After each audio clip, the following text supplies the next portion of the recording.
Pokimane, Iman, you're the most beautiful woman I've ever met. Will you marry me? Since I have given her my entire social security, as well as my income pay for my job, she's agreed to give me $25 million. Man, I'm not gonna lie, that's a gamble I'm willing to take. And he always talks about witchcraft and that these two girls named Brianna and Bianca are coming after him. So this morning, they decided to put shit in my pants.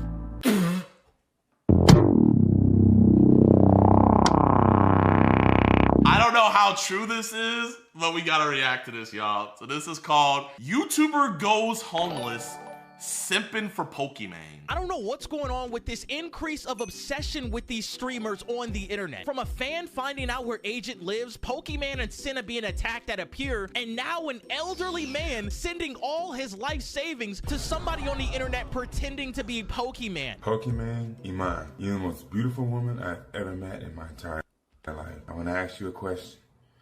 Will you marry me? You know the crazy thing about it, man? I wasn't to say she should have told this dude, like, hey, you know, don't talk to me, leave me alone, I don't feel comfortable. But I get it from the girls. Bro, there's a dude on TikTok who talks about my butt and how if he ever comes near me, he's going to violate me. And it's like, he hasn't just made one video about it. He's made like 10 videos about me saying the same thing. If that's happening to me, imagine what's happening to women out there, right? You know, this might be my liberal side coming out, man. But I feel for female streamers who have dudes like this go after them. And I especially feel more for girl streamers who aren't titty streamers, right? If you're just a normal girl, you're not showing your stuff off and stuff like that, and you got dudes coming at you like this, bro, I genuinely do feel for you, man. Like, that sucks. The thought has to cross your mind, if I block this dude or something, he could get so mad that he comes and kills me. Because that's happened before, bro. There was this one singer, right? She was a YouTuber, something, I think her last name was Black. And this dude thought like he was in a relationship with her. And he found out that she had a boyfriend, and he went to her meet and greet and he killed her. Rebecca Black? No, it wasn't Rebecca Black. It wasn't Rebecca. It was somebody. It was somebody. I forget her name. But bro, man, it's rough out here, bro. That's why I would advise, if you're a girl and you want to make it big doing streaming and stuff, you know, especially if you're attractive, there's nothing that you could do to not have dudes like this after you. Yo, what's going on, guys? Pokimane7 here. We are back at it talking about this random incline of this obsession with streamers. I just can't believe that somebody actually went homeless over this shit. Today we are talking about a YouTuber named Shelbo99 or Shelby Jacobs. Shelbo99 is a channel in which he does tech review. He has a ton of videos talking about technology, unboxing shit, and it's low-key kind of wholesome, all right? But over time, in the early stages of his channel, you can kind of start noticing this slight obsession with a specific streamer named Pokimane. He uploads a video talking about him going to TwitchCon and how he's excited to meet her for the first time. There are some people that I would like to meet at the event. Obviously, you guys know that I want to meet Pokimane. Now, yeah, as soon as I see that video, hey guys, you know, I got Ebola. I can't go to TwitchCon anymore. I'm so sorry. I just don't want to get you guys sick. I did not see Shellboy's video saying that he wanted to meet me there. I promise you guys. I did not see that at all. After he uploaded this video, you can kind of see him ramping up this obsession with this certain streamer. He uploads a video saying that he loves Amani and asking Pokimane, will you marry me, until the deal breaker hits. The video is called What It's Like Dating Pokimane.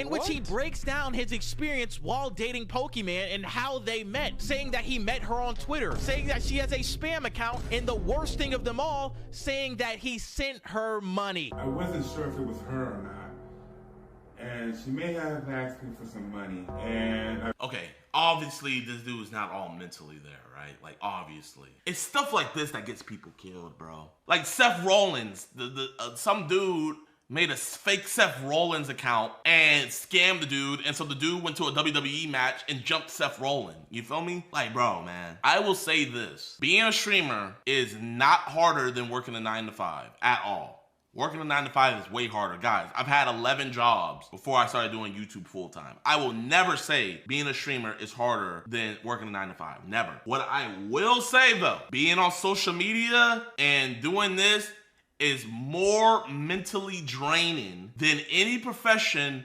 besides, I would say, being a doctor, being a cop, being a firefighter, working in child services, stuff with kids, or being in the army, right? Those are the 5 professions that I would say that's mentally more draining because you're dealing with people's lives and everything. Those are the only professions I would say that is more mentally draining than being a streamer. I blocked her ass. I blocked her on Twitter because I had no clue who it was. It was her alt account.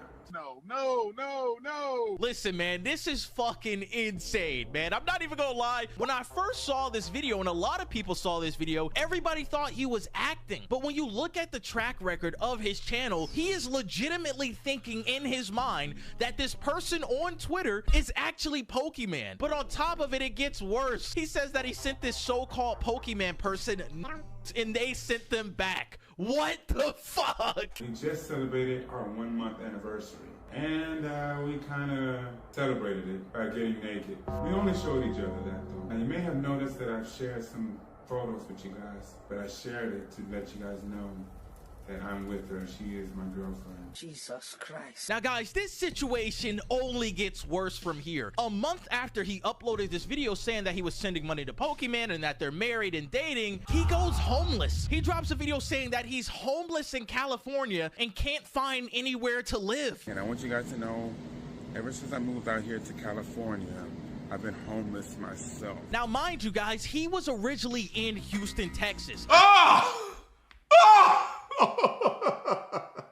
say it ain't so. Houston?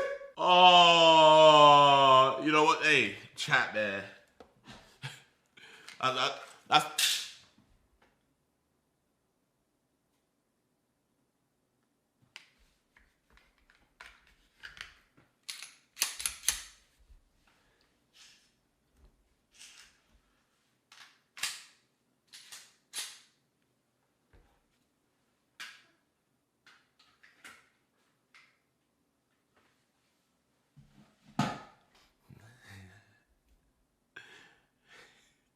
Guys, man, it was my airsoft gun. We're gonna just move on, man. We're just gonna move on. I believe that he moved to California in the hopes of actually being able to date Pokimane or believe that he's really dating this streamer. He's uploading more weird videos with this obsession with Pokimane, saying that he went out and actually bought Pokimane a wedding ring. That's a real fucking wedding ring I'm looking at. And this entire situation of delusion just starts stacking up. And that this so-called Pokimane person that he's been talking to has been belittling him. She told me to shut my fucking mouth. Damn.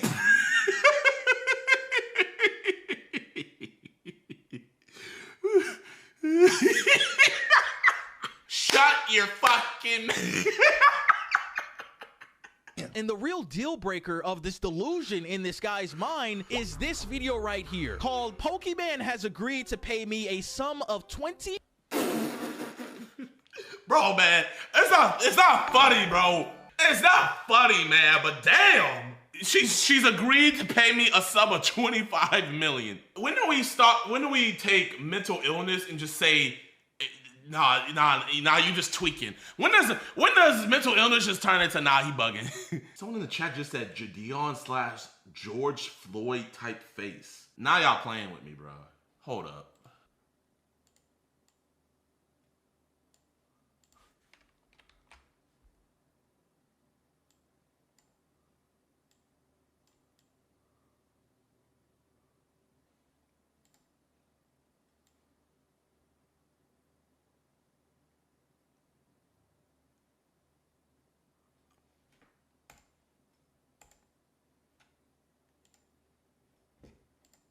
$5 million, in which we get a deep dive of how much money this guy has been sending this scammer online. They've agreed to stay together on one condition. Since I have given her my entire Social Security as well as my income pay for my job, she has decided to give me everything that she has from her Twitch account, if I'm not mistaken. She's agreed to give me $25 million.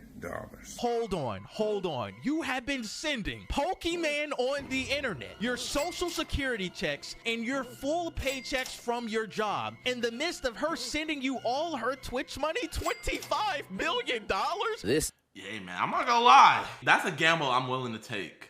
Would you gamble all your Social Security and paycheck and your life savings for the gamble to get 25 million? If it hits, shooters gotta shoot. No?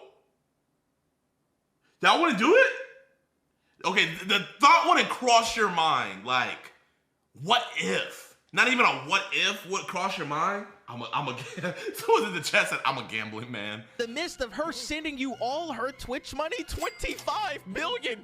This nigga is crazy. This elderly man that has some type of mental disability is sending his Social Security checks to some random man online posing as Pokimane, in which he just believes all of this. And they proceed to ask me for a gift card. Like, guys, this is textbook scamming. This guy just asked for all this money in gift cards because it's untraceable. Why would Pokimane, the multi-million-dollar streamer, want money in gift cards in which she's gonna give you $25 million back? It's insane. Now, you guys are probably wondering, who is this scammer pretending to be Pokimane online scamming this elderly man? Who is it? I did a little bit of deep diving and finding out that Shelbo has a Discord that costs $200 to get in. So if you don't want to pay the $200, you can get out. Now, in this Discord, there are multiple members in here that say that they want to help Shelbo with his business. Now, when you go to Shelbo's business operations site, it's a complete mess. 22? No way, this man's 22. I am from Houston, Texas, and love technology. I provide many skilled service to my clients who are always left pleased. I am completely in the middle of producing a show called Operation Shelbo 22, where I take 22 girls on a date and find the love of my life. If you're interested in my services, what do you do? I mean, the front page says that he wants to take 22 girls on a date and that you can book him for custom video. Shelbo's meatloaf and rice? So I'm paying $200 plus an additional $20 to get your whack-ass meatloaf recipe. Video messages for $20, live video calls for $100, him coming to your house for $100. Like, what the fuck for $100? Him coming to your house for $100? Chat, should I pay for him to come to my house for $100? Definitely, I gotta move my airsoft gun far away.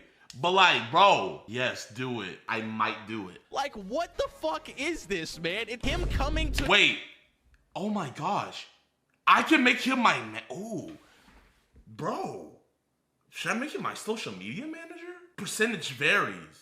Here, I'll give him 0.045% of my of my EDP Watch Instagram account. Your house for $100? Like, what the fuck is this, man? It's a complete mess that any person with a brain would realize that, hey, this is kind of impossible and I don't want to do business with him. And that's why I'm kind of pointing fingers at the Discord here, because everyone in there knows that this guy has some type of mental problem and they're taking advantage of it. There are videos on his channel saying major news updates with this Discord and having these Discord calls and talking about business in which nothing is really happening. It's just a bunch of bullshit that people are edging on to this elderly man so that they can get money out of him. Everything about this guy's Discord is so sketchy. The $200 entry fee, the multiple people trying to do business with him when his actual business— Let's talk tech. Have passion, dream big. This website doesn't make sense. Somebody in that Discord is scamming him and somebody in that Discord is pretending to be Pokimane. Now, one thing I noticed about all of these Shelbo videos after he started to date Pokimane, so-called, is that he's in a hospital. Most of the videos on his page are no longer in his house or no longer in the shelter. A lot of these videos are taking place at hospitals or some type of mental facility. And the videos are kind of disturbing, in which you can really see that he has no sense of what reality is. He'll set up the camera in the middle of the hallway and start talking to himself. Sure, you can't be filming. I'm doing something. He'll ask one of the doctors or nurses to hold the camera for him while he explains this entire situation in which he's dating Pokimane and updating us. Now, one of the most disturbing patterns I realized in these hospital videos is that he always talks about witchcraft and that these two girls named Brianna and Bianca are coming after him. Okay, yeah, no. Yeah, no. You're not coming over to my house, buddy. Nope. Yeah, nope. No. I heard a rich guy. Nope. Stay where you're at. Bianca and whoever they hey. Hello everybody, here's an update about the Brianna and Bianca story. So this morning they decided to put shit in my pants. And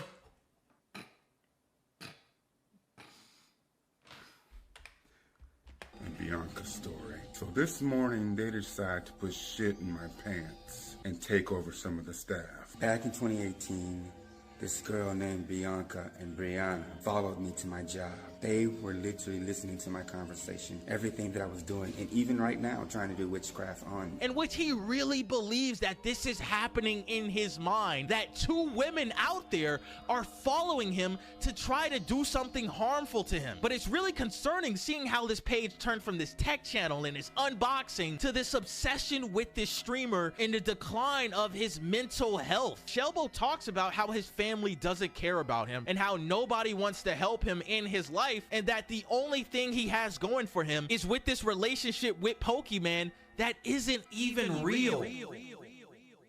Now, a lot of people in his community have been reaching out to Pokimane saying, hey, could you call this out and tell this guy that all of this is in his mind? That sounds good on paper, but this would really just fuel this delusion because... No, it's best because then he would really have the real Pokimane interacting with him, which could actually make it worse. I genuinely feel bad for her, bro, because this dude could snap and say, Pokimane ruined my life. And then who knows, she could be IRL streaming and he could pull up on her and do some type of harm to her.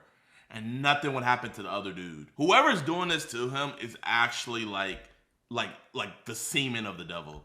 Genuinely. You are a legit demon doing this to this dude. The acknowledgement of Pokimane to this man would only make this situation worse, in which this obsession just grows endlessly. Because now Pokimane actually knows who this person is. Now, a more realistic change that we can do as the viewer is contact Adult Protective Services, because this individual as an adult is harming himself by literally getting rid of his entire savings account and sending it to these people on the internet. This is an adult that cannot protect themselves and that needs some type of help, because as of right now, man, it's not looking good. The most recent video we have from him is him talking about how Elon Musk scammed him in the Discord and how things haven't been going his way with him and Pokimane, but it still looks to be that he is in this delusional state in which he really believes that he dated Pokimane or is dating Pokimane. It's a horrible situation that nobody really wants to see, and I know a lot of guys are cracking jokes on it, but man, it's just really sad. But yeah, lads, I hope you guys enjoyed the video, man. I saw this whole situation blowing up on... This was a great video. Oh man, this was 10 months ago. Is there any update? Does he have his...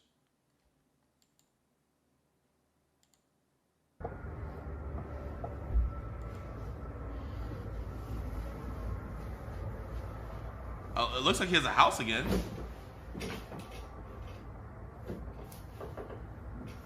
Hello everyone. Got a bit of news. So, guys, I want to let you know something. I definitely feel that this company could be in a better position than where I have it. I don't think you need a co-owner, but I definitely think you need to revisit your workflow and standards. Oh my gosh, bro. People, hi Shelby, have you registered your company's LLC? Yes, it's registered as a DBA.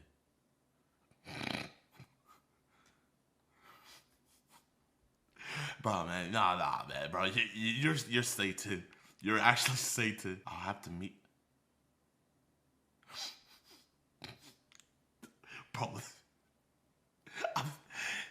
Bro, everybody in here is literally Satan. Hey, yo, Shelbo's Electronics here to announce something very exciting news. I'll be soon moving into an office space where I can operate my business. So what does this basically mean for you guys and for me?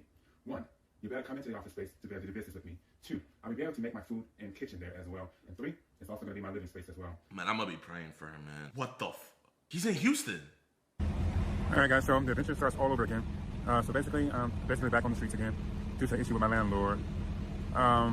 Chat, man, do you guys think I should try to help since he's in my city? I want to help, but bro, I don't want to waste money and give him and give him money, and then like he just F it up. You know what I mean? You guys just say a fundraiser, bro. You don't do fundraisers for people like this when they're in this mental mind space.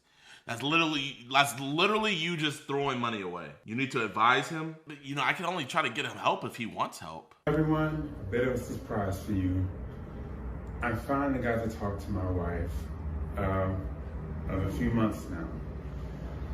And you cheated on Pookie? She's everything that I thought she would be. She's witty, she's funny. She's very intellectual, you can tell, just from the very moment she started speaking. And this is no other than Sabrina Carpenter. Now you all may know her as the artist and singer, but I know her as Babe. That's what I call her. I call her Babe. In fact, I call all my girlfriends Babe. Well, wives, excuse me. All your girlfriends? It's wives and husbands. Wives? But anyway, the second I started talking to her, I knew there was something special about her. I'm so glad that she was able to call me on the phone this morning. That we was able to talk. And guys, I can't express how good it felt to actually talk to her. We may be able to get ready to meet soon, but this is just basically the first step in our relationship. Basically, the next step in our relationship is actually getting to hear each other's voice.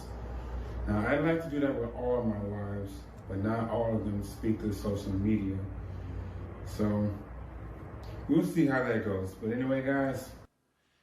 Yeah, nah, I can't give him any money. You know, I'll try my best to help. You see, he's not liking any of the comments telling him, believe me, it's not a scam. Yeah, man. What could I do to like help him? So with all of this evidence stacking against David, there's no way you're gonna try to get the best plea deal for him.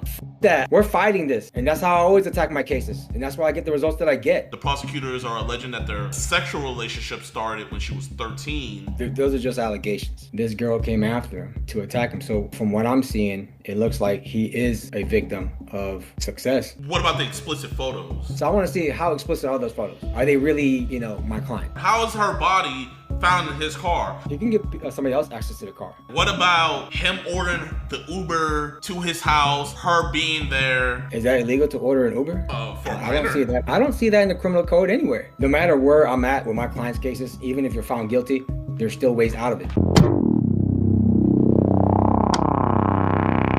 So y'all, I'm gonna show you guys how good a defense lawyer Jayoma is before we interview him. Jayoma. And why am I the best lawyer? I mean, you gave me probation on my criminal case. All right. And what were you charged with? Aggravated assault with deadly weapon. And how much prison time are you looking at? 20 years. Okay. And did this case go to trial? Yes, it did. And during that trial, did the prosecutor show a video of you shooting somebody 3 times? Yep, it did. Shot him 2 times in the stomach, 1 in the arm. The prosecutor had a video of this man shooting somebody 3 times. Not eyewitness testimony. They had a video of him doing this. Now listen to the rest. And were you found guilty on this case? Yes. All right. And now during the punishment phase of your case, did I remain fighting for you? Yes, you did. All right. And while I was fighting for you, how much time was the prosecutor asking this jury to give you? 20. All right. 20 years. 20 years in prison, right? Yep. And after my arguments, what was the result of me convincing that jury to give you as a punishment? Probation. All right. And are you happy with the results? Yeah. All right. And just to put it together, you got probation for shooting somebody 3 times on camera, right? Yes, sir. All right. And is there anything else you want to add? I mean, the prosecutors wanted to give him 20 years. Jayoma convinced the jury to only give him probation. Going from 20 years to probation on camera. Y'all know how crazy that is? And the crazy thing about it was not self-defense. Nope, it was not. They had an argument, but it was not self-defense. I asked, it was not. It was not. Because if it was self-defense, he would have been found guilty. I know everybody in the chat saying that's weird. Like, y'all, I had your guys' same opinion. I was like, bro, defense lawyers are the biggest scumbags on the earth and stuff. But when I had 6 months over my head, I realized, like, you hate lawyers until you need one. I pray that none of y'all are in a situation to where you ever need a defense lawyer. But if you do find yourself in a position where you need a defense lawyer, you're going to try to get the best one you can ever get to fight for you. And just so you guys don't think I'm lying. Who's your favorite lawyer? Jayoma. And why am I a favorite lawyer? You got my case on the path to getting dismissed. All right, and what were you charged with?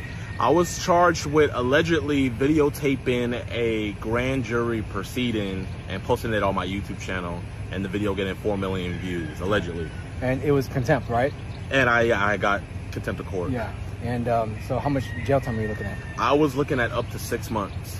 Okay. And are you happy with the results? Very. Is there anything else you want to add? Get Jayoma. All right. And like, that's my paperwork. I don't have to say allegedly anymore. I did record it. I don't have to say allegedly. I got criminal defense lawyer Jayoma. Jayoma, welcome to the show. What's up? What's up, y'all? What's going on? How long have you been a criminal defense lawyer? Probably about 8 years, 7 years right now. And have you been following the David case? A little bit. I actually saw a little bit of it last night. There's more evidence that I believe that they're finding on his phone. It's one of those investigations that keep going, and you let it happen. Right? And then that's when I step in and start doing my work. He has the criminal defense lawyer, Blair, but she represented Harvey Weinstein during his case and everything. My question is, with the evidence that the prosecutors have against him, where they have sexual messages and sexual photos exchanged between the two, which would obviously be CSAM. They also have against him being the last person to be in contact because she was Ubered from her home over to him, and then after that she was not seen alive. They also see in his transactions where he bought 2 chainsaws, an incinerator, bought shovels, and he also bought a blue inflatable pool where the fragment from the inflatable pool that he purchased also matches on her body. They also have other CSAM. They said they found a significant amount of CSAM on his phone. All of these things stacking up against David. How do you possibly think that the defense is going to plead his innocence of not murdering her? Do you think they're going to concede and say, hey, he did have a sexual relationship with her? What do you think they're going to concede on, or do you think they're going to try to fight everything full force? I'll fight everything. I'm going to be one of those attorneys where I don't care what allegations that they have against my client. I'm always going to fight it, no matter how bad shit gets, you know? So you wouldn't even concede with because they have him on child abuse, like having a sexual relationship with a minor. So you wouldn't even concede that point if you were his lawyer? Oh, F no. I would not concede to that. I'm fighting everything. Okay, how would you get him off of that? Well, number one, having plead not guilty on this case.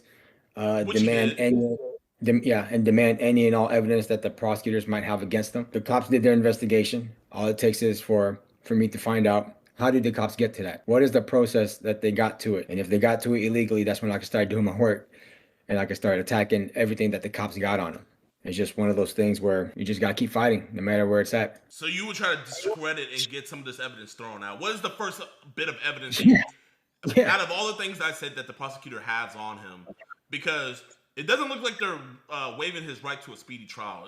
It sounded like his lawyer's like, let's take it to trial. What is the first bit of evidence that you were wanting to attack? Any relationship that he had that it's not sexual. Allegedly, they're saying that it's sexual, right? I'm gonna attack that, and then I'm gonna attack the motive that the prosecutors are trying to allege that he had. So let me let you know about the motive. So the motive is they said that they have the text messages between where it seems that Celeste was jealous of David being in relationships with other women, and they said that Celeste texted him that she was going to destroy his career, and coincidentally when she texted him that, it was about 2 or 3 days before his album was supposed to be released, where they're saying that the motive was for financial gain to keep his career intact. I mean, that sounds like a motive, but that's just the state's motive or the prosecutor's motive. Whatever motive they have, I'm gonna attack that, because what I'm gonna be looking at is the girl probably has motive to make shit up. The girl probably has motive to utilize her position in his life to capitalize on somebody who's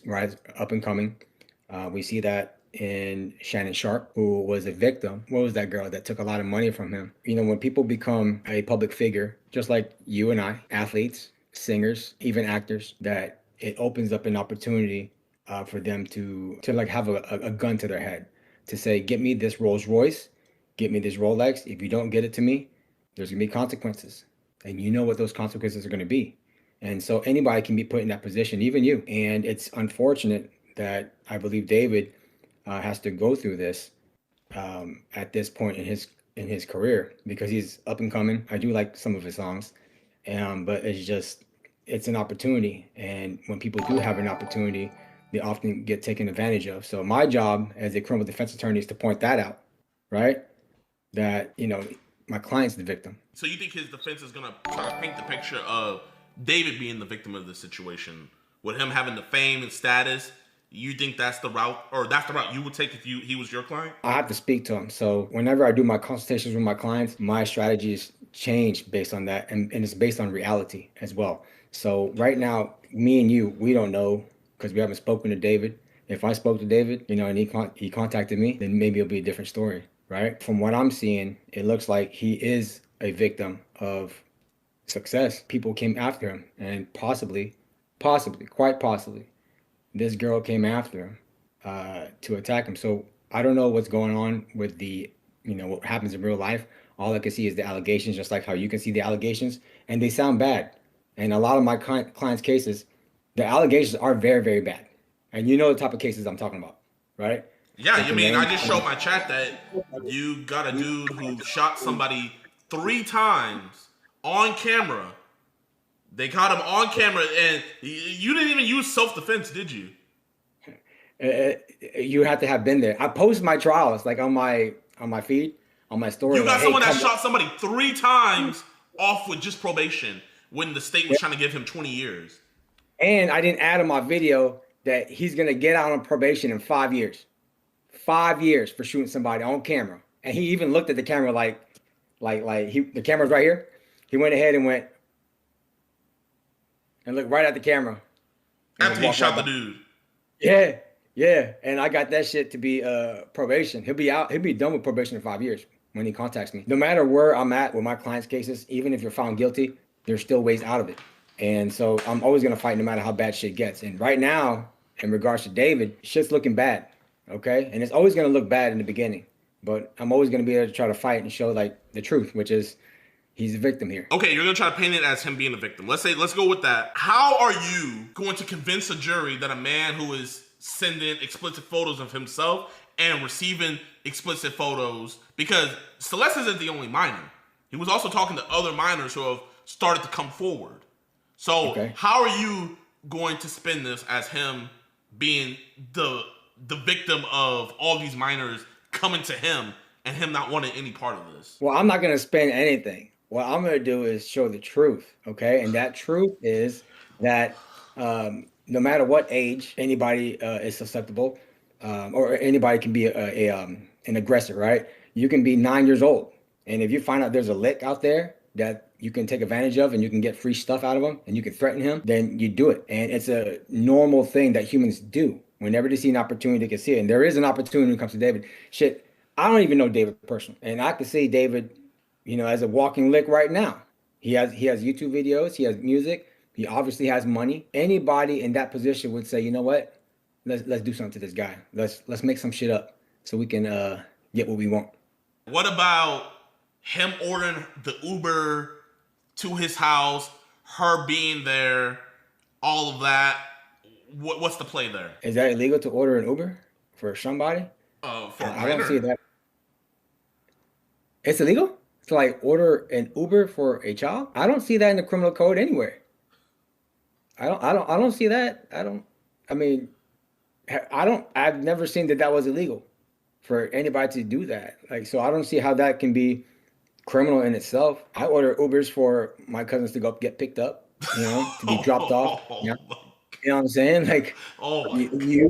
You know what I'm saying? I have family members. Just because he did that does not necessarily mean. Okay, so she threatened him. He orders the Uber, and now after that Uber, she's never seen again, and she's found in his Tesla. So what is the play? So what happened? Hey, what state was this in? California. In LA? Yeah. LA is a dangerous place. It is dangerous. It is. Look, ladies and gentlemen, Los Angeles is a dangerous place. There's gangs everywhere. There's people to extort you everywhere. Her body or whatever has happened to her could have been done by somebody else other than David himself. It's just that because of the relationship, the friendship that they have, everybody's honing in on it. It's unfortunate for David. Anything could have happened to her. There are random people who get, pulled up on any day in LA, even if you're a girl. So what about the blue? So the prosecutors are saying that there wasn't going to be a mess. David put her body in a blue inflatable pool to keep all the blood in there. And the fragments from the blue inflatable pool that David bought match the fragments found on her body. That could be anybody. Because think about it, not only is David a potential victim for any of the young girls, but he could be a potential victim for anybody ancillary to that, right? So say, for example, he disrespected an up-and-coming rapper. They're going to want to put this murder on him, right? So let the prosecutors attack him instead of them attacking him personally. Because if you think about it, that is actually a good strategy. If I want to get after David because he disrespected me, because he didn't buy me my soda, or he didn't get me a cheeseburger that I asked for, or he just looked at me wrong, or he said my song sucks because I sang for him, I'm going to say, all right, I'm going to get this dude. I'm going to put his DNA, I'm going to set some shit up, I'm going to get that dead body, and I'll plan on him. So then therefore, they can put all the state's power, all the prosecutor's power into trying to put him away. It's like you're getting somebody else to do your dirty work for you. And that's a good possibility that could have happened to David. So that's what I think that could be a possibility for David as well. You know what I mean? Like, no, I don't know what you mean. No, like so he orders the Uber, and then she allegedly it's from his account. Allegedly, it's from his account. I can get your account. Give me your phone. I can do something to it. You know what I mean? Just because it's on your phone doesn't mean you're the one who did it. Okay, the Uber is sent. It picks her up. It takes her over there, and then also. So how did they get access to his car? How is her body found in his car? And then they also have video evidence of him being the last person to leave the car before it was impounded. So he didn't smell her in there? He can give somebody else access to the car. Just because it's your car doesn't mean like you're the only one who has sole access to it. Anybody can, and any other criminal can have access to your car as well. There's people that you know who you get permission to use your car, and there's people that you don't know who gain access to cars. There are very, very skilled people who can break into cars. If one was so inclined to do so, they could set David up for this. It just depends on how far somebody's willing to go. The investigation seemed a little bit too incomplete because of just the fame. He wasn't indicted, so I will say, he wasn't indicted the normal way he usually would be, where, grand jury and stuff. It had to be where the police, it looked like the police station did go rogue, and they arrested him and forced the district attorney's hands to press charges, because they were either you get this bad press of letting him go after the weekend's over, or you go on and press charges. What do you think about that situation? Well, sometimes when it comes to famous people, all the eyes are on the district attorney's office or on the United States Attorney's Office, the Department of Justice. Because they're trying to see what they're going to do. So it's like every time there's a crime, especially when it's heightened, it's like all eyes on that office, right? How fast are you going to work? How immediate are you going to work on this case? And sometimes it forces them to jump the gun. When I say them, I mean investigators, detectives, to say, well, this is him. It has to be him.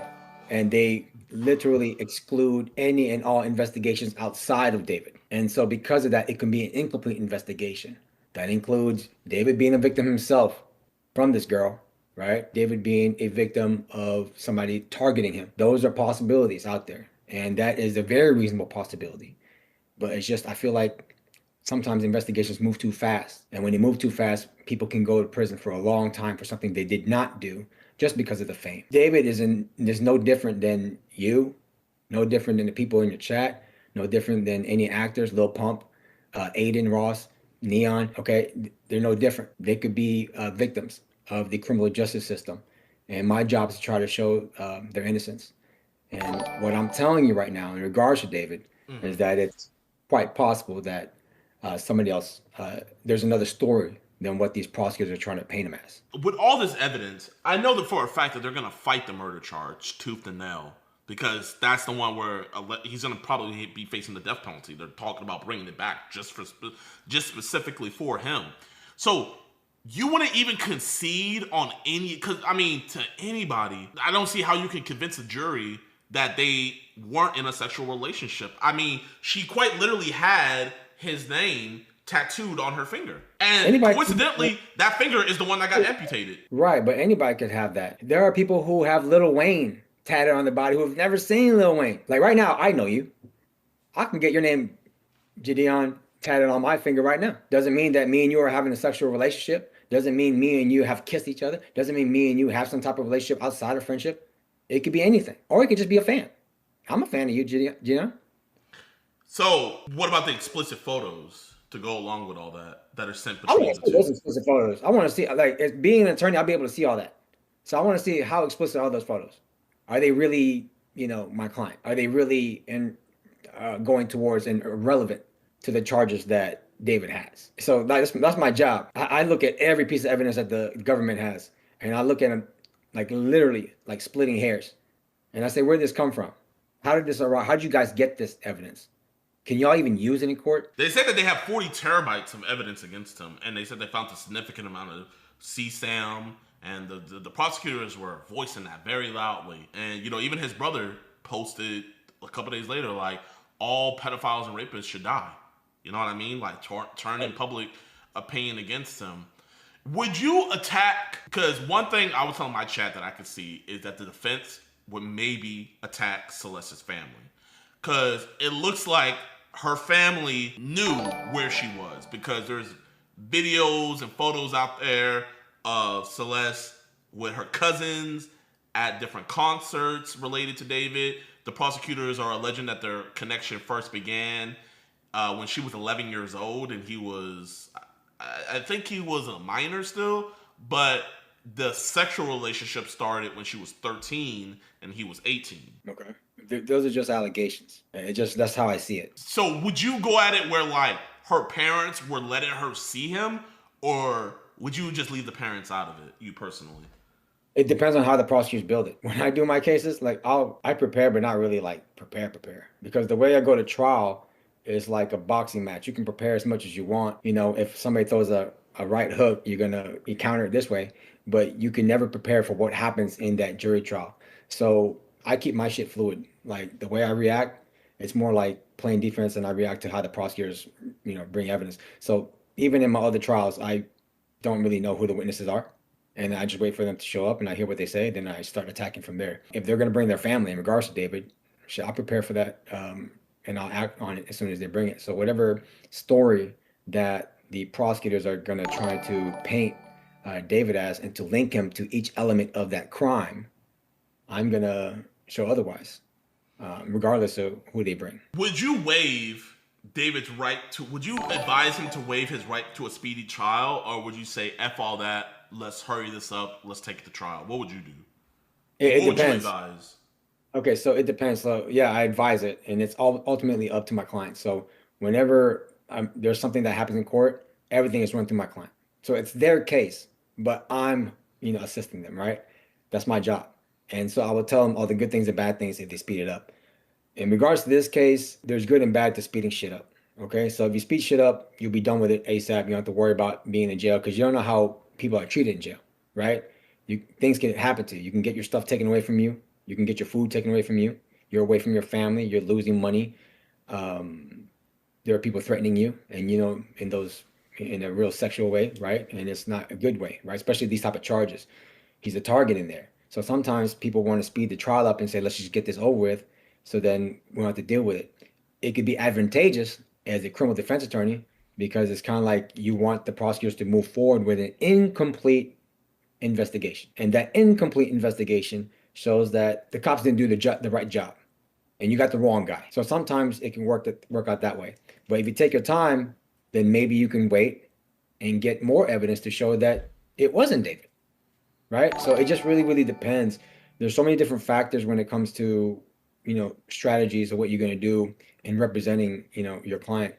But when it comes to me, everything is very fluid. So it just really, really depends on what I see. What is interesting you so much about this David case that you've seen so far? What has pricked your mind where you're like, okay, this could actually be in his favor? Or what is something that you've seen where, okay, what about this case is something that you've seen that could be in his favor? And what is something that you've seen that you think will be a very hard mountain to climb going through with this case? In his favor is probably hiring me because I like challenges. So, you know, like that's the reason why I like taking cases, because if you can get the most unbeatable cases and you beat that shit, it makes you feel really, really good inside. Like for me, selfishly, it does. I get this type of high that fentanyl can't match, drugs can't match, women can't match, money can't match. It's a high. And only those who win in jury trials know what high this is. Okay. The advantages that he could have is hiring me. The disadvantages is not hiring me, because yeah, it's just one of those things where I really want to attack this case. I see that he's a victim of this girl or society. He's a victim of the public. And, you know, I need to do whatever I can to show that he's not this monster that the prosecutors are painting him as. I was listening to the song 3 times this morning. Like, it's a great song. Bro, he's talking about like murdering people in his song. It's art, just like 50 Cent, Jay-Z. It's all art. And I'm a fan of his art. But he's a okay. Besides you, what is an advantage and disadvantage that is in this case that you see? Besides you, the advantage is that it looks like this was done in California, which is a crime, or not California, but LA, right? It's a high crime area, and there's other reasons that caused the death of this girl, other than him. That's why I see an advantage of, and she's motivated, you know, to go after him. The other thing, the disadvantages that I see in this case is that he never called me. If he would have called me or his family would have reached out to me, I'll take that case. David, if you're listening, I'll take your case for free. Bro! If you reach out to my office, Jayoma Law Firm, I will take your case for free. Don't forget that, and it's recorded. Okay, what is He needs help. What is the disadvantage besides you? What is the disadvantage besides you? That's it. Because anytime any charges come, there's no factual disadvantage. Dude, look at me. My client looked at the camera in my last trial, okay? He looked at the camera and shot him 3 times. 3 times, all right? And I was able to get his ass probation. He'll be done in 5 years. It's the most unbeatable cases that I look at. And so when I see David shit, it looks like a really good challenge. And it's gonna make me feel really good if I can get him a good outcome. What would be a good outcome for you, for David, if you did his case? Dismissal or not guilties. Actually, F that. Not dismissals, not guilties. Because I want to meet the prosecutor right there at that trial. I want them to see, and I want them to do the whole work, put all the evidence there, and for them to lose. Once that happens, there's just like this feeling that you get inside, this rush that will linger for like the next week. I'm chasing that. So, David, if your people are listening, get at me. Okay, genuinely, can you give, because you gave one advantage that the defense has, can you give without including yourself, without including the name Jayoma, excluding yourself completely, can you give what is the biggest hurdle of this case that you can see? He's black. He's black. That's a big hurdle. No, dude. All right, anybody listening? I'm in trials. Like, do you know the color of your skin? It still poses a threat. It really does. Like, there are people who will find you guilty just by the look of your face. And when they say the look of your face, it don't mean your nose, your lips, your eyes. It's the color of your skin. And that's like a reality that's out there. So would you take this case a racial route? It might be possible to include that, because it's something that I would say potential jurors, if they're going to be on your case, that they can't shake off. There are some people who are still mad about slavery being overturned. There's some people who are still mad about interracial dating, right? Nope. There's some people out there who don't like that a black guy is dating a non-black girl, or a black guy is talking to a non-black girl. Wait, but a black guy is successful. That non-black guy, that black guy dating a non-white girl is a minor. I'm talking about somebody before. I'm not talking about the girl who died. All right. No, but like on a serious note, it's one of those things. If you're in an interracial relationship and you're a black male, there's a lot of people who are looking at you already that they want you to pay, because it doesn't make them feel good to see that. And I see that as a criminal defense attorney. And so when my clients, whether they're minorities or not minorities, I have to be mindful of that. Do you see that? I can't just neglect that and say that, oh, this world is great. There's no racism out there. It's there. And sometimes that racism could be the difference between you doing 0 prison time or you doing your whole life in prison. So I think that is a disadvantage that he was just born with. And also the fact that he's famous. Nobody likes seeing that. They see a young guy, good looking, and he's getting all this fame. He's doing well for himself at that age. Nobody already likes that. And people who are internally racist, they don't like seeing that there's a black guy doing it. So that's a disadvantage that he has. It can be cured with the way I attack my cases. So how would you go about, because isn't it like half and half where the prosecutor selects some jurors and the defense selects some jurors? Isn't that how it works? Or how's that process work? All right, so the whole is called voir dire, right? Or voir dire, depending on what state you're at. But pretty much you have to choose, there has to be like 14 people that get chosen on whether you can be guilty or not guilty. All right, the difference between you going to prison and you not going to prison. You having a conviction, you not having a conviction. You being on the sex offender registry list, you being not on the sex offender registry list. Or most important, you getting the death penalty and you not getting the death penalty. There's going to be 14 people that's supposed to be chosen out of probably 100, okay? And there's 100 random people in that county that you have to make sure that you have to find out their biases, if they're racist, if they don't feel good about the certain charge. So I'll give you an example. You have 100 people. Who's going to determine your life, JiDion, right? Yeah. Brazoria County, okay? Not Harris, Brazoria County, okay? They don't like guys who wear do-rags. They don't like guys who have super coily hair. They don't like guys who have melanin in their skin, right? He is right about that in Brazoria County. And that's something to take into consideration, right? So those people can tell you, hey, I'm fine. You know, I'm not going to be biased against this guy. But you can see the way they answer it. They've been hurt before. And they want to use this trial to get on this case, hijack it, and find your client guilty to make them feel good. I will tell you, there's people in juries that lick their lips like, oh, I'm ready. I'm ready. The same way that any criminal would look at you like a lick, like, I'm about to get out of this car. This guy right here has a nice gold chain. I'm about to go get it.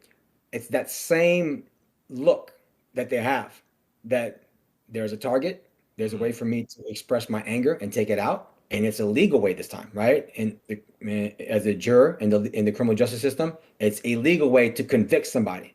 So me being an attorney, I have to be mindful of all that. So there are important questions, but also important observations that I make when I look at these jurors, because when they're chosen, I mean, they're not chosen, they're actually deselected. So you get rid of the people who are racist, who are biased against your client.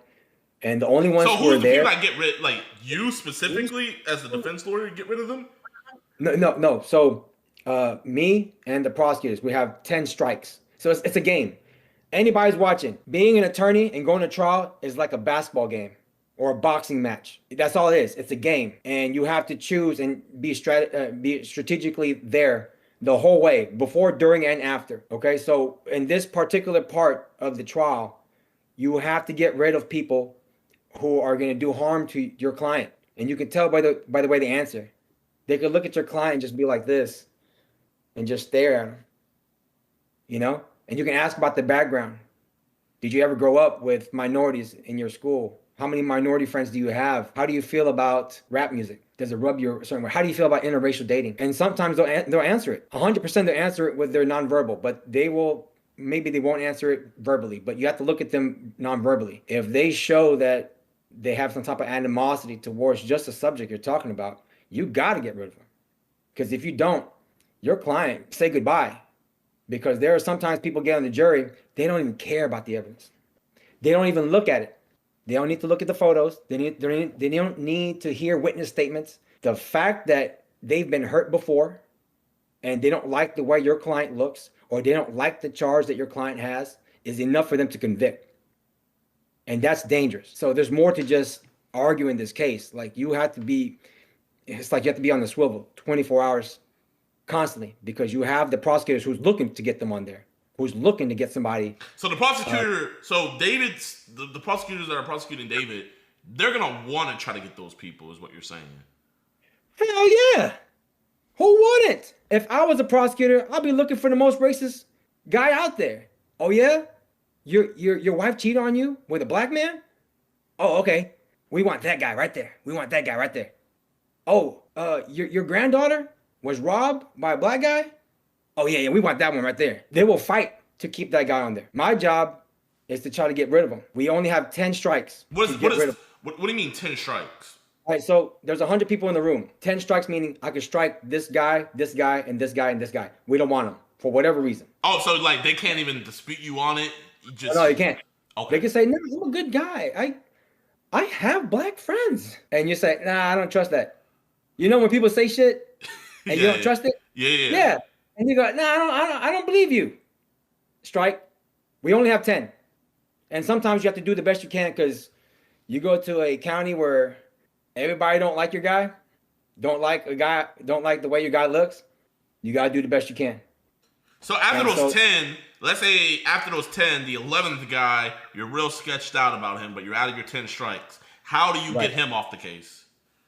There's different strategies. I'm not going to reveal it because prosecutors are listening. But there's different ways to get rid of them. But all I can say is like you do your best. Whatever comes out in that jury, those 14 people, whatever comes out, you got to show them the evidence. And hopefully they listen. Because sometimes, and I'll tell you this, right? Being an attorney, you can have all the evidence on your case, the good evidence. But if the jury ain't listening to you, they don't give a damn. And the only way I can show that is that, and you've been to school, right? You went to high school, right? I'm pretty sure a bunch of your viewers, like people in the chat, they're in school right now, or they've been in school. Being a lawyer is like this. You will answer the questions on a test, and you will show the teacher that how you got to the answer, and it is the correct answer. 2 + 2 = 4, right? But when it comes to you getting your test graded, the teacher can say, I don't even need to look at your test. I don't even need to look at your test. You failed. Even though you passed, you did everything right. You failed. And that's how being an attorney is like in jury trial, because you can show all the evidence that show your client's innocent. And the jury, like I told you, who don't like your client because of how he looks, can say, I don't give a damn. He is guilty from the beginning. And I knew that coming into trial. And I knew that when I answered your questions. And it's going to make me feel good to put him away for a long time. So when you see that picture of Lady Justice, you know that lady who has that blindfold on and she's holding the scale? Yeah. That shit is real. It's really blind because they weren't there. I wasn't there.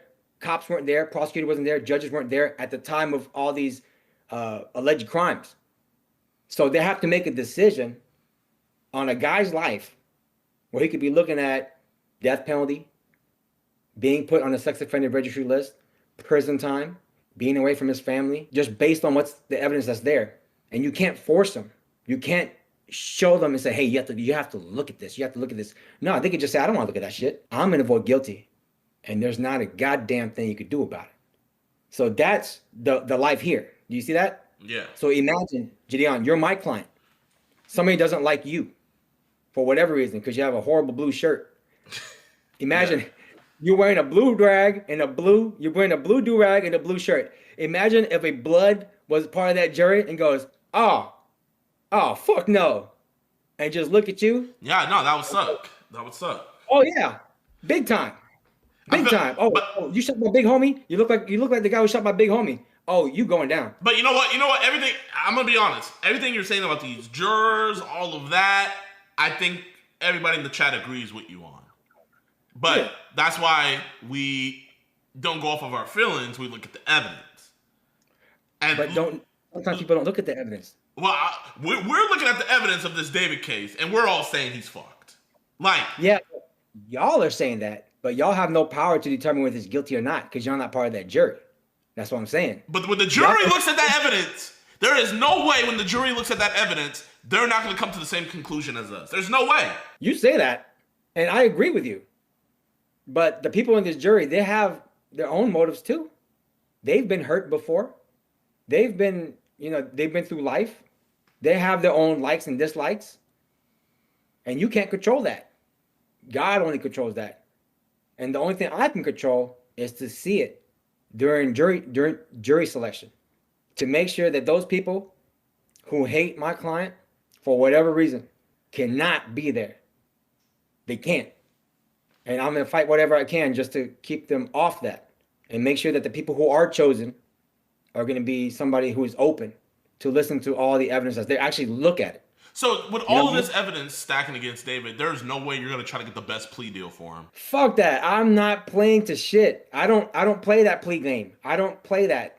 Any prosecutor, any attorney who knows me, I don't play that, hey, please, have mercy on this guy. No, we're fighting this. You understand me? We're fighting this from the beginning to the end. There is no surrender here. And that's how I always attack my cases. And that's why I get the results that I get. Because I don't play games. No plea deal. It's either we win or we die on the sword. My clients will hire me. Check this out. They're the ones who decide whether they take the plea or not. The plea has to be provided by the prosecutors. And it's my job to just be like, all right, dude, here's the plea. You want to take it or not? Here's a good reason of taking it. Here's a bad reason of taking it. Here, if you take this deal, this is what's going to happen to you.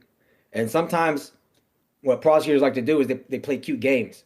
And here's one game that I'll tell you that they play. They try to throw like a small amount of jail time on you. Actually, no jail time. They'll say, you know what? Tell your client no jail time. Just take this deal. And if he takes the deal, he might end up getting deported. So it's kind of like they'll make it seem like it's really, really sweet. But it really isn't. Because remember, these are the ops. This is the government. This is the people who's trying to put you away for a long time, okay? They're not your friends. In fact, they're the opposite of that. They want to kill you. They want you away from your family. So when I tell them, hey, look, it looks like a sweet deal, it's not. We got to fight this. So that's why when I go to trial, I make sure every prosecutor that comes across me, you're going to bleed a little bit. Or you're going to bleed a lot. Because I'm going to make that trial really, really difficult for you to win. And when you lose, you lost 5-10 days going to trial with me, and you lost it all. So everything is that prosecutor with the guy that, for you guys that just joined in, he had a client who shot somebody 3 times and then did the duck face. On camera, he was found guilty, but Jayoma got it to where instead of doing 20 years in prison, all he had to do was probation for 5 years. So no jail time, probation for 5 years.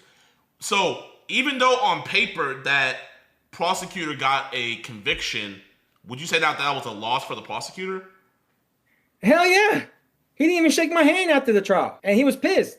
Because, look, they don't show this because, well, nobody was there. But nobody sees the interaction between attorneys, right? Outside of court.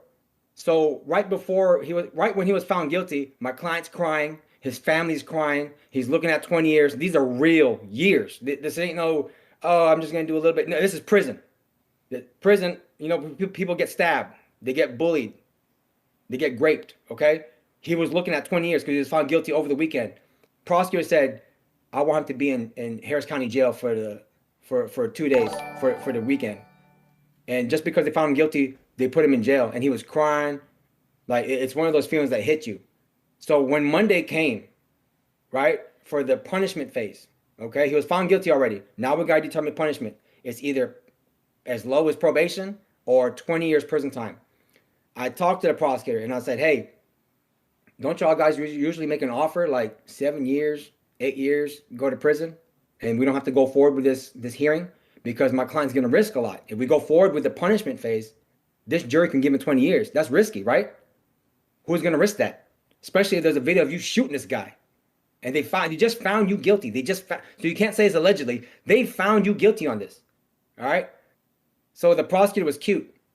Like, he was very cute in what he said to me. He said, I can make a deal. Just show me some papers, like some check stubs. And I went out there and I went to go get it. I got everything. I got all the information that he needed. And then the prosecutor goes, no, that's not enough. And I was like, you told me to get this for you. Why aren't you taking it? And he goes, it's not my job to teach you how to be a good attorney. That's your job. They do this cute stuff to piss you off, right? So when that happened, I knew he just sent me on a bullshit run to just get me to do all this work for nothing. right? When he really wasn't trying to offer anything. Which, by the way, my client would have taken 9 years if it was offered.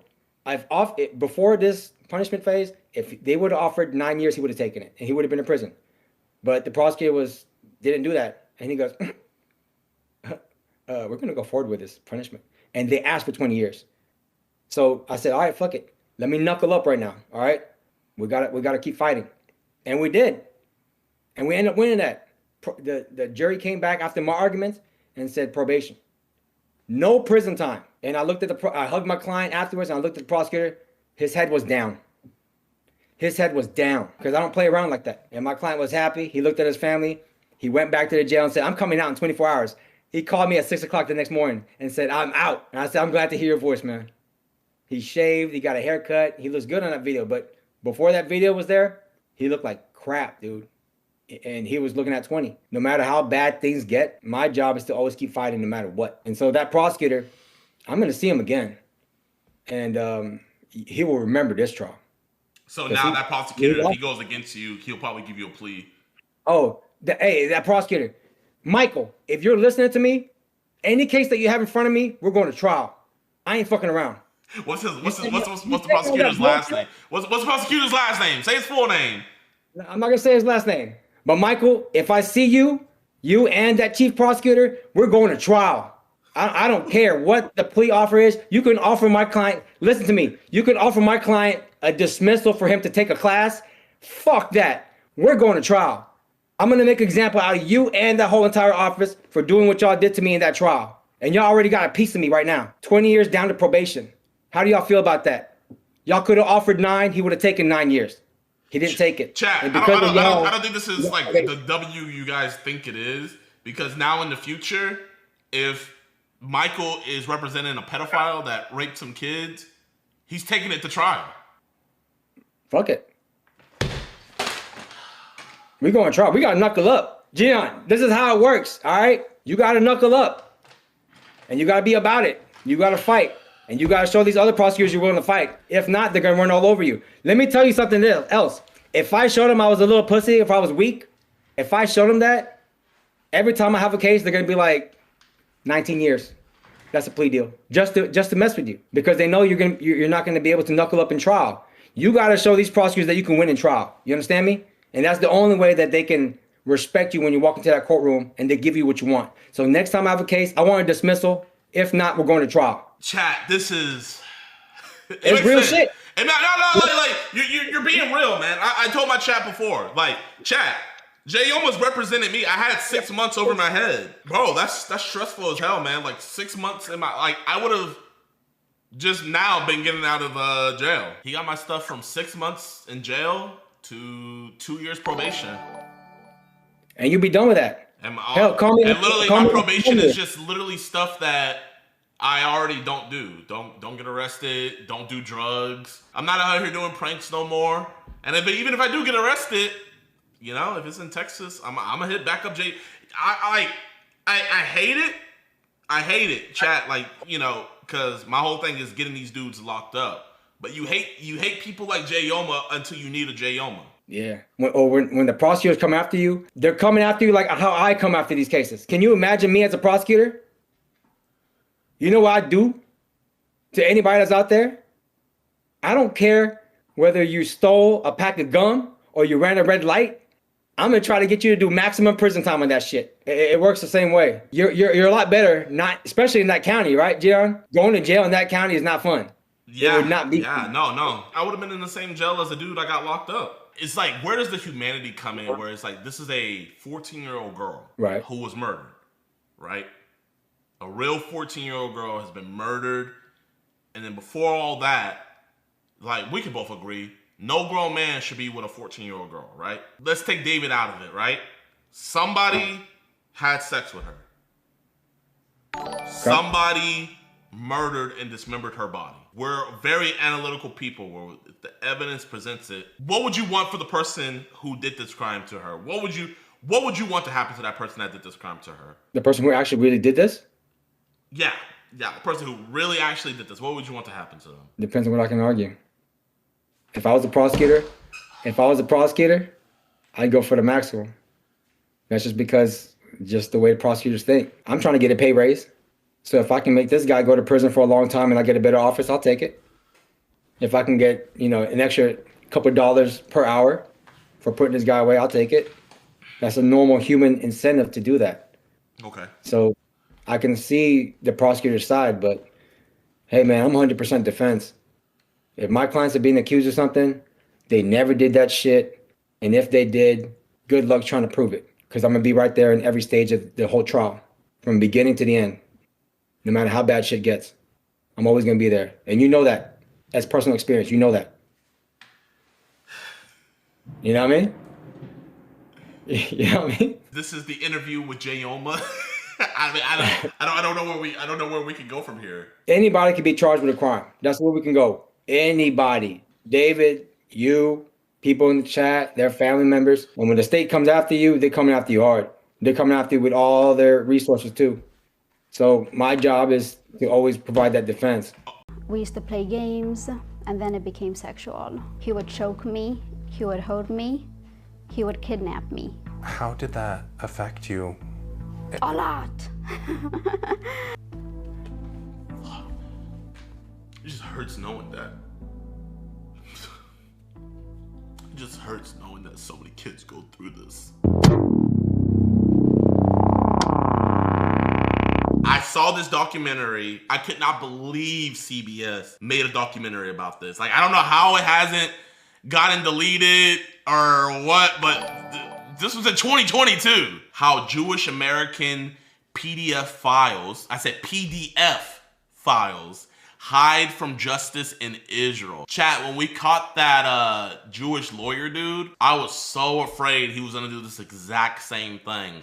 Like, I was even telling the police chief and all of them, I was like, yo, put a travel ban on this dude, bro. Like, cause they do this, man. But let's watch it, man. A CBS News investigation has uncovered a loophole that allows accused and convicted American pedophiles to escape justice by moving to Israel. So Ian Lee has been following. A loophole. Is it really a loophole if it's allowed, chat? That's all I'm asking. This for more than a year, and he traveled to Israel for this investigation. He worked with a group that tracks people accused of sex crimes, which estimates dozens of Americans. This video is anti-Semitic. I think you have been hanging around people like Sneeko too long. So you're calling one of the most reputable news sources in the world, CBS News, anti? Bro, I'm not watching Nick Fuentes. I'm not watching nobody. I'm not watching Myron Gaines. Oh my gosh. Chat, should I just click off, man? I still want my $7,000, chat. Nah, I'm gonna still watch it. Have used this loophole. So, you know, he's... Yo, this dude's a true American hero. The fact that he's tracking these dudes in a whole different country, give my utmost respect to him. 6'2". We are on a stakeout looking for this man, Jimmy Julius Caro, 48 years old, and wanted on charges of sexually assaulting a 9-year-old girl in Oregon back in 2000 and a 5-year-old girl in Israel in 2001. Oh my gosh! He's considered dangerous. But these photos are a few years old, so we don't know if he'll look the same. He remains elusive. Previous attempts to capture him have failed. Obviously, the fear that he would somehow figure out that anyone's looking for him and bolt. He just called his number. Shauna Aronson got a tip that Caro's expected at this clinic near Tel Aviv.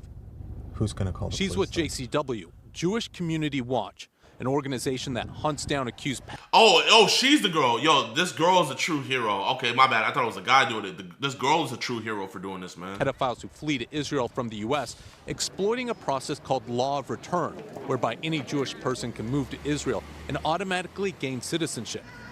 The ease with which pedophiles seem able to use this law as an escape route haunts victims like Mendy Hawk.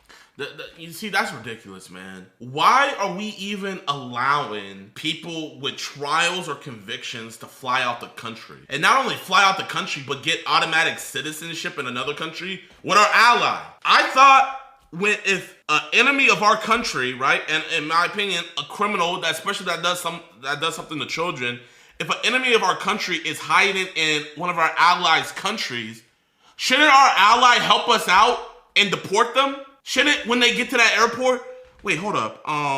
You have this on your record over in the U.S., yeah, we're going to detain you and we're going to call the U.S. Embassy and we're going to get to the bottom of this. Boom, bada boom, ship them right back. Shouldn't that be what's happening, chat? Don't we have that type of relationship with Mexico where if one of their guys comes over here, we deport them back and then they arrest them? Or if Mexico has one of our guys, they deport them back over here and we arrest them? Why do you think Jeffrey Epstein was so close with Israel? I don't know all about that, man. We might have to find some videos about that. I don't know too much about that, but I do know about this. Who says he was abused from age 8 by a teacher at an Orthodox Jewish school in Los Angeles. So your class... JiDion, you are also forgetting a lot of Jewish people get framed and are innocent due to anti-Semitism.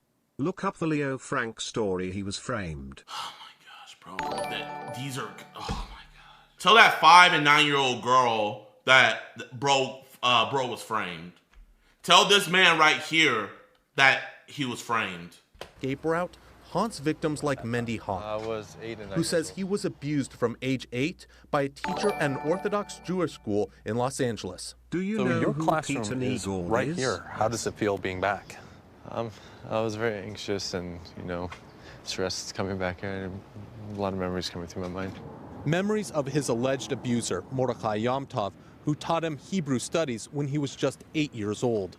So in the beginning, he would just rub me like outside of my pants, and then I would say about 3 to 4 months later, he started going like in. Reaching down your pants? Yeah, it's reaching down. Why did you feel like you couldn't tell anyone? I was scared, I was ashamed. I just didn't know what people would think of me, of the whole situation. Yom-Tov pled guilty in 2002 to sexually abusing and committing lewd acts against 3 other boys. He served jail time, but when he was released, he violated his probation and, according to JCW, fled to Israel with help from individuals within the Orthodox Jewish community. JCW tracked Yom-Tov down and confronted him with a hidden camera in Jerusalem, where he admitted to illegally fleeing the United States with help and using a fake passport to enter Israel. I was supposed to stay for 5 years in the same city. I was supposed to, let's see, join the homicide research. I was supposed to go every 2 weeks to the police station. On parole. I left within a week later. He had this message for his victims. I'm very, very, very, very sorry. The other person in this video is Mayor Seawald, the founder of Jewish Community Watch. He tells CBS News Yom-Tov's case isn't uncommon in the Orthodox community. Bro, whoever those people that helped him forge papers and get him over to another country, you're just as sick as him. You are just as sick and demonic as he is. Adin and Adin a monster? The same thing that's going on in the Catholic. And whoa, okay, before people get into all this anti-Semitism stuff in the chat, we're gonna stop that too, because this is a Jewish man right here who is helping expose these monsters, right? He's helping expose these monsters and get them off. So I see people in the chat saying, oh, average Jew, da-da-da-da-da. No, these are particular monsters that just happen to be Jewish. And he's fighting to actually get justice. They are all the same. Bro, you're banned. I'm banning you. I'm not allowing that. 85% of the preds I've caught are white American men. And I would never dare come out here and say all white American men are PDF files. 90% of the CP traders I've caught in are white American men. I would never come out here and say white American men are addicted to CP. I'm not gonna do that. So for you guys for people who don't even have a attempt of the experience I do in dealing with this type of stuff, you have no room to talk whatsoever. This is a Jewish man right here fighting against this demonic practice and getting these creepos out of his country to get them arrested, man. And you're gonna say they're all like that? Bro. Catholic Church right now around the world, the exact same thing happens in our community. The rabbis say it's, you know what? Yeah, okay, yeah.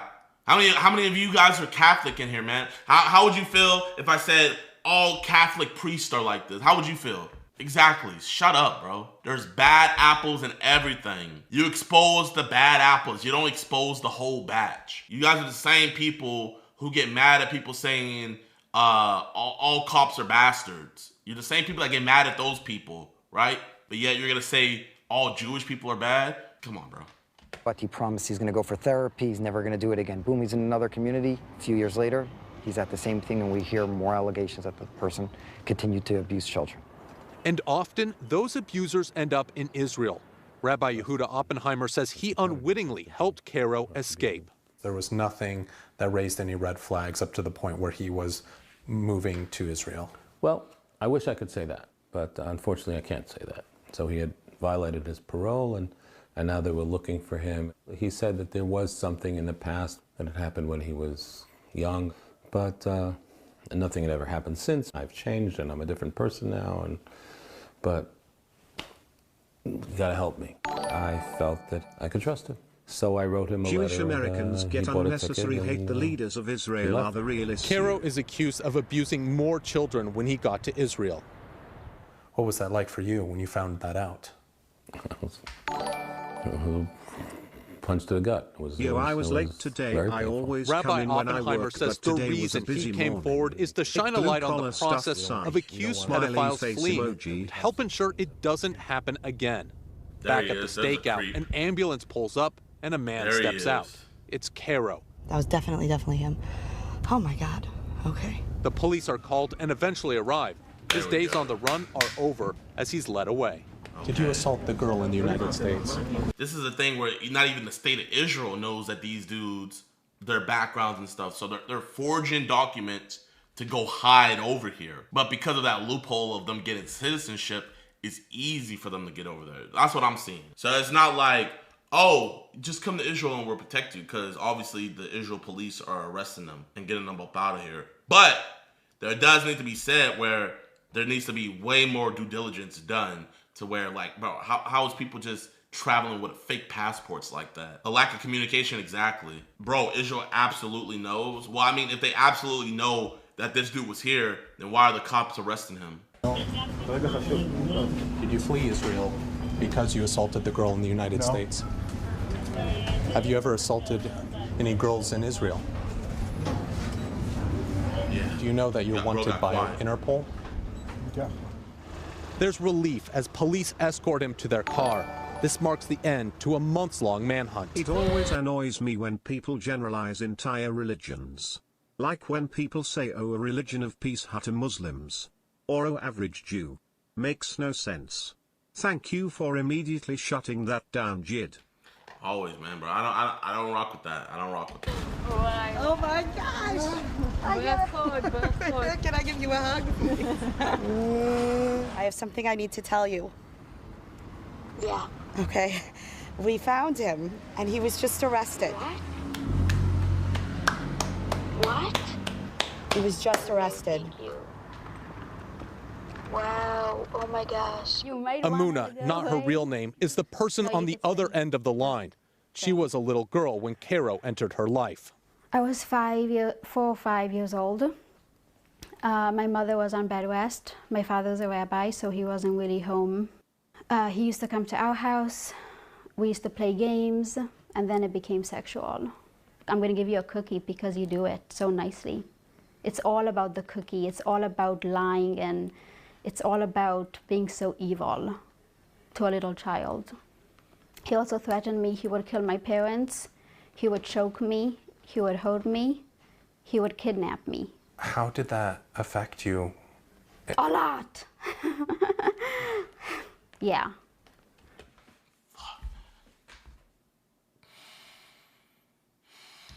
It just hurts knowing that.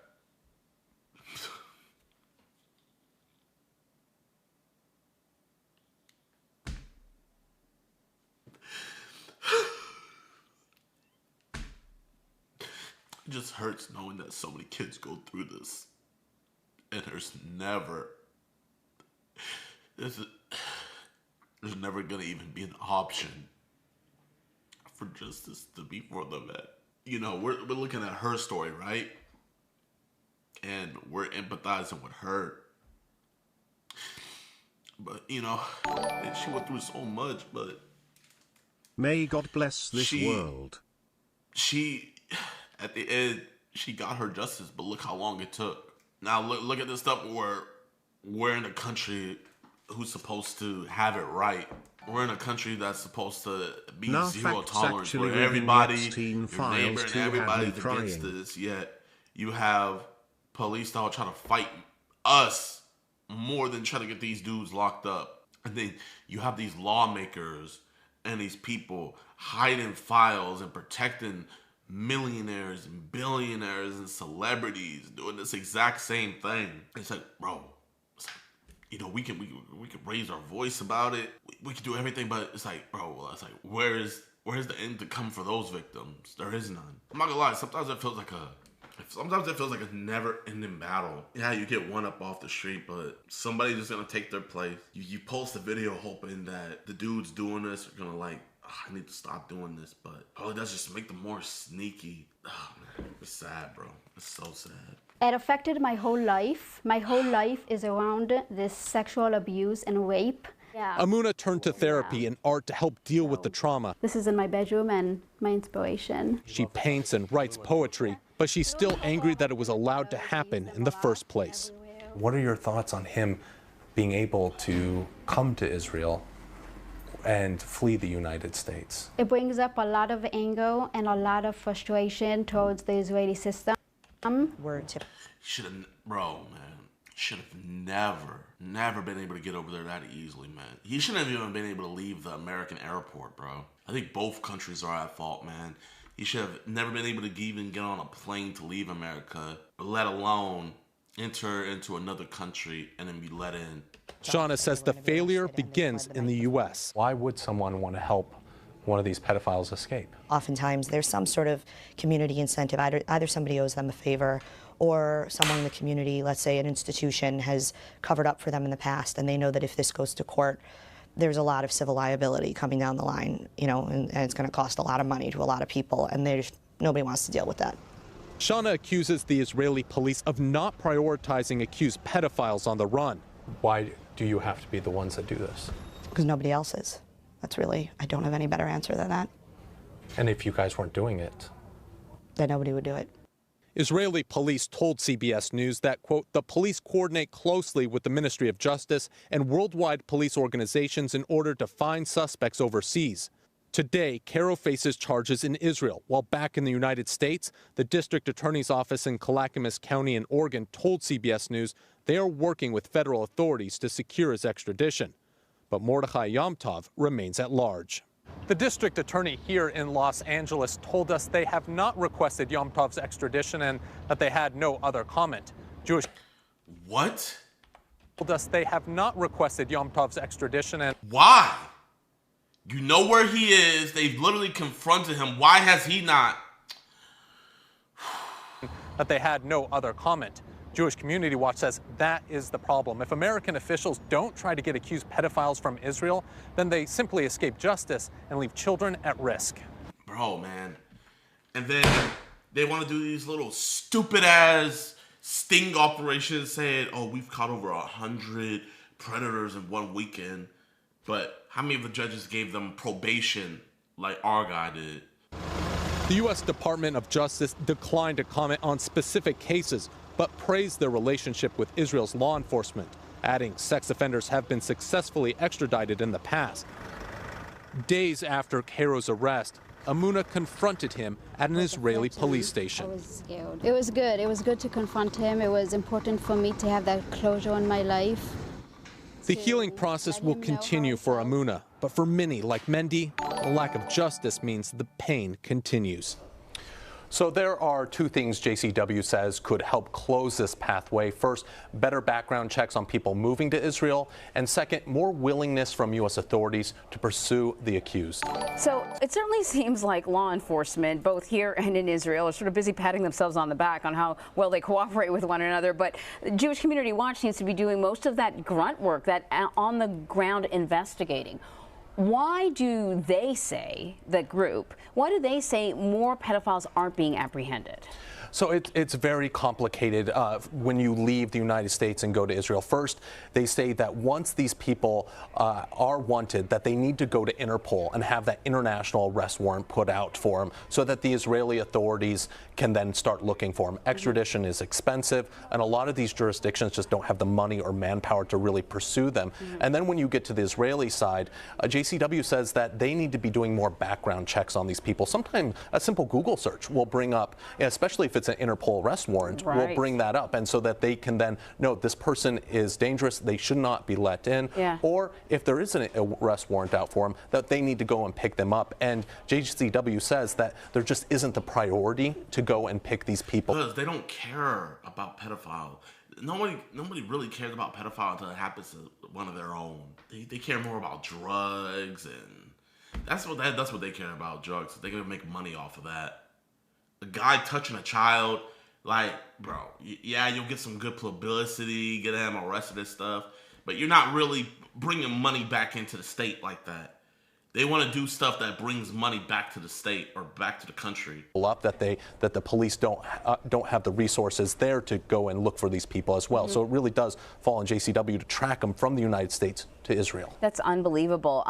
Does JCW also sort of believe that aside from law enforcement, there are sort of other elements of the community that need to work on this? Yeah, and that's another big part of this, is that a lot of the times these people have help. And help within the community, people that... I'm trying to figure out, there's got to be some powerful people if they could help you make fake passports and all of that and get you into another country without being detected. That has to be some powerful people, bro. Help them flee to Israel. Sometimes, as we saw with Yom Tov, he had help, according to JCW, to flee the country through Mexico and then get a passport, a fake passport there to immigrate to Israel. So these are elaborate schemes. They are, and they need a lot of people to pull off. And they say that there needs to be a conversation within the community about not protecting people. And that's where what's so important to have Rabbi Oppenheimer, come forward and talk about this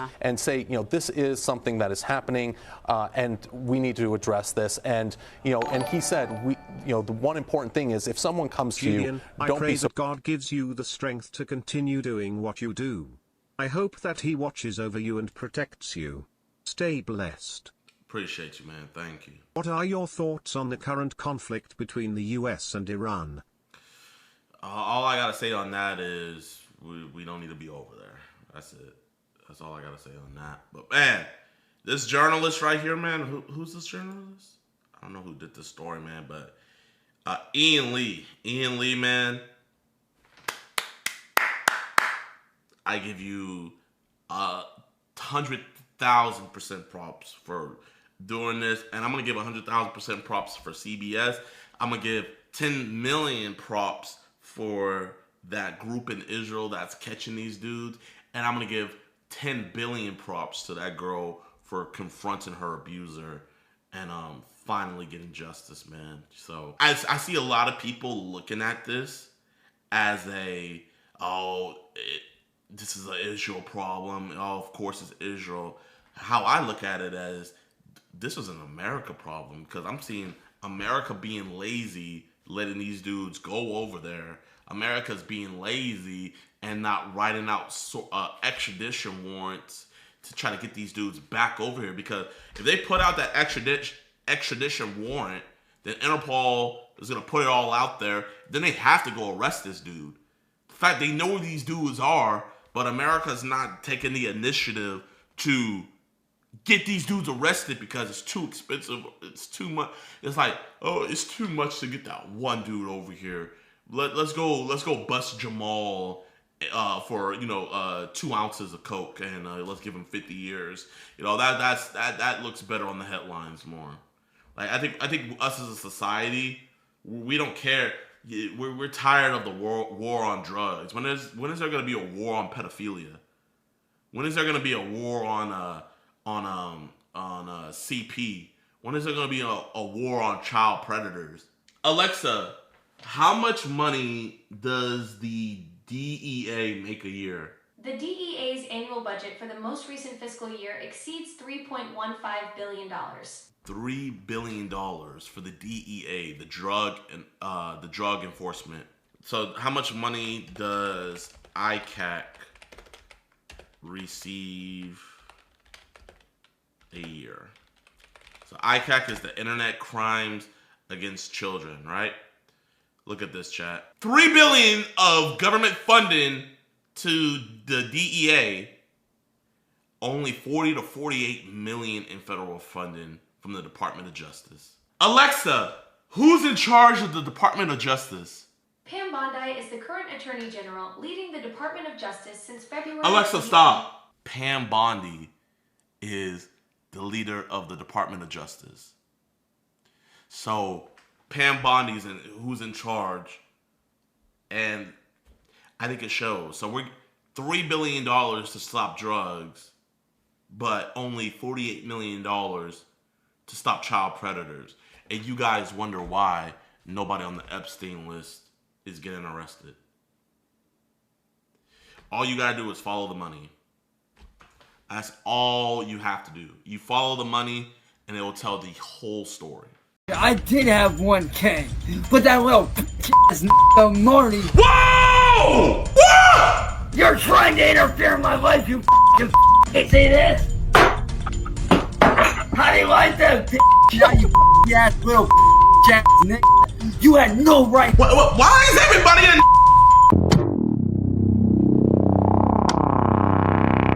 The most unhinged man on the internet. Who is he? What did he do? Is this video broken up? You talk about something, man. You've gone too far, and I mean too far. It's one thing to attack me. It's one thing to troll me. It's one thing to make a ha-ha joke, very funny about a lot of funny shit. This isn't a game, Marty. You're fucking with people's lives here, you sick fuck. Some people get the short end of the stick when it comes to genetics, and not all of them deal with it gracefully. Sure, congenital issues can account for some shortcomings, but how many? When does someone cross the line, and despite their defects, when can they be held accountable for their actions? A case study of this gray area is Ohio's very own Cyrax, often referred to as always in Ohio, Chan, or Asmongold's long-lost twin. Over the course of a decade, Cyrax has gone from an aspiring musician to trying to stay out of jail for things like abusing his grandmother and sending some very unfortunate messages to people who definitely shouldn't have received them. So in today's video, I aim to answer the question, who the hell is Cyrax?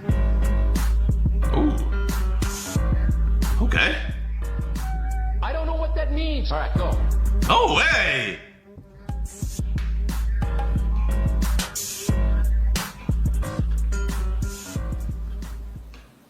Oh, that was a banger! Lolcows, Cyrax didn't just come about in a vacuum. If anything, he is the closest we've ever come to a purebred lolcow. Born Patrick Smith on September 20th, 1990, Cyrax claims he was born at just 26 weeks, weighing only 1 pound and 12 ounces, with only 1 kidney and 1.5 lungs, and with 1 blind lazy eye. At least in part, this is because his mother, Connie Lobdell, was herself challenged to some extent. Cyrax's grandmother, Sally, claimed she was fully disabled, although it's unclear what that means, while his father described her as someone with ADHD and another unnamed condition. He specified that it took him 3 years to teach her how to drive a car, which suggests some degree of intellectual limitation. Many speculate he suffers from fetal alcohol syndrome, though due to Connie's potentially impaired condition, there's hardly any way to hold her accountable for that. His father, on the other hand, is a very different story. In 1994, Rupal Mark Smith, the original legal name of Cyrax Sr., was arrested. While accounts on this vary, with Cyrax himself saying his father went to jail the day he was born, the records available put his arrest at when Cyrax would have been 3 or 4 years old. On July 26, a 14-year-old girl was raped by an unknown man who chased her off a bike path for around 50 feet. According to a person who identified as the unnamed victim, he'd already been stalking her prior to the assault, which meant it was premeditated and suggestive that he'd probably done something like this before. She gave a detailed description of her attacker and his blue 10-speed bike to the police, who prepared a composite sketch. When presented with photo lineups, the victim picked Rupal out of both of them. The sketch was then published in the local newspaper and ended up being seen by Rupal himself just 2 days after the attack. Fortunately, the intellectual acumen of the Smith lineage was already being exhibited, as Rupal decided to call the police himself and identify himself as extremely similar to the man depicted, only to say he wasn't responsible and had an alibi. Regardless, this was enough for the person taking his call to report him to their supervisor, leading an officer to be sent to where Rupal was residing. Upon arriving at the residence, the blue 10-speed bike was seen, an exact match for the one that was at the crime. So,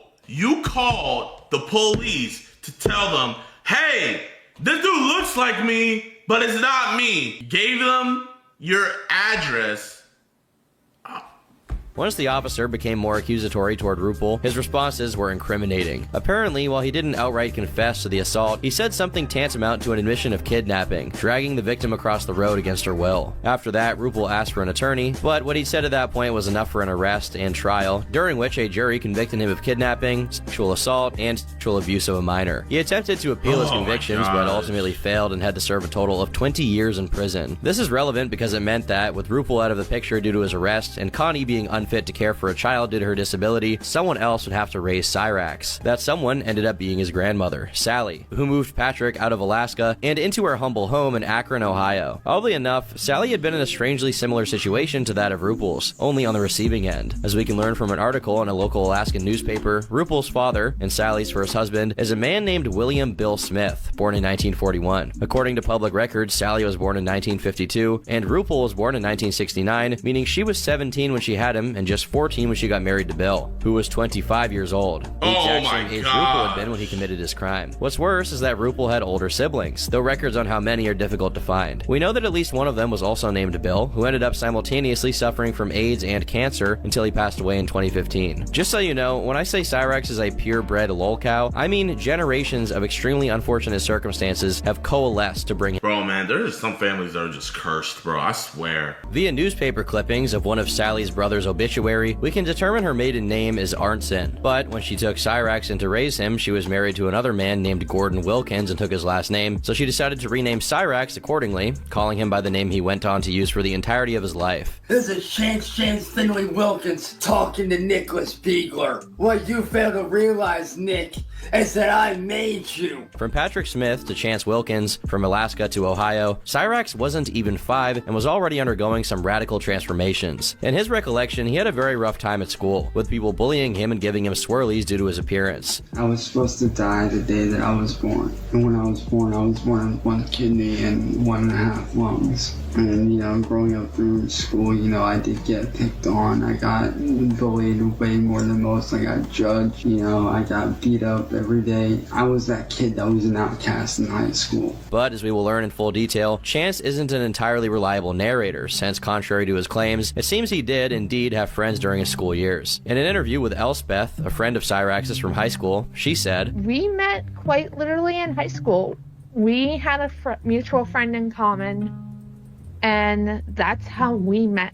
According to Elspeth, Chance and his group of friends bonded over their interest in dancing, so much so that she herself is a trained ballet dancer. She recalls an instance where they both performed a piece called The Dueling Dancers at the school's talent show, but unfortunately there's no footage of this event. When they weren't at school, they usually met up and hung out at the house of their aforementioned friend, Billy Seiler. Billy was a short, legally blind African-American student, and Cyrax described him as a closer friend than the rest of the group. After all, Billy was the one who introduced him to Linkin Park, one of Cyrax's favorite bands. Months before any of his followers investigated Cyrax's story with Billy, Cyrax spontaneously brought it up, saying, "Unfortunately, when I was 16 to 17 years old, around that time period, I was actually by one of my best friends from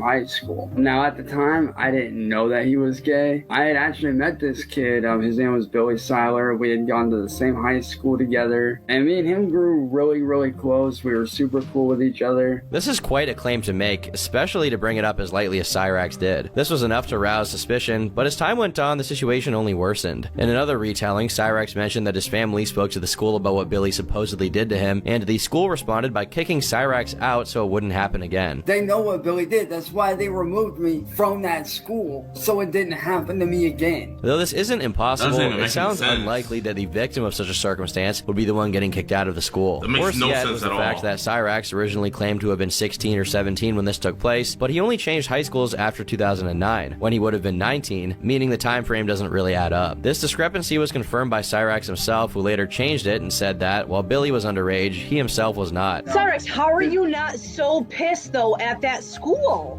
Oh, I think it's insane. You should have never been expelled. We tried, and that's the thing. That's the thing. We tried to fight. Wait, that sounds like my decoy. One of my decoys.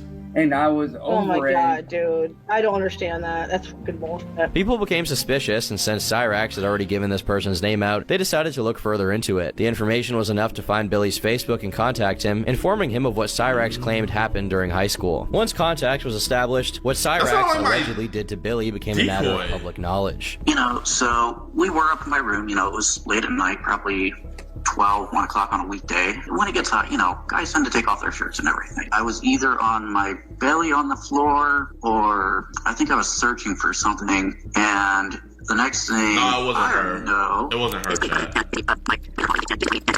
And at this point, I had never given any type of consent whatsoever. This all but confirmed in the eyes of many that at the ripe age of either 18 or 19 years old, Cyrax had assaulted a disabled minor. What a great way to start the story. We have little to no information on what else Chance was up to during the 2000s, but we do know what his family was up to. His mother, Connie, remarried in 2002 and was living with a man named Michael. But just a few years later, in 2007, she tragically passed away while using a wood stove that didn't have proper piping, and because of this, it resulted in a house fire. Perhaps adding to the tragedy was the fact that she passed away on Cyrax's 17th birthday. A little over a year later, the house Sally was living in with Chance was broken into, though there's no way to know if the perpetrator was ever found. In late 2009 to early 2010, Cyrax created his first ever YouTube channel, but it was nothing to write home about besides a few AMVs he made with freeware, and definitely Hey, that's not a bad AMV, low-key. doing so. The years of 2010 That to wasn't bad. 2011 were mostly uneventful, though Cyrax made a few Facebook posts that contributed to the notion that he wasn't as bullied as he said he was, since he had multiple girlfriends during this period. He also shows his funnier side with jokes such as, Santa, ho ho ho, me. Damn, Santa has 3 hoes? What a man whore. One at a time, and they better get paid extra. You so fat and old, nasty. It's only in 2012 that things get intense with Cyrax abusing his grandmother, Sally, in a document retrieved via the Freedom of Information Act, because, yes,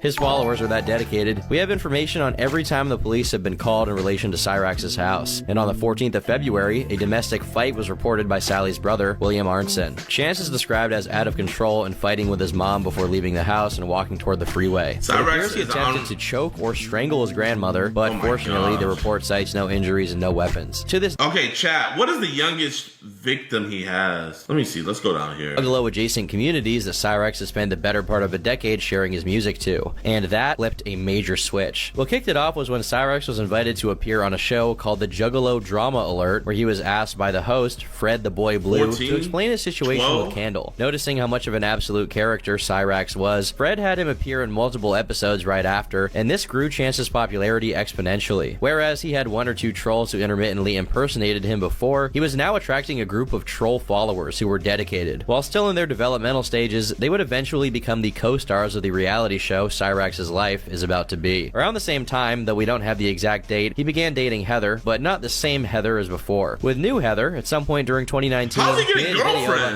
how cyberbullying and other kinds of abuse may lead to doing something drastic. While we don't know the date this video went up, if it came out before Candle began role-playing as if she had passed away, there's a very good chance her faking her death was to make it seem like Cyrax had done exactly the thing he denounced and cyberbullied someone to the grave. For a while, the trolls did little besides sending outlandish threats of all sorts to Cyrax, even going as far as calling his home phone to inform him that they had planted a bomb in Sally's car, which Cyrax reported to the police, and once the car was checked out and no device was found in it, he made a video on his Facebook page mocking his trolls. Eventually, they evolved and realized that if they were going to get any quality lolcow content out of him, they would have to be working on the inside. One of the first to do it was by the name of Pokimane, who began interacting directly with Cyrax and even received a voice message from him explaining the Candle situation. Around the same time, Bro, I'm not gonna lie, bro. These people who follow these sick people, and do all this extra stuff, man, they're thrown off too, bro. They're like, do all this to this dude. I mean, he's already a sicko, and now you're, oh, no, you're weird. Juggalo act called the Bender Boys also got involved in trolling Cyrax in some unknown fashion, earning the ire of the Madman of Akron. While it gets increasingly difficult to find the exact dates and details for things from around this time, the closest I found was that a channel very tightly associated with the Bender Boys, called Brooklyn Menace, posted a video edit of Cyrax playing around with a samurai sword under the title Cyrax Shaolin. After a month or so of gratuitously terrorizing him, the more sophisticated trolls took a page out of the Daniel Larson textbook, deciding to pose as a record label interested in signing Cyrax. In late October, he posted a video about how we finally made it. See, a lot of people don't realize it, but thanks to the haters over on YouTube on my new channel, I got some exposure got hooked up with a major underground artist who just happens to be working with some big names in the industry. After years of struggling as an independent musician, he finally succeeds. And to follow this poetic note, it appears that the new Heather is spending some time at the Cyrax household, as we have footage of her from around this time, kissing Cyrax and fighting trolls alongside him. It is shocking to see that Heather physically chokes and coughs upon kissing what has been dubbed by the trolls the trench mouth. However, good time. Chokes and coughs upon kissing what has been dubbed by the trolls. She immediately wiped her mouth when she kissed him. Trench mouth. However, good times don't always last. I believe that October of 2019 is the most accurate time frame for the rise of Cyrax's arch nemesis and primary troll, the King of Akron, Music Biz Marty. From what is available online, we can deduce that Music Biz Marty approached Cyrax as someone interested in managing his merch shop, only to proceed to claim control over the merch store and play the role of a cartoonishly greedy corporate record label executive who tricked Cyrax into signing away the rights of all of his merchandise to the evil Ram Ranch Records. In a video from this period, Cyrax can be seen begging for Marty to stop what he's doing and pretending to cry while asking to be left alone. You are degrading me. You're ruining my image as an artist, as a person. You are sick. In order to play Cyrax for a fool more effectively, he creates a false dichotomy between Ram Ranch Records and Bender Boys Records, which he was also indirectly in control of. It becomes very difficult to verify whether this manifestation of the Bender Boys has any direct relation to the previous one, and how exactly Cyrax's relationship with the Juggernaut ended, but in the grand scheme of things, it doesn't matter that much. This period was rife with Cyrax's participations on the Juggalo show, including one where he appears to be freestyling a diss track on Marty, who is also in the call, while a Juggalette and member of IP2 named Gucci's twerks to his bars. You could not make this up if you tried to. In early November, the setup concocted by Marty and the Bender Boys comes into play, as Cyrax is convinced he has successfully escaped the talons of Ram Ranch Records by joining the Bender Boys label. Despite this taking place only a couple of weeks after his supposed signing to Juggernaut, after believing he joined the Bender Boys, he delivered one of, if not the funniest moment during the entirety of the Cyrax story. To celebrate it, he posts a video wearing what looks to be an oversized pleather jacket and sunglasses, all of which is juxtaposed against the regular scenario of his insane asylum white-walled containment zone he calls a bedroom. He begins the video by drinking some kind of clearly non-alcoholic beige fluid, as if it were champagne, before proceeding to give shout-outs to any and every person he's ever interacted with, like he was receiving a Grammy. Another noticeable thing is the change in his affectation. He puts on a slightly New York accent with Ebonics to go with it. I figured I'd come in, celebrate, kick it, chill. Got a brand new dope track dropping with some of the homies. Cyrax can also be seen visibly calculating the best moments for him to take off his sunglasses dramatically, and he does it when he decides to talk about how the deal with BBR will help him take care of his kids. He obviously does not have, and I'm not even sure he's physiologically capable of having, kids, and what he's referring to here are new Heather's kids, but we'll explain that part in a little bit. Eventually, he's joined on a stream by someone with whom he's planning to drop a song, and we later learn that dropping a song and music video was a part of his contract with BBR. The song comes out, and it sounds like you'd expect it to.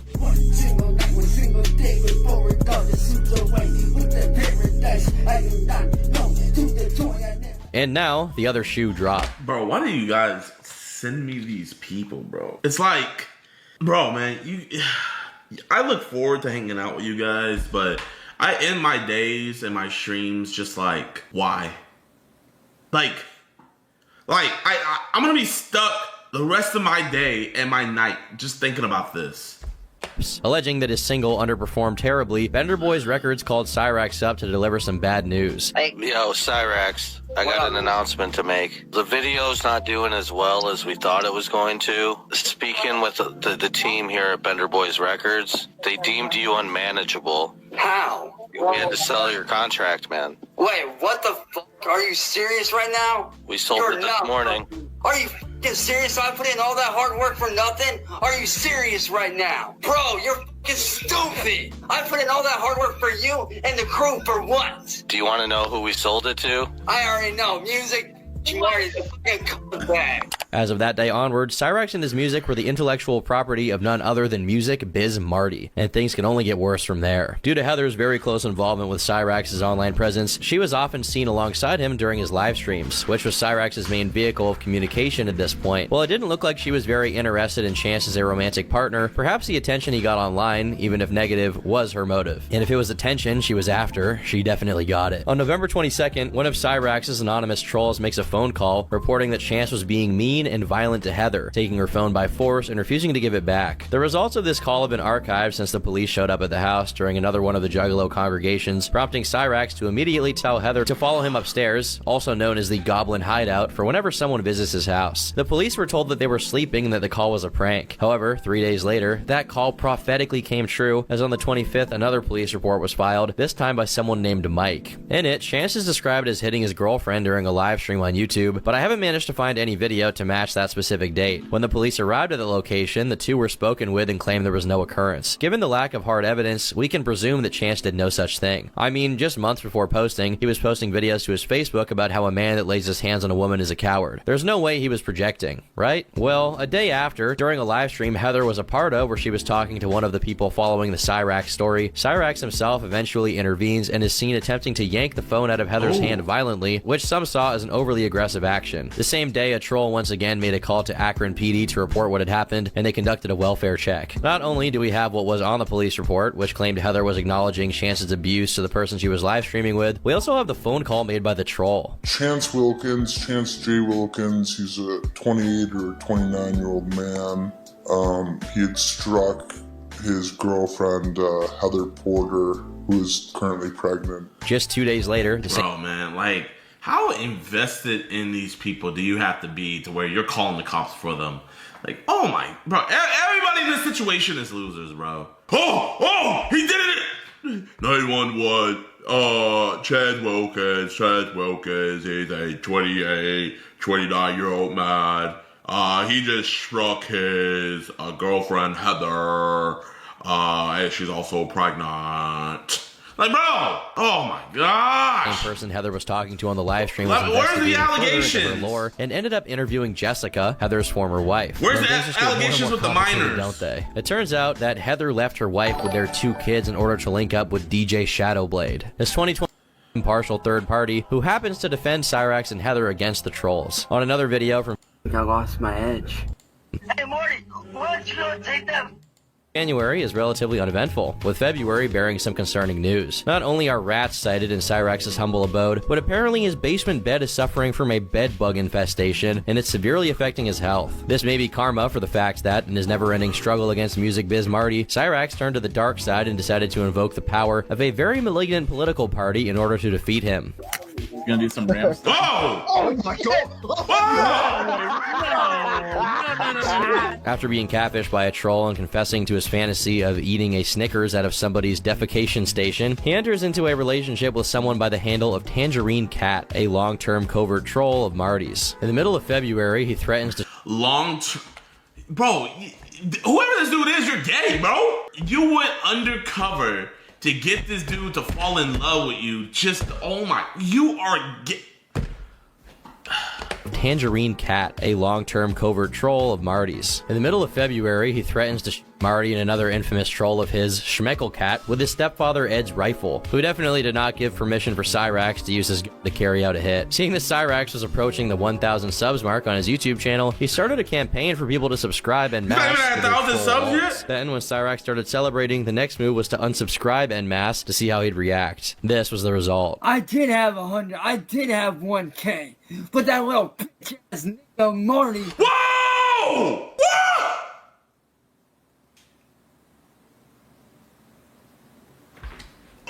Bro, what did we do? Get up, 1K, but that little bitch ass nigga Marty.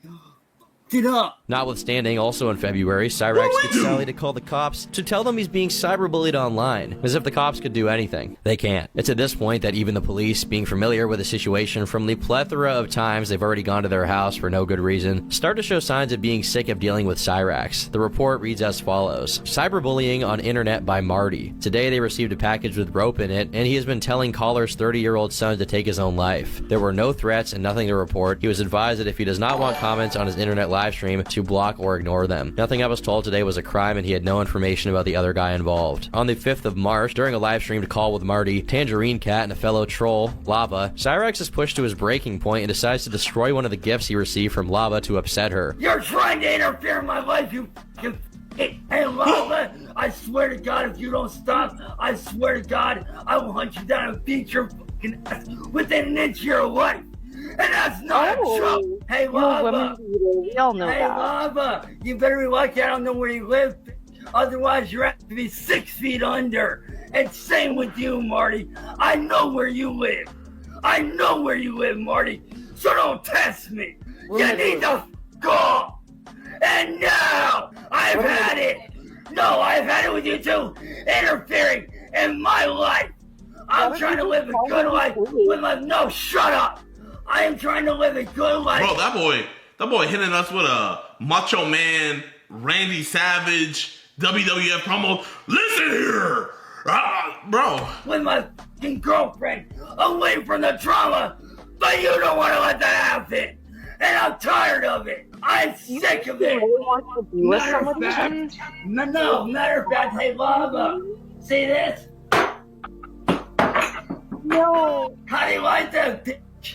How do you like that? Apparently, during his tirade with the ocarina, he made holes in his walls that indefinitely continued to be visible whenever he recorded videos. But the bad news simply refused to stop coming. Marty breaks the story that Cyrax has been taken to the hospital, and the doctors discovered he developed a fungal infection on his private parts. The cause of this might be the fact that he not only neglects to wash himself after he does the deed, but also does it multiple times a day, which results in chafing due to excess friction. I'm glad I can explain this to however many people are watching this right now. Later.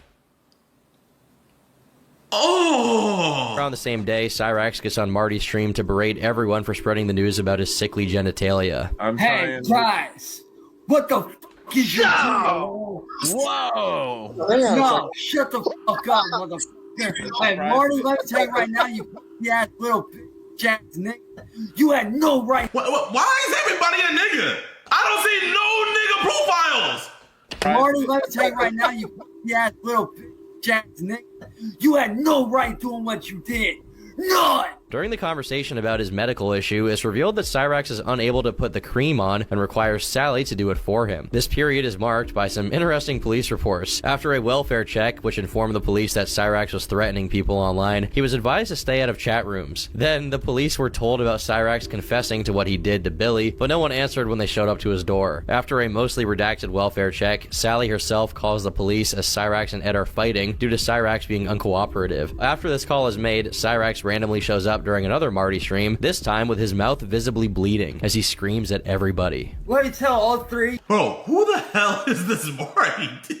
Yo, chat, man, can someone help me get in touch with Marty? Chat, do I need to do an interview with Cyrax? Does Marty have a YouTube channel? You motherfuckers right now. Marty, oh, he passed? Ah, dang.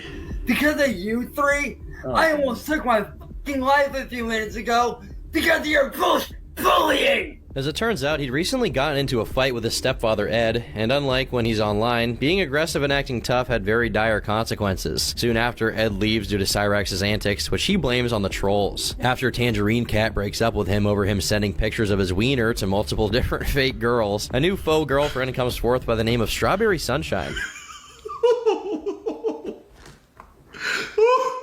Yo, chat, remember that episode of Family Guy when Brian was dating the blind girl? And she broke up with him, and he just put on a mustache. I don't even know why he had a mustache. And you're like, hey, how you doing? And she was like, oh my gosh, hey.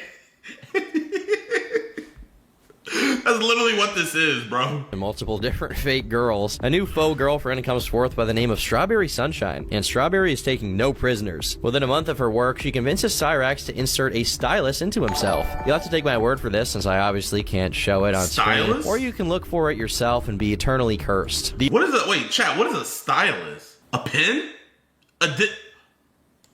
Oh!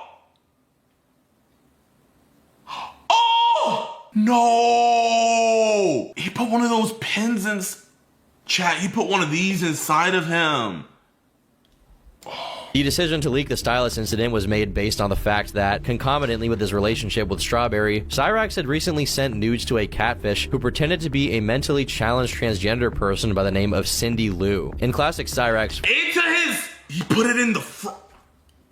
Oh my form, his strategy to get back at his trolls is to start threatening to do something crazy. Hopefully that was clear enough to understand, but evidently Cyrax was too scared to manipulate them with a real knife, so he just held a pen to his neck. And not just any pen, the accursed stylus. Props to whoever the girl was that played Strawberry for not laughing upon discovering it was just a pen. Just a day later, Cyrax tries to do the pen routine yet again. On April 14th, he tries it yet again, culminating in Strawberry breaking up with him. 6 days later, a video comes out of our boy proudly sucking on that same stylus. As the shtick grows increasingly tiresome, the trolls decide to up the ante. One of the troll outlets mentioned a while ago, Masshole Report, decides to play the part of a 14-year-old catfish to see if Cyrax would bite. They presented themselves as Crystal and claimed to be suffering from bullying, and Cyrax responded. As they chatted back and forth, Crystal sent a picture of herself, an adult decoy by the way, to which Cyrax responded with compliments. Soon after, he declares his love for her, followed by him claiming that despite being 30, he looks like he's also 14. Immediately after, sends a picture of his disco stick. It seems like the catfish didn't plan to get the picture so soon. I won't get into too much detail beyond this, but despite believing the person he's talking to is 14 years old, he asks for indecent pictures repeatedly over the course of their conversation. Bro, unless the cops get a decoy on him, sadly, with him being in Ohio, nothing to get him. Ohio is one of those states where they will not take chat logs. The only way we can get an arrest in Ohio is if they have CP. That's it. After some time, probably after he told Sally what he was up to and she told him how it could get him into trouble, he expresses regret and ghosts Crystal. It's likely that Cyrax sussed out that this was going to make its way into Marty's hands, so his tactics became much more frantic and desperate. This was no fluke either, as during her investigation, Kate, the person running this operation, discovered that Cyrax had done the same thing in 2014 when he would have been 24. In another instance, which was eventually revealed, he was briefly together with a 15-year-old named Chloe. In a cameo he made in one of Marty's streams soon after the Crystal incident, knowing that YouTube forbade any kind of nudity, he proceeded to flash the camera in an attempt to get Marty's account shut down. This is a tactic he came to employ multiple times after. After a few police reports about Cyrax's online dealings with fake 14-year-olds, Sally called the cops over a fake picture of someone holding a firearm outside their house. To make everything even more cursed, Cyrax's dad, now free from prison, discovers that his son is a horror cow and appears on one of Marty's streams. It seems going to jail didn't fix him, since by searching his new name, Oangus Ravenwood, a Pinterest shows up with categories like feminized soccer boys are easy to convince and boys in dresses, containing multiple images of young boys in drag. When asked about it by Marty and Schmeckel, he claimed it was for trans kid awareness. Meanwhile, after years of being on the dark side, Cyrax turns to Christianity to fix his situation, while posting a few spoken word poems playing the victim. I suppose, due to loyalty to people of his same proclivities, he goes back to being friends with Chuck Stiegel and defends him from the accusations. Around this time, we can see that Cyrax has begun to frequently scratch his head, which we eventually learn is due to the bed bugs biting him. In exchange for the return of his PayPal account, Marty strikes a deal with Cyrax that the two would meet up in real life in order to square their differences, and upon showing up to Cyrax's house, Cyrax once again hides in the attic. After revealing during a spat with the troll that over the course of his entire career, he's made a total of just under $6 from his music, we get this.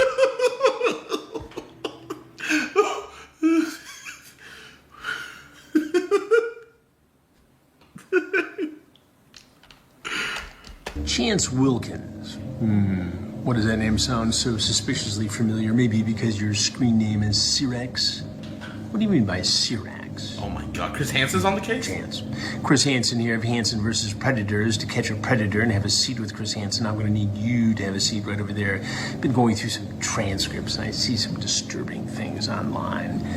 You don't want to be the target of one of my investigations, Chance. He then gets together, and engaged apparently, to a trans woman named Trisha, and begins defending her honor against trolls who are misgendering her. Cyrax begins posting videos of himself training to fight Marty again, only to flake out a second time when Marty showed up, sending Ed and Sally down on his behalf instead. During the same stream, Cyrax brings up a shooting that took place near his house, in which a 13-year-old was injured, and acts as if that event was actually the doing of Marty's goons, who got the kid by mistake. Okay, because of you and your little goons, a 13-year-old little boy died today, bro. I know those bullets were meant for me. In January 2022, he audibly fights with Sally over his obsession with the internet in the background of one of his streams. It sounds like she's telling him to get a job while he claims that protecting his family is more important, before bringing up some acquaintances of his who are in the hospital as if it was relevant to the situation. In February, he joins the Dark Side Phil Club, forgetting his stream is on while he does the deed. Despite nothing being visible, I'll do you the favor of not playing the footage of it because you get to hear some audio, besides the stream of Heather he's watching to relive the good times while he cranks it. The aftermath is quite ominous.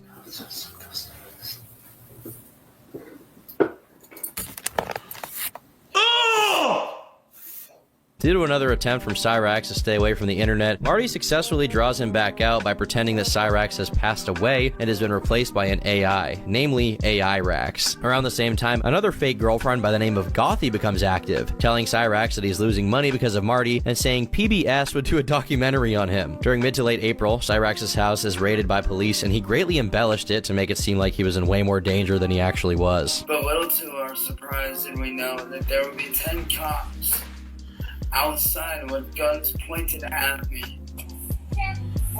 Hey, just go ahead and stand up. Keep your hands up where we can see them. In actuality, they just pointed a flashlight at him and asked him some questions. It wasn't a real raid. A month later, he audibly poops himself on stream.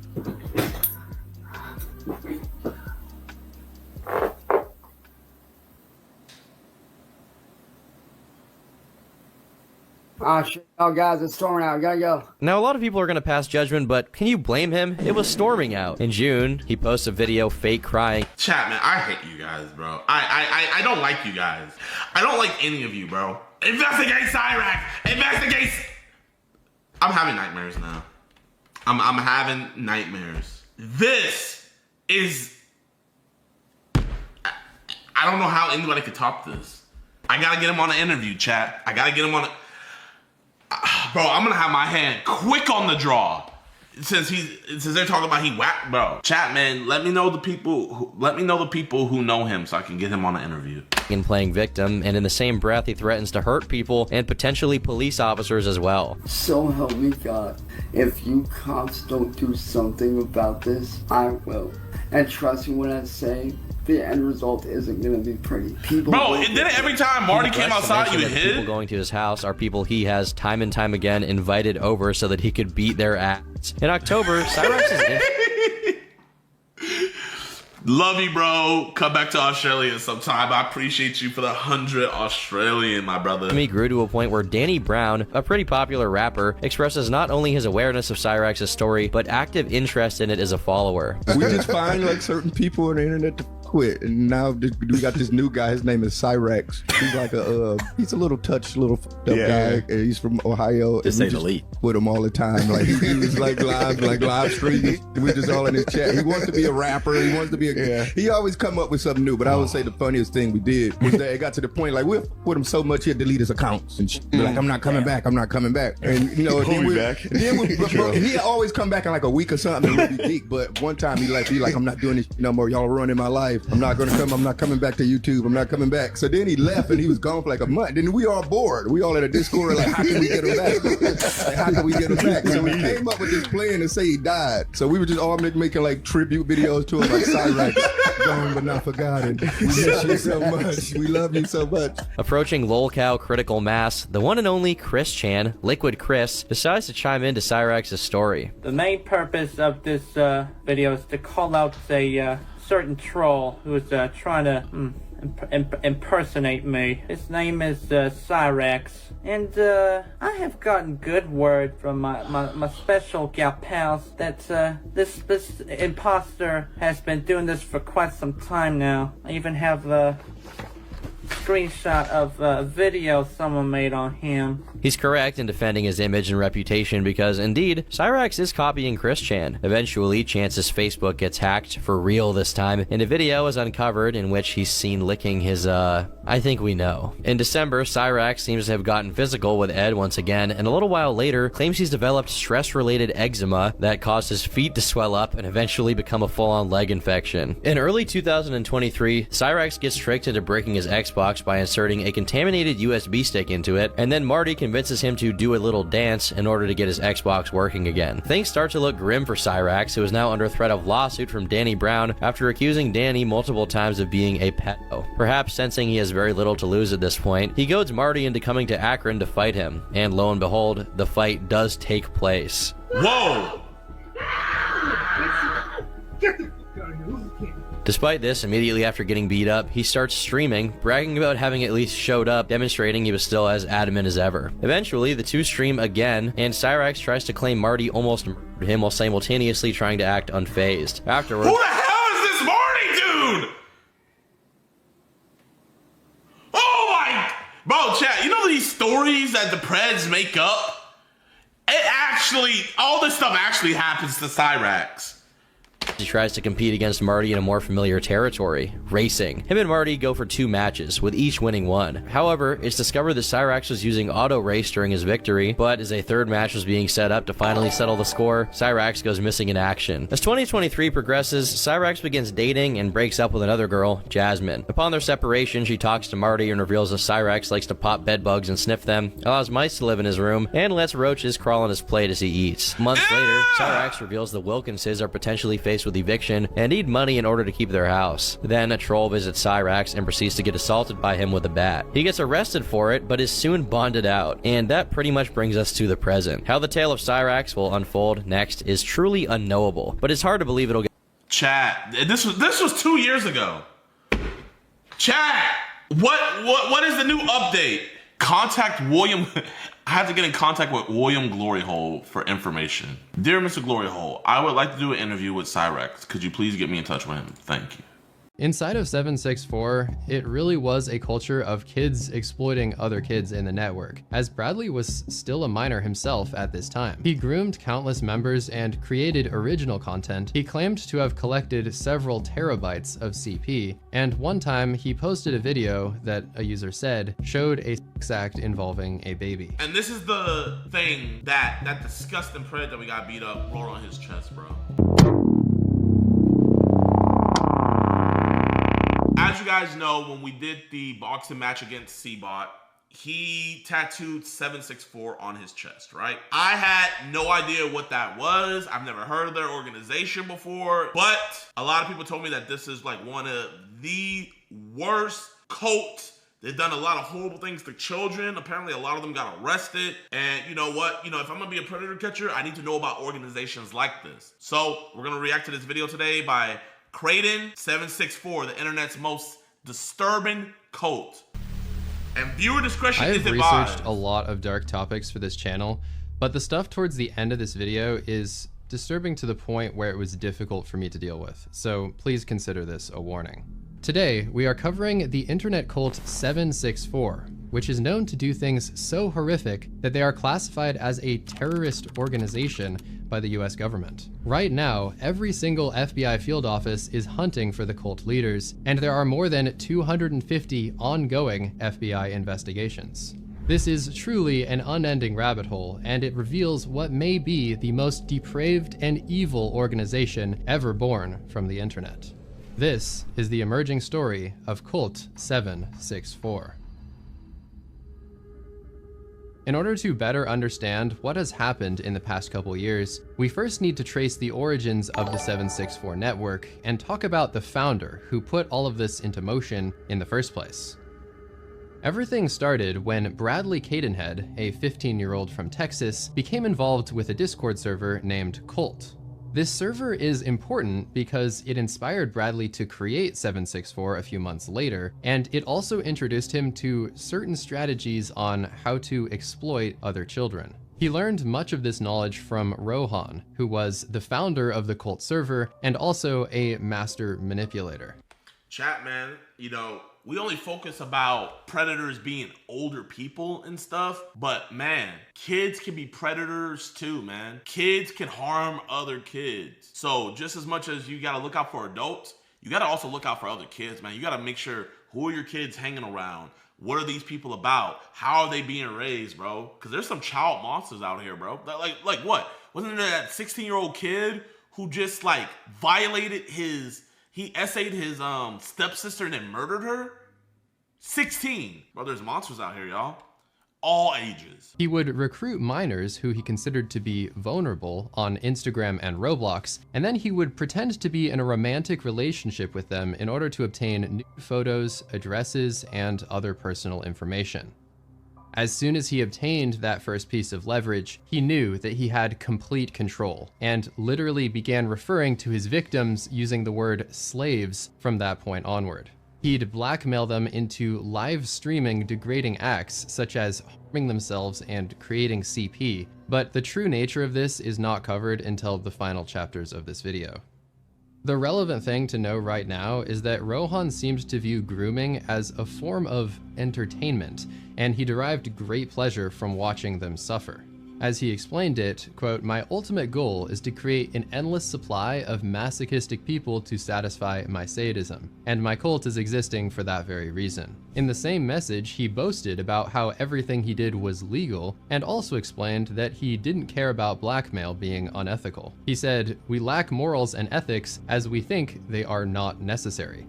According to his nihilistic ideology in the cult server, ethics were seen as a weakness that needed to be eliminated from everybody. It seemed the many other members of the server agreed, including Bradley, whose mental state was now deteriorating rapidly. He looks like a school shooter, bro.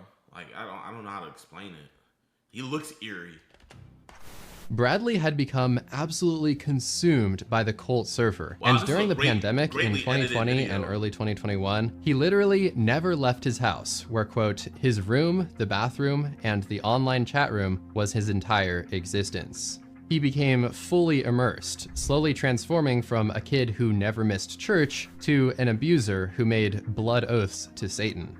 Bradley was already a troubled teen prior to his engagement in any of the— And this is the thing that disgusting pred that we got beat up rolled on his chest, bro. As he was relentlessly bullied as a child, and he even threatened to become a school shooter. His parents got divorced, and it is suspected that his mother abused him, although this is unconfirmed.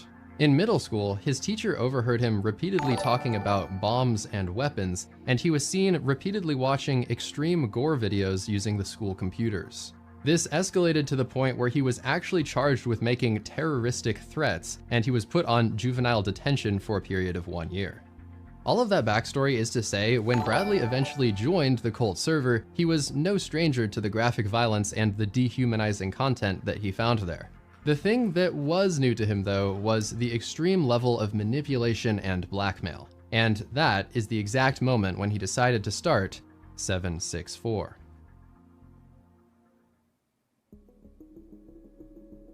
In early 2021, Bradley, quote, "stopped caring about anything," and he reached a breaking point. He had completely withdrawn from society by this time, and his only human interactions were these toxic echo chamber chat rooms with other depressed and nihilistic teenagers. He hadn't been attending school in person for a while now, but January 2021 is when he officially dropped out of high school. Within 1 month, he had started the 764 Discord. The following events were all part of a carefully arranged plan by Bradley. He brought along all of his philosophies and the stuff he learned in the cult server, but this time, he was the leader who had all of the control. Going by the username Felix, he started setting up the server and adding a few of his friends, and then, just a short while later, 764 was officially operational. The name was based on his zip code, as these were the first 3 numbers in his hometown of Stephenville, Texas. The logo featured this number, along with some other symbols related to Satanism. It didn't look like much at the time, but this server was about to become one of the fastest growing online threats in the world, and it was all going perfectly according to Bradley's plan.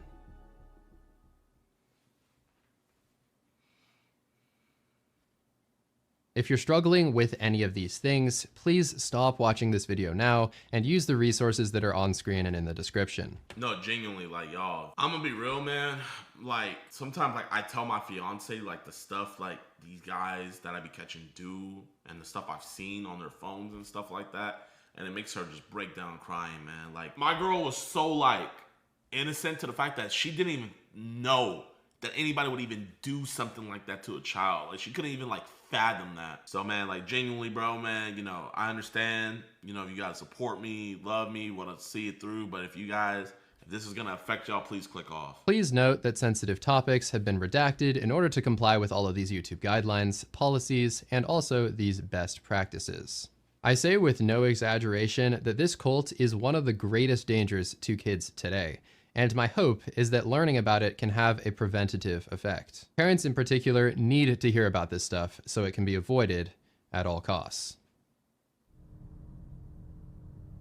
That's why my kids aren't going to get on the internet until way later. The following chapters demonstrate what it might be like to join 764, and the chapters are ordered chronologically based on what a victim might experience, starting with their recruitment, then moving to radicalization, and finally ending by covering some of the abuse and violence that typically follows. Coincidentally, by structuring the video in this way, each chapter also tends to get more and more disturbing as the video goes on.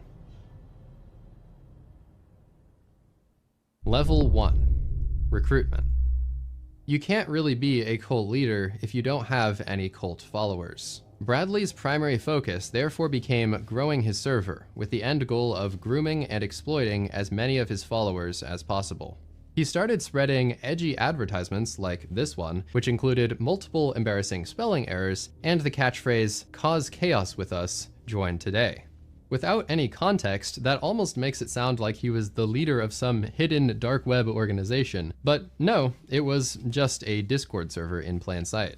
Once we get to talking about all of the events that took place in this server, you will realize just how insane it is that this was happening on a mainstream social media platform. In fact, this was actually part of Bradley's recruitment strategy though, as You know the crazy thing about it though is Roblox caught a lot of flack for, you know, all the schlep stuff, deservedly, right? But we really need to be switching our attention to Discord, man. Like, I was just thinking the whole time, bro, like Discord got off so unscathed throughout all of that. That is where the main, like, I would say Discord is actually a bigger problem than Roblox, me personally. By using Roblox and Discord, he was able to target kids who were just gaming and he didn't raise any suspicion. This was the ideal environment where he could befriend or love bomb them using fake identities and lure them into 764. Bradley and his group would also heavily recruit from forums related to topics like depression and bipolar disorder, as they found that these people were easier targets. Any post tagged with eating disorders also became a prime target as well, so anyone who posted something related to this was likely to be directly contacted by Bradley or a 764 member. Something that is also pretty concerning and worth mentioning is that Bradley's recruitment strategy was invisible to parents. Even if a parent looked at their kid's phone or screen time data, all they would find is regular apps and regular games. After all, there is nothing inherently bad about using mainstream social media and a popular game like Roblox, which is literally marketed to children. 764 both knew this and took advantage of this, and it ended up being the key to their growth.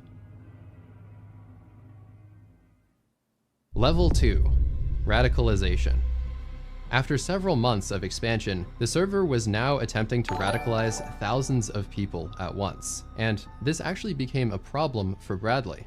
These new members were starting out by seeing the most tame things that 764 had to offer, but even those things were still pretty intense. For example, they would see graphic violence, CP, and pretty awful conversations going on in every single channel. For instance, they would probably witness chats between the sadistic neo-Nazi members who would talk about getting pleasure from watching people suffer and hating other people based on ethnicity. Bradley did his best to radicalize the new members and onboard as many of them as possible, but this was where the problem arose. So many new people had joined the server recently that some of them weren't fully on board with the disturbing content. When they saw the CP, they reported the Felix account to law enforcement and to Discord safety team. Bradley had also been posting CP and gore in another server called No Feds Paradise, and he was taunting other users who called him out for his behavior. So, as you might expect, his Felix account was quickly banned. Law enforcement didn't seem to consider him a significant threat though, and they decided to do nothing at this time. Ridiculous, bro. Like freaking my server got raided the other day and they started just spamming CSAM stuff in there, man. Like, I'm probably just gonna nuke my server again. I'm gonna be honest, man. Like, I like Discord. I think it's cool to meet up with the community and stuff, but it just brings so much more like headaches than it does good, genuinely. I've already been reported to the FBI 15 times and they haven't done anything, he said to another user. Have you seen the stuff I've been doing for almost a year now? He really thought that he could get away with it forever.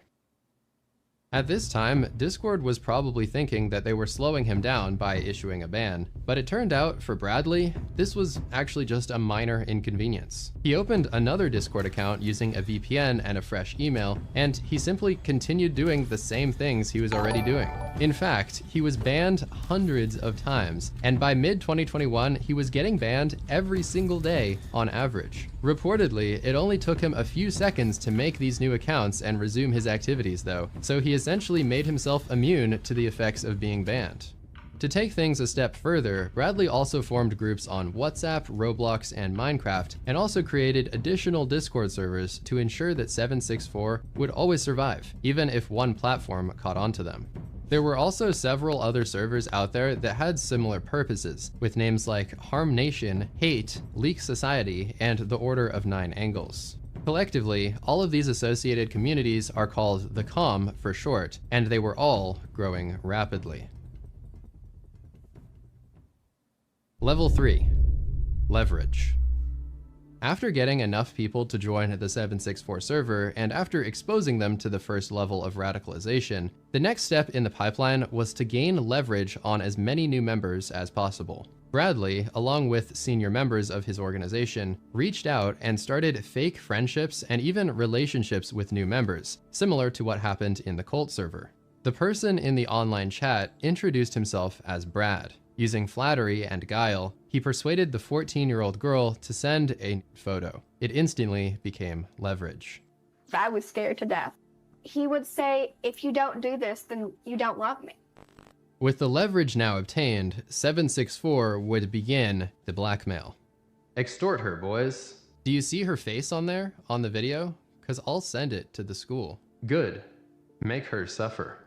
Under the threat of releasing their compromising photos, 764 would eventually extort their members into doing unspeakable things. Oh my god. Before they could extort these most extreme actions though, they first had to start off with the simple stuff that they considered to be tame. For example, they would coerce victims into drinking from a toilet bowl, and one girl was forced to eat her father's ashes on video chat. Oh my, bro!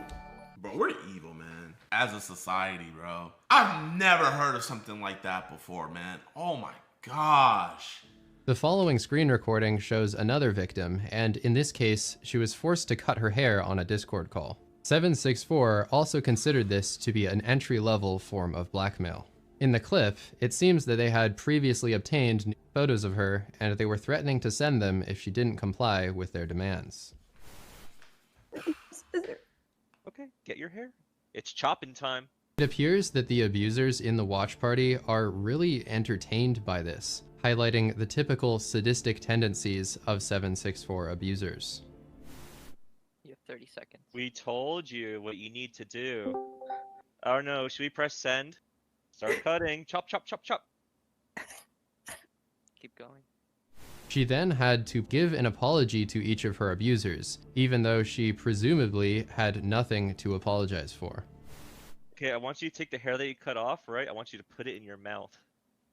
I want you to say, I'm sorry, Moist. I'm sorry, O'Hare. I'm sorry, Duck. Footage like this can be hard to watch, but apparently this kind of stuff was just the start of what would happen to the victims in this Discord server. At the end of that video clip, the girl asked, "Are we good?" And then the recording ended with a response of, "No. I mean, this is just step one." Situations like this happened daily in the 764 Discord, and one perpetrator was even seen boasting about how he had obtained a lengthy CP video, saying it was, quote, the 14th girl this month. Now, if you just multiply that by the hundreds of members who are in the server, you can take a guess at how many people were being manipulated. The number gets even higher when you remember those messages from earlier, showing how multiple predators would swarm a vulnerable victim and extort them simultaneously. The future levels demonstrate just how far that extortion could go. And you know what else I blame, bro? Is like parents be knowing their kids are pieces of shit and they don't be doing nothing about it, bro, man. You know what? I think the best thing that happened was that kid that shot up that school, his dad getting sent to prison as well. I think that was just an amazing thing. Like, I was actually genuinely happy about that because, bro, people are tired of suffering from your lack of parenting. It's one thing if you did your best, you disciplined, all of that, and your kid turned out as a shithead, okay, you know what? You can't always, like, can't, but some of these parents don't do nothing, bro. They're like, oh, well, he's gonna do what he's gonna, no! Compromising photos probably were the most common form of leverage, but 764 would also find other ways to manipulate their victims. Some of them would hack into their phones or computers, trick them into downloading viruses, or use other illegal methods to gain control of their data. From there, they could gain access to sensitive information like their address and make direct threats on their families. It was common to get threats of someone showing up at your house, and many swattings were also called in. This advertisement in a 764 splinter group shows a quote, SWAT for hire service, with prices ranging from $10 to $30. Another strategy they used to get info was asking government agencies directly, using falsified emergency requests. Surprisingly, in some instances, these fakes were so convincing that 764 was actually granted sensitive info about their victims. From this point on, almost everything revolves around leverage. Once they had something on you, they weaponized it to gain even more leverage, up to the point where they had Bro, if you're part of this organization, you are the... Ooh, I was about to say something. Ooh, I was about to say something. Oh man, I almost got banned, bro. Level 4, Animal Cruelty. This was another early form of extortion that often happened before things escalated to be more extreme. Similar to the previous level, 764 would leverage compromising or vulnerable material that they had on a new member and threaten to release it unless they started hurting their pets. Oh! Senior members of the cult liked this practice as it provided plenty of videos for their lore books. These so-called lore books were basically just big digital folders of abuse content, and many senior members had the goal of making the most graphic and extreme lore book so that they could pass it around like a trophy and show others what they had done. Forcing someone else to hurt an animal was apparently considered a mild but valid entry into one of these books. One example was this video, where a 14-year-old held up her pet hamster in front of the camera while she was live streaming inside of the 764 server. Bradley yelled at her, "Bite the head off or I'll F up your life," as he continued to hide behind his username, Felix. I just thank God that this is a mugshot. I hope this nigga gets... Ooh, I hope he gets fucked up every day, bro. Oh my gosh!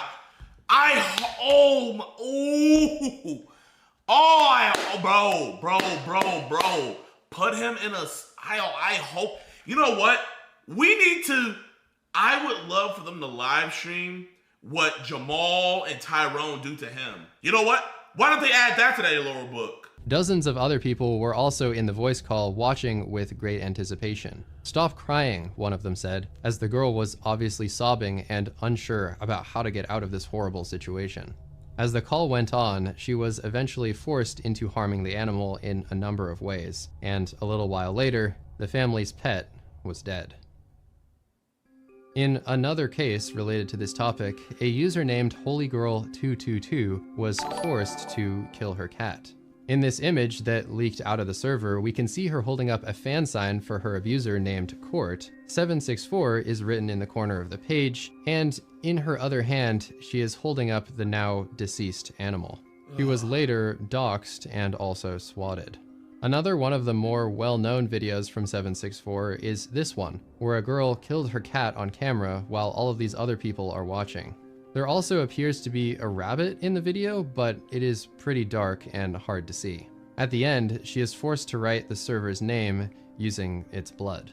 In this image, we can see yet another cat being strangled, with a fan sign next to it saying, "Harm 764 made me do this." These incidents, although disturbing, were still only level 4 out of 13, and how did it get... Oh my gosh. That's like you telling me we're about to go fight Thanos, but we're only on level 4. What's next? That's like you telling me Adolf Hitler or Osama bin Laden is on level 4, but we still got to go all the way to 13. were considered relatively common within 764. For this reason, this girl's mother feared that the same might happen to her animals, and she had to lock all of the family pets away behind closed doors for their own protection. She even had to sleep with a kitchen knife under her pillow, just in case she had to defend herself from her own teenage daughter who was in 764. It may sound almost like an extreme precaution, but the group was actually known to escalate into pressuring kids to kill their parents, and potentially, they also leaned into an ideology called anti-natalism. This is the belief that it is morally wrong or unjustifiable to have children, and extremist groups like to use this to radicalize kids. They tell you that your parents only had you to satisfy their own selfish desires, and that you should hate your parents because they brought you into this world without your consent. A member would tend to experience more twisted and strange ideologies the deeper they got into 764. Level 5. Cut signs. Usually following some sort of pressure for animal abuse, the next level would be harming oneself. Cutting was the standard, but more specifically, 764 became infamous for a certain type called cut signs. In order to symbolize their servitude and loyalty, members would be forced to carve the names of their abusers into their bodies. Others carved the numbers 764, literally branding themselves. Bradley later mentioned how several people had carved his initials, and it was seen as a, quote, homage to Bradley. This would leave them with permanent damage and scars from the initials, and also sometimes they'd use symbols related to the cult. For example, she carved a swastika, and apparently after a while she had so many cuts that she couldn't even recognize a square inch of her body. As was the standard, the abusers inside of 764 watched her do all of this, mostly on live streams within the server, and Bradley went on to repeatedly boast about this type of thing. I make bees eat their house pets and cut for 4 hours straight. I got proof too. You a freak of nature, another user replied. I'm the real deal. The following is a chat log example of what it looked like for Bradley as he extorted members into cut signing, using a leverage photo he had previously obtained. You don't want that photo posted everywhere, right? Of course I don't, but I don't want a cut sign for you either. Do you really think that you're given a choice? Okay, but like why me, bro? I didn't do anything. You're going to do something for me, cutting or not. Can't you find someone else, please? No. Evidence of cut signs were another staple in the lorebook collections of high-ranking members. Here we can see a folder of one guy who had amassed a collection of more than 8,000 images and videos of children, including infants and toddlers. This collection landed him in federal prison with a 7-year sentence, but... That's the bullshit. Bro, 8,000 videos? In only 7 years. Somebody's been exposed to that much material of stuff, and you genuinely think they can be rehabilitated and put back in our streets? What a joke. It also established him as a legend in 764 history, highlighting just how much respect you would get if you had a big collection. Perpetrators like him literally considered cut signs to be proof of ownership over their victim. They would say, like, if you cut my name into your body, then I own it. 764 had such complete control over the girl in this clip that she apparently couldn't be left alone for more than 10 minutes because she would be at risk of hurting herself. Fortunately, she eventually was able to move beyond this terrible time in her life and is now recovering many years later. Yo, Level 6, Lunky, thank you. Potential Escape. After suffering through the first few levels of the cult, some users would try to leave, but escaping 764 was exceptionally difficult. You couldn't just decide to leave the server one day because they would fight back and they would go ahead and deploy all the leverage they had built up against you. For example, one mother disconnected her daughter from the internet because she found out she was covered in cuts and she had heard her talking to 764 members while in the bathtub. It had escalated to the point where the mother said, "If I had not been at the bathroom door, I have no doubt I would have lost my daughter." After she cut off her teen's contact with 764 though, she discovered firsthand what happens to people who try to escape the network. CP images of her were instantly released. The principal at the girl's middle school was harassed several times, and phone calls mentioned how the girl had strangled cats and harmed herself. 764 also reported a false emergency event at her residence, which caused a SWAT team to raid their house. This is the type of stuff that any potential escapee would have to endure, and for many, this kept them trapped inside. They would receive messages like, "All right, I guess I'ma have to send," alongside other threats to release their photos and sensitive information. In this case, it worked. "No, okay, sorry, I will. What do you want?" Yourself. Simple, right? You're like my dog now, on a leash. The bleak reality is that almost nobody left 764, and those who did suffered the consequences. Level 7, Satanism. This is the edgy branding layer that is always present in all of the levels, but it's also being ordered at level 7 because it has inspired violent crime. Satanism is one of the things that was carried forward from the cult server, and it would be introduced to new members as a defining ideology of 764.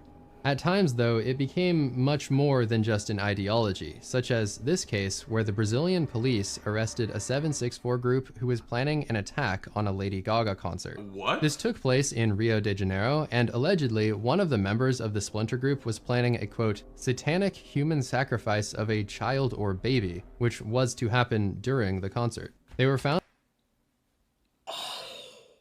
These niggas are evil. They're actually Satan, bro. Satan literally walks among us. To be in possession of illegal firearms and also wanted to use explosives in their terror attack. One of the members of the group was also charged with live streaming a separate attack on a homeless man. According to the police, he started a live stream in the 764 server, recording the entire incident. He approached the man who appeared to be sleeping on the sidewalk, and then he hit him with 2 Molotov cocktails. Police seized the phones of all the members of this group, and allegedly also found a lot of CSAM, CP, and other illegal and disgusting content. No, bro, it's not. It's just all CSAM. It's all CSAM. It's all CSAM. Another tie to Satanism is that some members may have been required to make blood oaths in order to prove their loyalty. This is more tied to a similar group called the Order of Nine Angles though, so it's uncertain just how many blood oaths actually took place inside of 764 itself. It seems that a lot of the satanic stuff was also symbolic, because the group's presence on SoundCloud often featured satanic-related playlists and also apparently ISIS music. Surprisingly, the group did use SoundCloud for some of their activities, but obviously platforms like Discord and Telegram remained their primary focus. Level 8, CP and CSAM. Usually following some of the abuse mentioned in the earlier levels, this is when the extortion would really start to get extreme. 764 would try to get their members to record large amounts of CP. To be clear, this stuff would be a lot worse than the leverage photos that were mentioned earlier. Those photos were really just strategic and used for 764 to get their foot in the door, and then later on, they would try to force their victims to record even more extensive and violent content. This form of severe extortion became Bradley's specialty, and he was absolutely obsessed. He would frequently boast about it, saying things like, quote, "I'm known for being a pedophile," to which another user responded, "Felix, the CP god." He groomed countless members and created original content, but he also started amassing a huge storage of CP that he had encountered elsewhere in the comm. He claimed to have collected several terabytes of CP, and one time he posted a video that, a user said, showed a sex act involving a baby. Inside of 764, it really was a culture of kids exploiting other kids in the network, as Bradley was still a minor himself at this time. However, over time, this huge library of content inside of 764 also started to attract much older adults. In this video, one of these adults was in the middle of grooming this girl when her dad walked into the room. Hey, can you hear us? Hello? Yeah, I can hear you. Hey, what's up?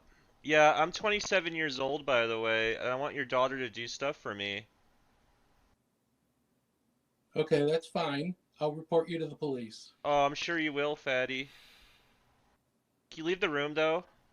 I'm busy talking with your daughter. I just saw her and she's like 16, I'm 27. Make her lift up her shirt. I will be reporting you to the police. Because her father intervened and stopped her from following orders, the girl realized that she was now in danger of being doxxed, and the 764 members began threatening her. I don't want them. They're gonna dox me. Do you want to die? Do you want to die tonight? Do you? The call ended abruptly, and we do not know what happened afterward. Bradley was participating in this extortion alongside the adult who was speaking during most of the video. Bro! Oh my gosh, bro. But you know what, chat, man? They're all gonna have their day, bro. There's no point in me getting mad, and it really does piss me off, right? It really does. It really does. But they're all gonna have their day, bro. You know, they're all gonna have their day. Going by the username Moist Nigerian, he was well known in the extortion comm and was allegedly acting like a mentor to Bradley. In another photo, we can see some evidence of his other activities, with this fan sign reading, Moist Nigerian has me and my 2-year-old sister captive. He's a sick man. 764 also attracted many other well-known predators. 24-year-old Kyle Spitz introduced himself, saying, quote, "Little information about how I started. I've always been a psychopath and always wanted to watch girls inflict pain upon themselves for me. My earliest sign I ever got was a single K back in 2016. Over the years, I've stopped, taken breaks, and come back on new aliases, but I have a total of over 2,600 plus victims. My goal is to reach 3,000 before I get feted."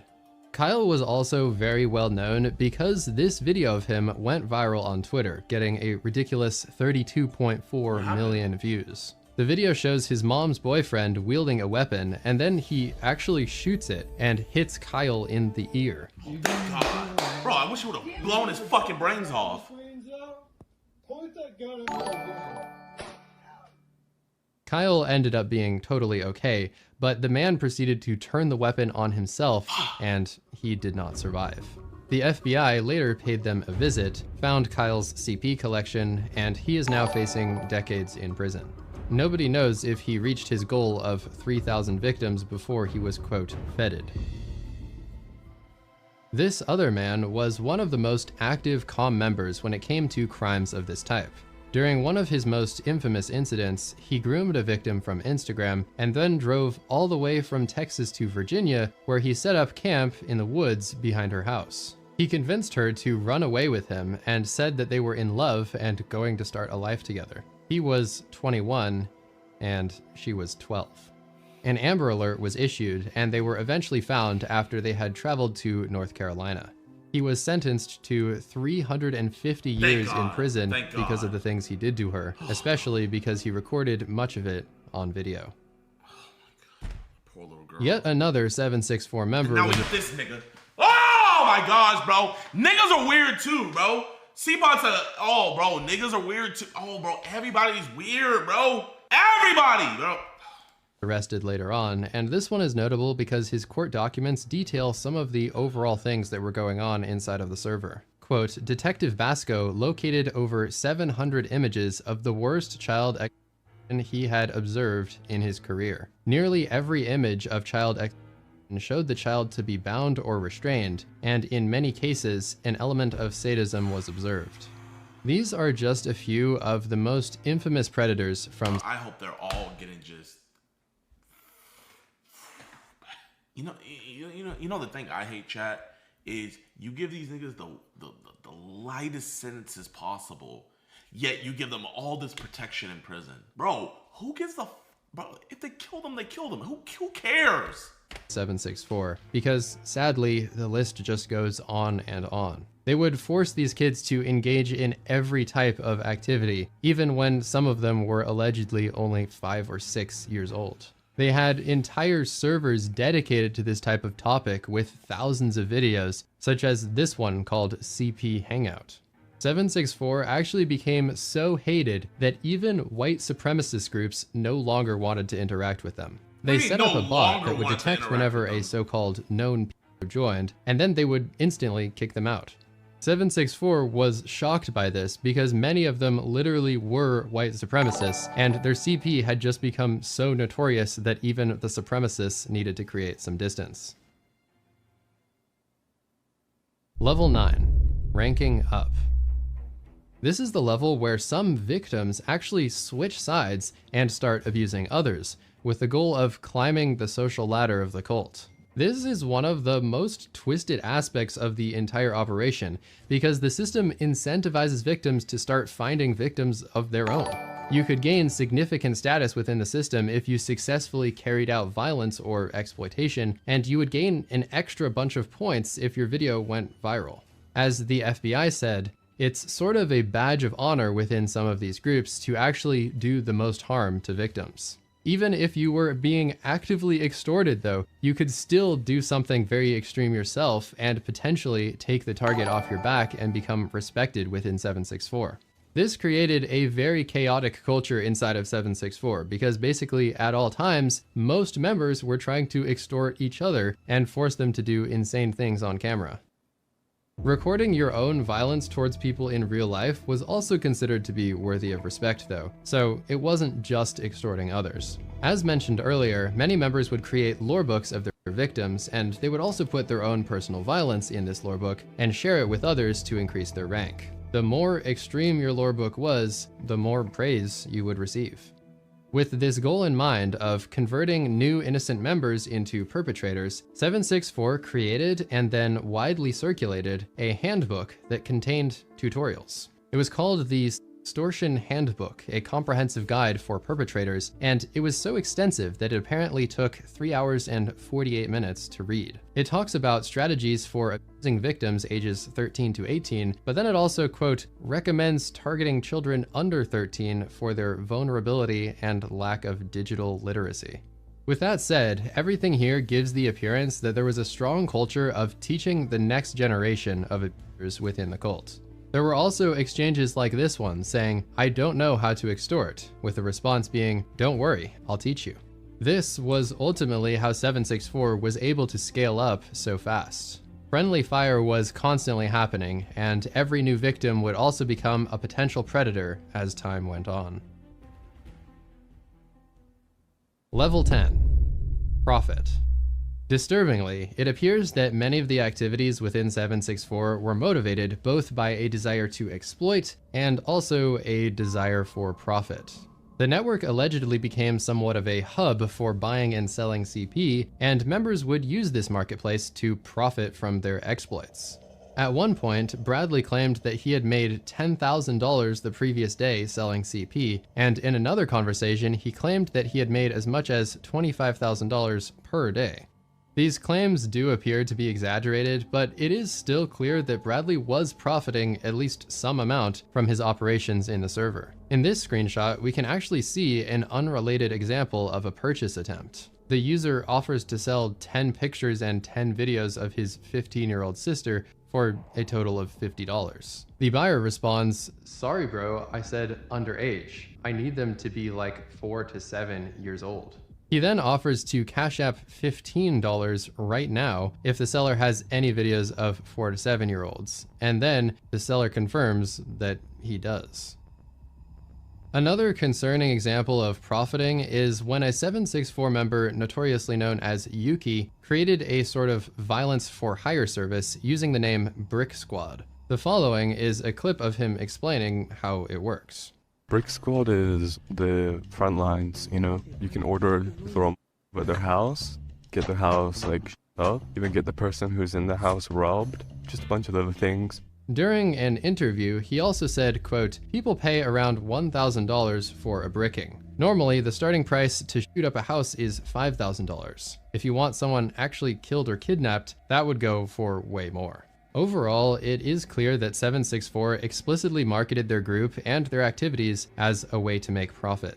In the aforementioned handbook, one of the sections is literally called Earn Money. It says, easily earn money by selling explicit content you receive from subscription or from your victim.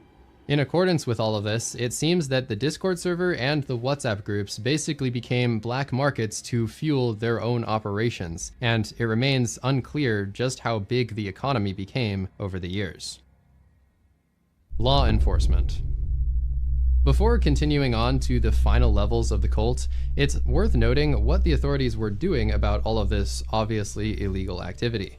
As 764 became more and more mainstream in mid-2021, it finally started to draw serious attention. Discord had manually filed reports about 764, begging the authorities to take action, and in fact, they submitted 58 reports about Bradley Cadenhead alone. This is exactly why Bradley thought he was invincible. But finally, after years of being a sadistic terrorist, police traced him to his mother's 2-bedroom apartment and entered his room, which apparently reeked of body odor. He was arrested, and this— Oh, look at this nigga, bro. Oh my gosh, bro. No neck. Oh, like a freaking mole rat. mugshot was taken. Police seized all of his devices, including this laptop, where they found graphic violence, videos, and CP that included at least 20 images of prepubescent girls. Sometimes, terrorist groups disappear when their leader gets arrested, but 764 would not be one of those groups. As described in the upcoming levels, the cult continued to thrive and even grow after Bradley was out of the picture. Following Bradley's arrest, the cult carried out some of its worst activities yet, and this is where it got so bad that the FBI classified 764 as a Tier 1 terrorist organization. Tier 1 is the highest possible level of threat in the FBI, and with that in mind, they opened over 250 investigations spanning all 55 of their field offices. The director of the FBI also tweeted about 764, calling the cult deeply disturbing and reinforcing that those who come after America's children will face justice. The agency would go on to make several more statements to the same effect. During Bradley's trial, a prosecutor said, "Very rarely do we get a chance to look evil in the face. This may be one of those times."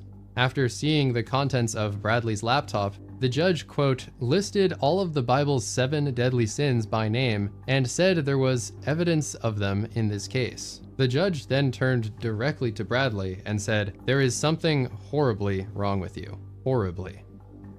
In 2023, Bradley was sentenced to 80 years in prison. But somehow, as of now, he is already eligible for parole on his active sentence. Since he is serving multiple consecutive sentences though, he will still need to be cleared for those other sentences if he is ever granted parole for his first sentence. Additionally, because his cult is still ongoing, Bradley remains a threat and is therefore very unlikely to be released anytime soon. Violent extremism. Gore and graphic violence were always considered to be defining elements of 764, but shocking real-life violence and literal terrorism escalated after Bradley's arrest. These attacks were often seen as yet another level within the cult, and the attacks were considered to be much more prestigious. Sometimes people would be forced into violence, such as this example where someone said, "I grabbed a British person into killing her neighbor." Other times, though, people would stream themselves committing actual murder because they wanted to gain more respect and status within the org. Quote, "stabbed someone." Another user replied with "cap," to which they said, "not cap, and I can prove it." This happened in Romania because a 17-year-old member named Tobbs764 was trying to gain status. He was a new generation member, meaning that he was most active after Bradley was arrested. Tobbs desperately wanted to join another server called MKY and prove himself worthy, so he came up with a violent plan and went live to stream it. He started by attacking an 82-year-old man, causing major injuries that left him hospitalized. Apparently, this wasn't enough to get him into MKY though, because just a few weeks later, he set out on the streets for another episode. This time, things got a lot worse. He attacked a 74-year-old woman who was just taking out her trash. In the video footage, he is seen approaching her, saying hi, and then knocking her to the ground. He proceeds to brutally murder her as everyone watched it on the live Discord call. Moments later, he is seen running away in a nearby field, having stolen her necklace from her body. He said the attack was racially motivated, as he thought she was either of Jewish or Roma descent. Later, it was revealed that she was actually neither. The assailant was arrested and charged with murder, attempted murder, and possession of CP. Apparently, they found a lot of material with violence in every 14 years. CP, C-Sam, murdered a woman. questionable form, beheadings, bombings, and abuse of children. Tubbs was also allegedly known to take dogs from the pound and beat them to death. For these charges, he was sentenced to 14 years in prison. They hate their It seems that he had become involved in some sort of program for reintegrating minors into society, and this is why he bro, you're a wasn't lost given. cause, bro. Kids can be lost causes too. What is this whole let's give them no, bro? Been a longer sentence.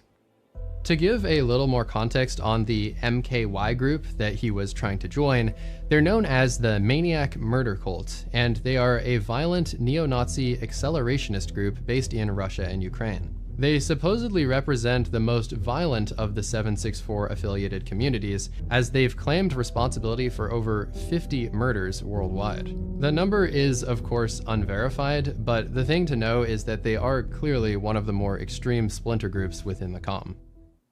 In recent years, there have been hundreds of school shootings in the United States, and it appears that some of them link back to 764. A 17-year-old in Tennessee opened fire inside of a cafeteria, killing one student and injuring another before taking his own life.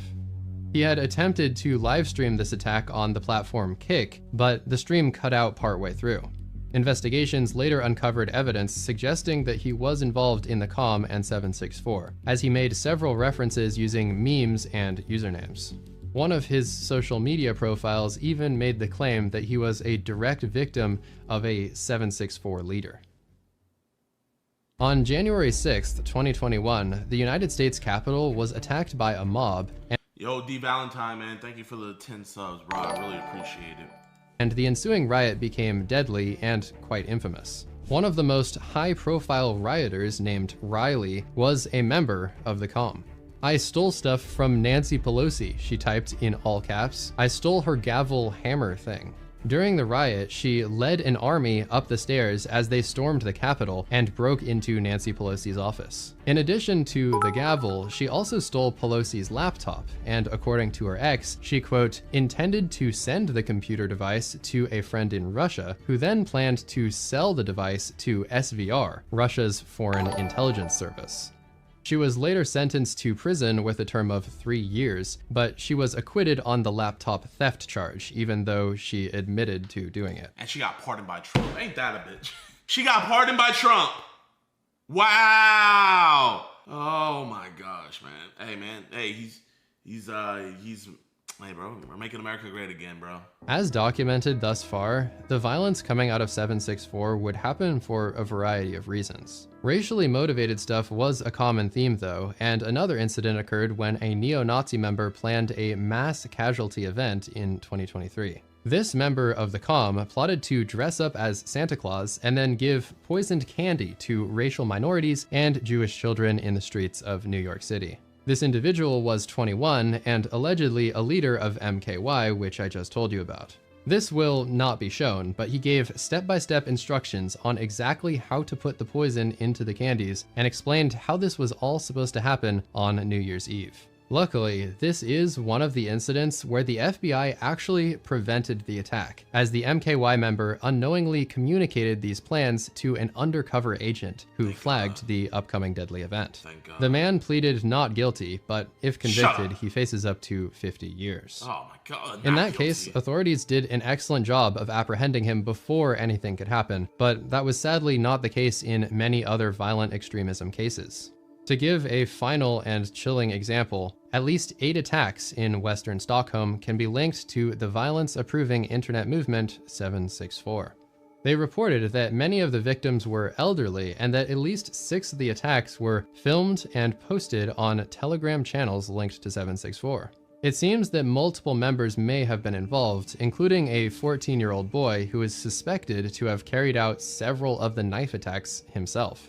Because of his age, he cannot and will not be held criminally responsible under Swedish law, but the whole case...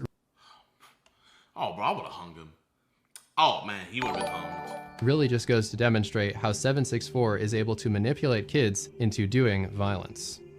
Evidently, the 764 network itself has had plenty of violent incidents, but this chapter would not be complete without mentioning another adjacent group from the COM. They are called No Lives Matter, or NLM for short. This group has been partnered on and off over the years with 764, and they have many overlapping members and overlapping ideologies. As you can see here, they like to advertise their partnership with graffiti saying things like NLM 764 No Lives Matter. We strike anywhere, anytime. As you may infer from their name, they do not value any form of life whatsoever, and they often seek to end it. To give you an idea, you have to do something really violent just to join the group, as seen in this announcement message reading, NLM only accepts acts which harm the mundane, for example, beatings, arson, etc. Similarly, we can also see this other post from a comm group called Hive, encouraging prospective members to do brickings, stabbings, beatings, graffiti, arson, and extortion. Homeland Security recently made a post about NLM to provide a little bit more insight into their operations, and they mention two main pieces of NLM literature. These are the Terror Guide and the Manhunt Guide. Both of these allegedly provide detailed instructions on how to do said activities, including mass casualty terror attacks or specific manhunt-style operations. In addition to the things we've already mentioned, though, the whole NLM ideology is rooted in abolishing all societal norms, as they aim to, quote, spread terror to all who are mundane.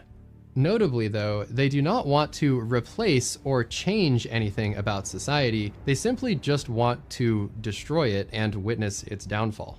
The Department of Justice clarified this as well, saying the 764 network's accelerationist goals include social unrest and the downfall of the current world order, including the US government.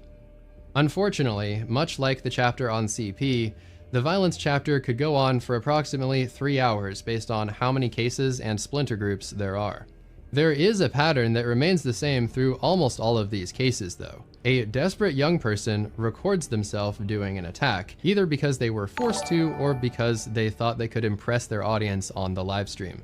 These cases that were presented here barely scratched the surface, but with that said, it's now time to move to the final level. Oh, there's more?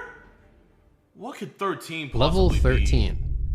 Oh my God. Many members of this network have an end goal of forcing their victims to commit suicide on live stream.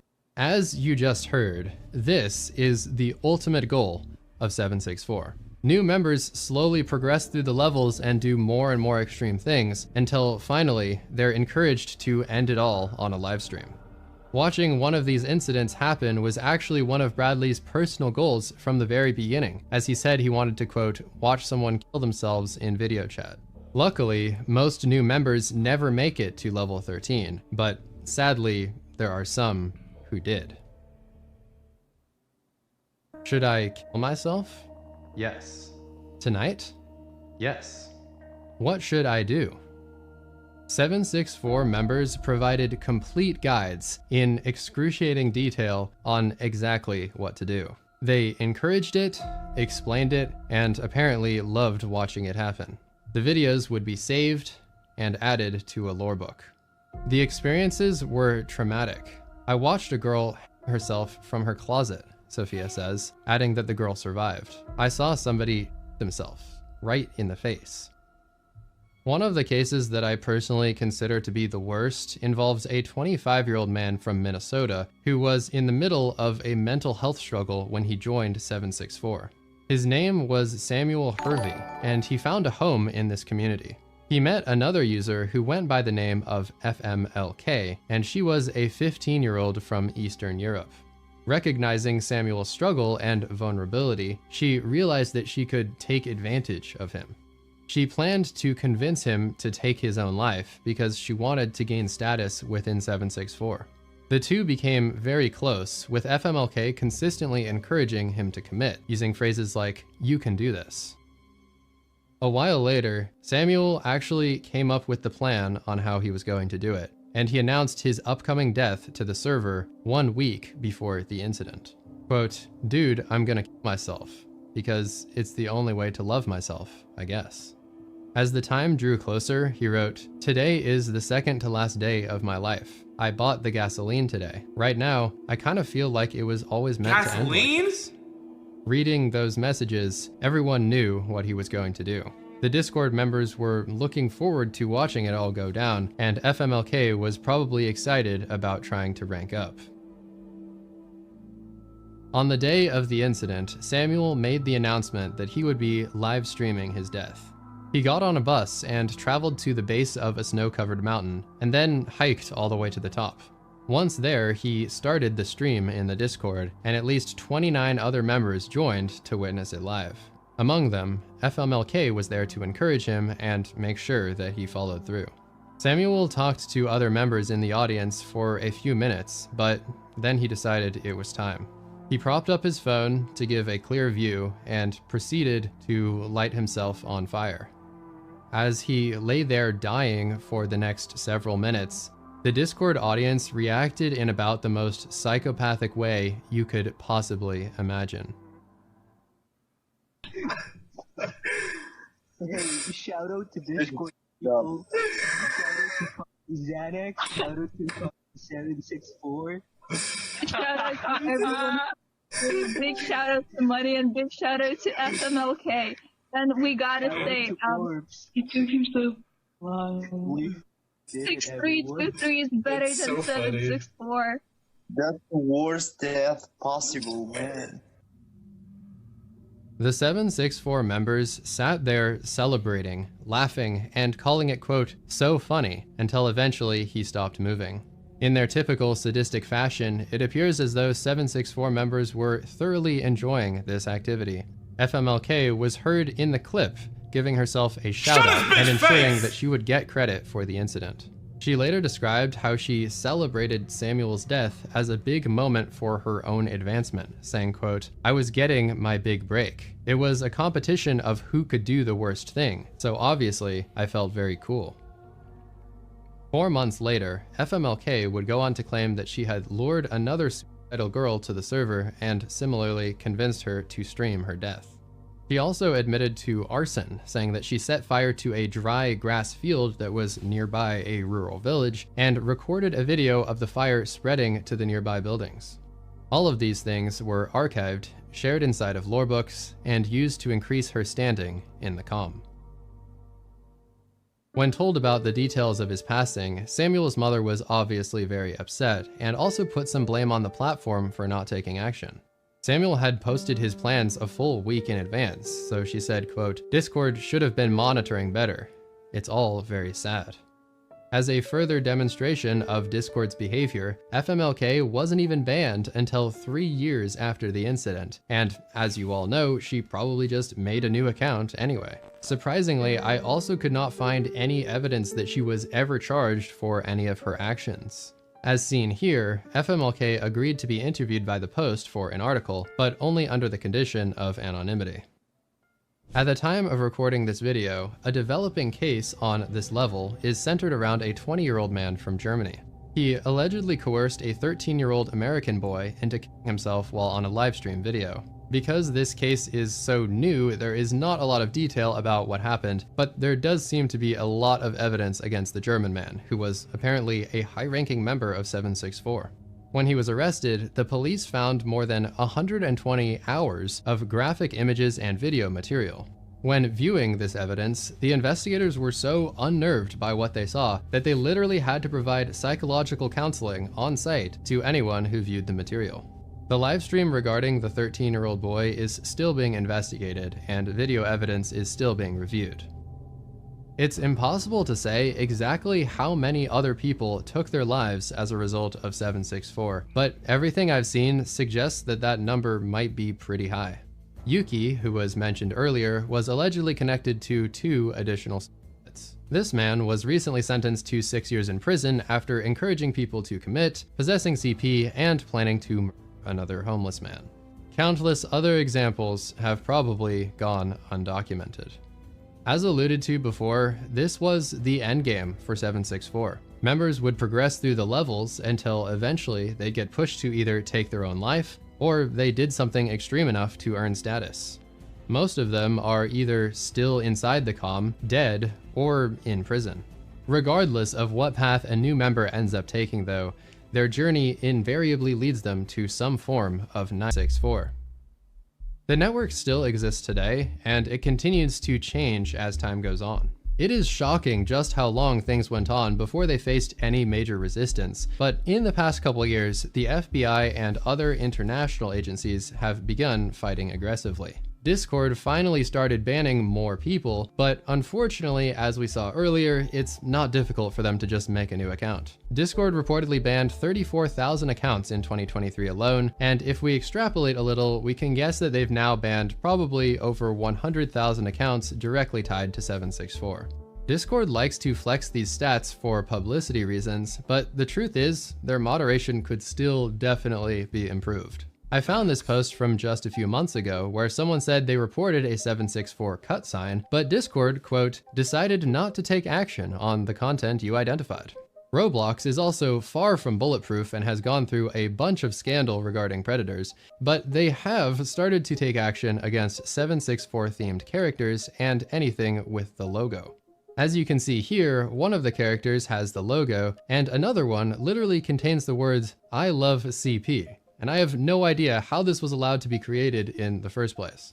With all of that in mind, none of these platforms are really legally responsible for the actions of their users, and therefore they have little incentive to take serious action. It seems like the only real reasons they're trying to do anything is because this type of stuff harms their users and gives them a really bad reputation, especially when people watch videos like this one.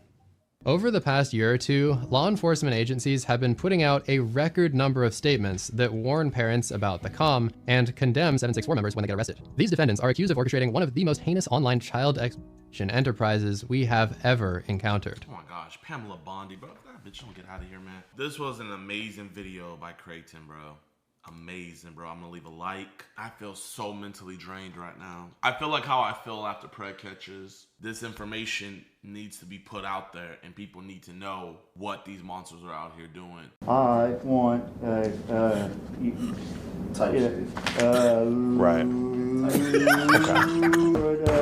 Facebook. You said, "On God, this wasn't you." Right. Could you just say it one more time? You must be one of the stupid bitch. Well, this might be the funniest one from Skeeter I've ever seen. Alright, y'all. We're watching. Pred walks in and whips out his tiny meat with Adrian. Gary was arrested on this hot Saturday night by the Wichita Police Department when he came on over to get a cupcake, if you know what I mean. For the last 2 months or so, he'd been chatting online with our adult decoy. And let me tell you, the things in his chat log are 10 times freakier than anything you would find in P. Diddy's diary. Oh my. Gary may have not shown up with 1,000 bottles of baby oil per se, but he did show up with some grade A shrimp. You see, Gary talks a big game, but when it came down to it, he really didn't stand on business. Do you here to rock out with your out, or you could have a seat for me, please? And button your pants up, if you could. This may not be a Halloween-themed video, but it is October, and Gary was doing some real scary on this night, so I figured what better time to release this footage to the masses.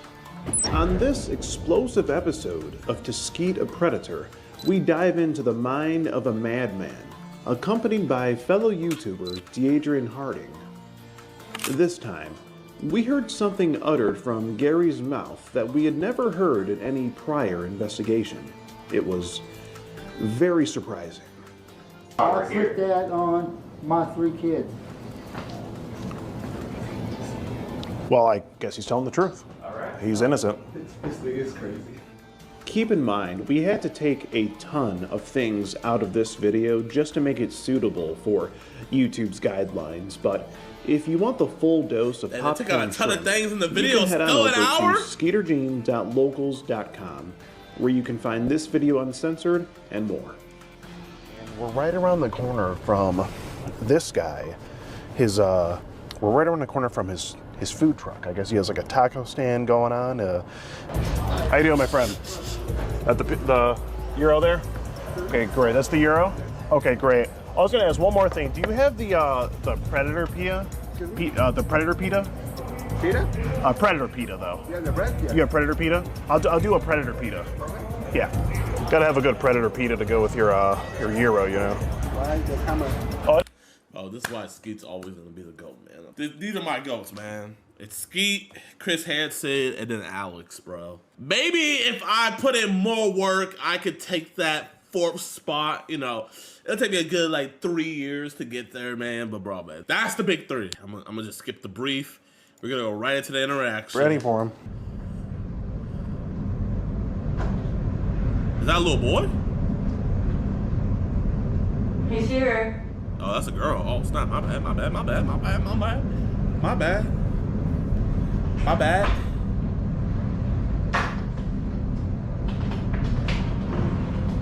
Hi. How are you? Just fine, you? Huh? Just fine, you? Okay. You want to drop your pants? Want to drop yours? No, you first. I want to see what I'm working with. Come here. I know you come over here. It's okay. I thought you were going to drop your pants. Working there right now. Okay. Right now, it's asleep. Oh, it's asleep? Oh, wow. Small. Small. It's small. Do you here to rock out with your out, or you could have a seat for me, please?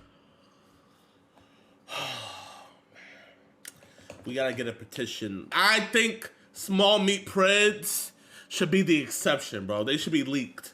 Like, this is educational, you know what I mean? This could be a mission of evidence. We have to see what's happening. What if his defense in the courtroom was, I mean, I wasn't hard, so obviously I wasn't attracted to her. And button your pants up, You might want if you could. to fix the buckle there. Yeah. So, It won't. what were you just doing there? Popcorn shrimp, I'm dead. Nothing? Nothing. It looked like you were doing a whole lot of something. You're Gary, right? I literally walked out to your pants being down. Your pants were just down, weren't they? I'm done, but not down, no. Now they're not that we came out. So, if we let that go on for a few more minutes, what would have happened? Nothing. Nothing. Nothing. Nothing. Always You expect nothing. me to believe that, Always nothing, Gary? bro. Please. It's okay if I call you Gary, right? I'm Brad. You're what? Brad. Oh, his name is Brad. Brad. Your name's Brad. Brad, okay. Oh, Brad. Oh, if that's what you want to be called. What brings you here tonight? Do you have any identification on you, sir? No, I don't. You know. Well, Gary, what brings you here tonight? Nothing. Nothing. Do you see this? What I have here, Gary? What? If you just want to look up here, see what I have here. This isn't nothing. It's a lot of pages here. Do you know what it is? What is in these pages? No. You want to guess? No. It is a conversation that's been going on for a couple months now that looks like you've been having with a. Bro looks like Santa Claus if Christmas went out of business. Does that sound about right? This is the mall Santa when he takes off the Santa Claus suit. Does that sound about right, Gary? No. No? Well, this will be, if I scroll through here, this will be your picture, right? Is this you? Is that you? Yeah, y'all do. That is you? And it looks to me here that you sent this to a girl that told you she was.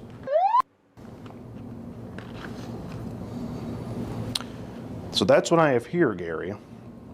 But your story is, what is your story exactly? What brings you here tonight? Just to talk. Just to talk. What were you going to talk about? Oh, you didn't want to talk. He didn't want to talk, Chad. Can you speak up? Things that's bothering me. Things that are bothering you. So what's bothering you? He's bothered that he hasn't busted a nut since Be 1986. specific. What's bothering you? I miss You said what? I miss my mom. You miss your mom? Oh. Oh, man. Hold on. I'm gonna do a reenactment. This is what was gonna happen. Man, 13-year-old girl. I really miss my mom.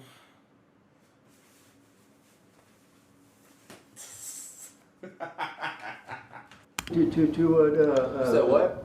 I loaned my phone out to Oh, bro, this dude got a stutter. That one movie, Pan's Labyrinth, when bro was like, "Here, I won't kill you if you count to 3 without stuttering." And that dude was like, 1, 2, 3. And then he just killed him. Oh my gosh, that was horrible. You loan it to people? Yes. Okay. Who do you loan it to? Will. Okay. This dude named Jay. Bro, chat, this man ain't stutter once when he walked in. Now he's poking the pig. That's all, folks.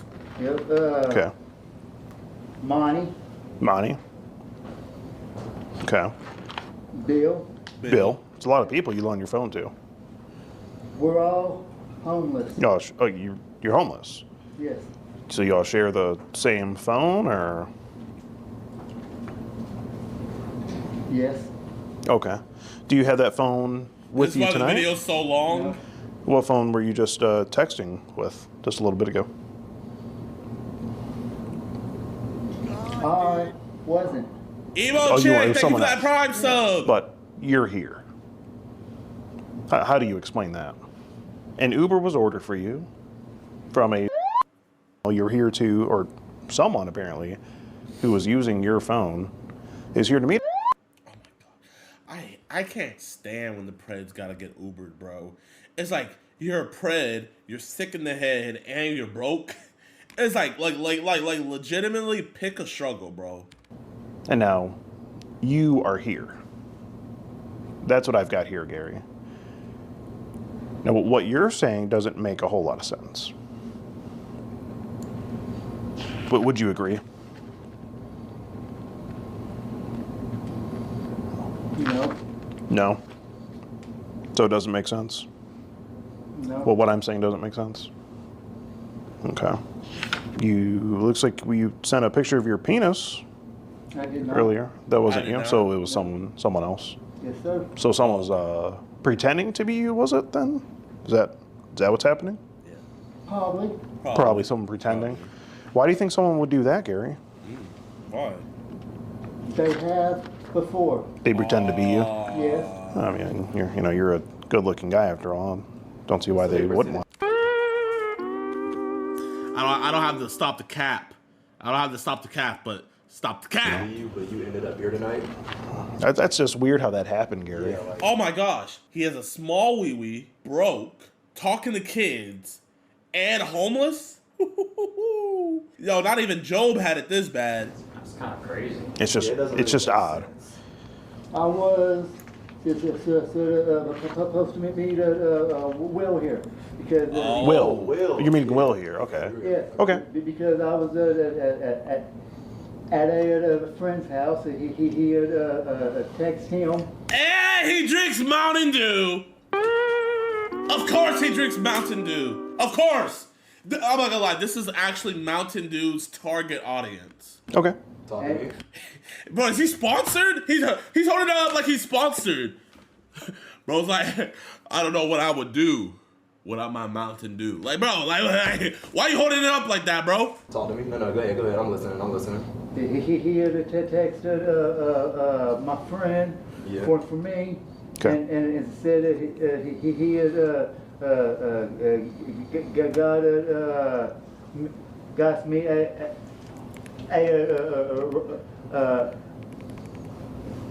a ride. Yeah, Will. So Will got you a ride. Yes. To see who?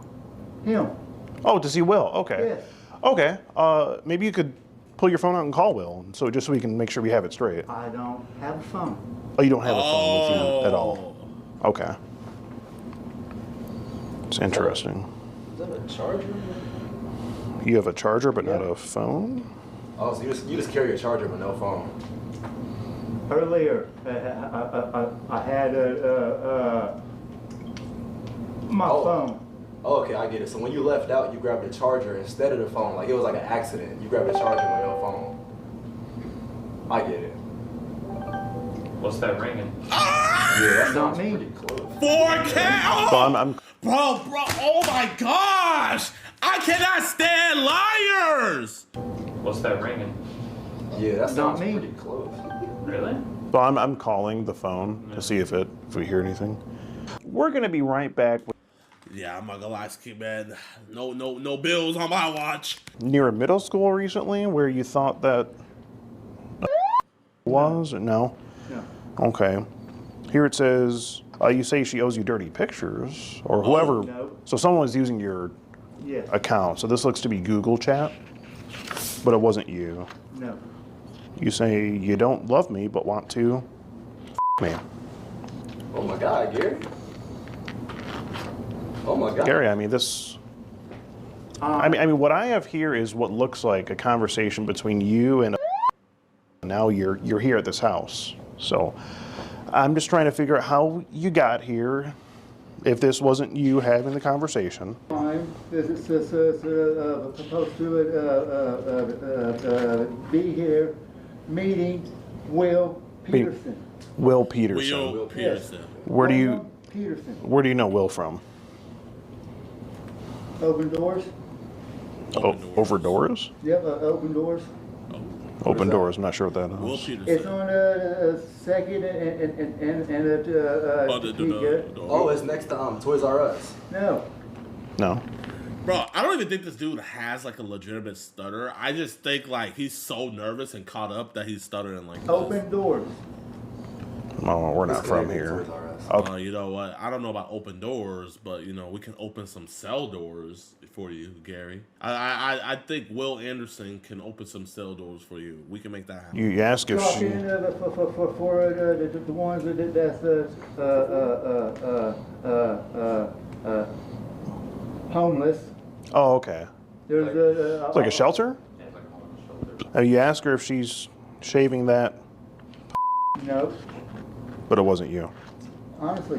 Okay. Now I'm confused though, because like when you first walked in, was your pants falling? Because like you were buckling. Oh, they were falling. They're falling. I mean, Okay. you had plenty of time from the Uber to the door, so like how'd they just? Say, how'd your pants end up 'Cause, around I mean, your you have a belt. around your You ankles? know how to work your belt, Gary? Pants that are too big. And They're too big. Oh, because the racks in your pockets. I get it. It get heavy. It does get heavy. Carrying all that cash get heavy. I get it, bro. Got it. Oh, because of the charger in your pocket. That's what it was. And there's on it one notch. It's too loose, but the next notch is too tight. Okay. It's too. That one's too tight. Too tight. Gotcha. Gotcha. Oh, so that explains how his pants ended up below his, around his ankles. Okay. Because from what I have here, the individual, whoever was using your account, said they were going to drop their pants as soon as they came in the door. Oh, that's a crazy coincidence. There's a lot of coincidences here. I mean, he's here, But his pants are around his ankles. Never dropped. They were down. Okay, so his pants never dropped. His pants never dropped, right? Small. His pants never dropped. You know what? If he's, I guess if his definition of dropped is like dropped to the floor, you know, then he is right. You know, did they drop to his ankles? Yes. But did they drop to the floor? No. So you know what? Gary's not a liar. He stretches the truth a little bit like Mr. Fantastic, but Gary's not a liar. So you was in the Uber like that? They didn't say nothing when you got in? Zipper down, belt buckle loose? I pulled my pants up Okay. before getting in. Yeah. Oh, I see. Okay, so what happened when you got out? They had slid down. They slid Oh, they down. slid down. So you walked up to the door and they were already kind of down. You Okay. didn't think about like getting Got yourself it. ready before you walked in? Because that's kind of a crazy way to walk into a house. So I was going to ask you, when you came in here and Will didn't answer the door, and this young female, you didn't find that strange that a young female answered the door instead of Will? I didn't hear you ask for Will or anything like that. Yeah. Or do you usually walk into Will's house with your pants down? Like, is that Is that a what normal? y'all regularly do? You and Will? Is that the entry fee for Will's house usually? I never talked to her. You never talked to her before? No. Okay. It's weird. Because when she's talking about her, you asked her about her friend in the chat log, you say, would you be willing to lick your friend's... Gary. Wasn't me. Wasn't you. Wait, I'm still confused. You ask her if it's wet. Gary, I'm still confused because when we first started talking to you, you said your name was Brad, but you're replying to Gary though. So your name is Gary? Just so we can confirm He's been that? replying to it. And you know, one of the most concerning things, Gary, that I've read was that you said that you basically wanted to make some money off of her and you would split it 50-50. No. You didn't say that? No, I did not. Okay. He's about his bag. Okay. Well, Gary, do you want to be a little more truthful? You should really tell the truth, Gary. I am. You are. You expect me to believe that? You can believe whatever. So, Gary, if I could Yo, man. show you this image here, does this look familiar to you? Would that be... That ain't mine. That's not your... Nope. No? That's not you? Okay. Nope. Okay, just figured I'd ask. Because, Mine's not that big. yours isn't this big? Nope. So yours is small? Yep. About how many inches we talking? 3 or 4.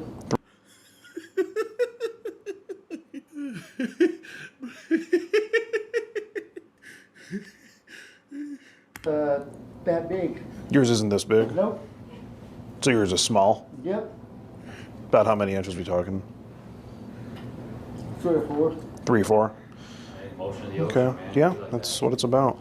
I mean, from this picture, it looks like your hands. The individual looks like they have a white shirt on. You're wearing a white shirt.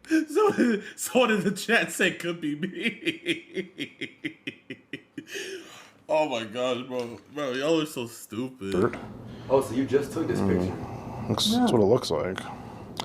It wasn't. He's saying it wasn't him. So. So would you say it's big or small? What? Than me? Gary, are you? This one or the one on the phone? No, the one that you have yourself. How big? Would you say it's big or small? Mine's small. Yours is small. At least you're honest, man. Okay. At least about that. I don't know about this situation, but at least you're honest about the size of the meat, man. That's the first step.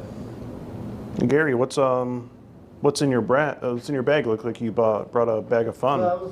Clothes. You. Oh, you was trying to stay the night. Looks like you brought enough to stay the night. Just clothes for. I'm homeless. Do you mind if we look? Go for it. Okay. What's in there? Gary, What's are in you there? high on any Are you on any substances or anything like that? No. No drugs, No. alcohol, nothing like that. No. Okay. But if he had a bottle of baby oil in there, So I I'm mean, in you would this agree train. that. I mean, if he this has a isn't bottle good of baby look. oil, From what I shame's hear, over. it looks like you were here to meet. Wasn't so. It wasn't you though. I was here to meet William Patterson. William Harrison. William Harrison. Patterson. Will Peterson. Patterson. Okay. Yeah. Well, don't you think? So apparently, someone's using your images and pretending to be you, talking to online. Don't you think we should maybe get to the bottom of this? Yeah. So, do you have any idea who would try to do a thing like this to you? Set you? It seems like someone's trying to set you up. Probably my my younger brother. So if you do a meat analyzing test, it might come back with the same DNA because that's his brother. Your younger brother? Yep. Why would he do that? Why? Because literally Mhm. his mind is not all there. His mind isn't all there. Nope. So you think he might have did this? Probably. Okay. Gary, are you sure you're not the younger brother? Like, are you sure you're not the younger brother? Anyone else you can think of that might try to do a thing like this to you? So we just want to get to the bottom of it. He's probably gonna say an X. Just him? Okay. So would you blame the situation on him? Is that baby oil? You say That it's his be no fault? baby oil. If that's baby oil, I'm in the That street. you're here to meet Will and it somehow got spun around into you actually being here to meet for sex. Because that's what it looks like here. I did not know there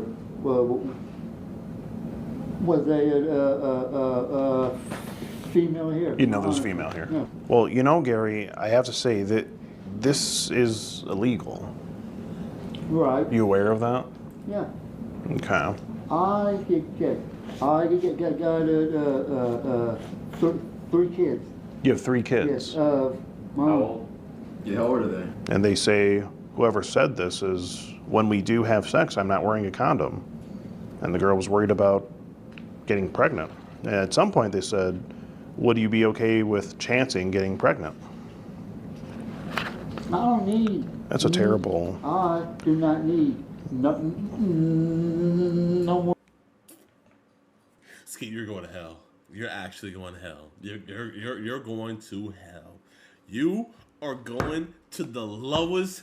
Bro, stack up on water while you can. That's a terrible. I do not need no more kids. Oh, yeah, tell me about it. I mean. Me? I've been this here. Yeah. Without sex for over 2 years. 2 years? And I don't want it. You don't want it? No. You don't want. Hey, Gary said he don't want the sex, but he didn't say he didn't want the top. He said he doesn't want the sex, but he never said he don't want the top. Also celibate then. Okay. Wow. And they say I literally. I'll say that, you better than me. That's tough. They say I literally want to check your gag reflexes. That's just. Gary, tell me that's not true. It's a terrible. Like I said, he said he doesn't want the sex. He never said he didn't want the top. He got to check them gag. Terrible thing to say too. But it wasn't you. That wasn't you. That was the younger brother. Honestly, it wasn't. So. I'll put that on God. You put it on God. Yeah. He hold on. Let me move myself. Chat. Yep. You're going to hell, Gary. You put that on the God. So on May. Oh, okay, Gary. Okay, he's standing. You weren't at this location on May 13th, just outside of what looks to be Hamilton Middle School? No. Or around there? No. Okay.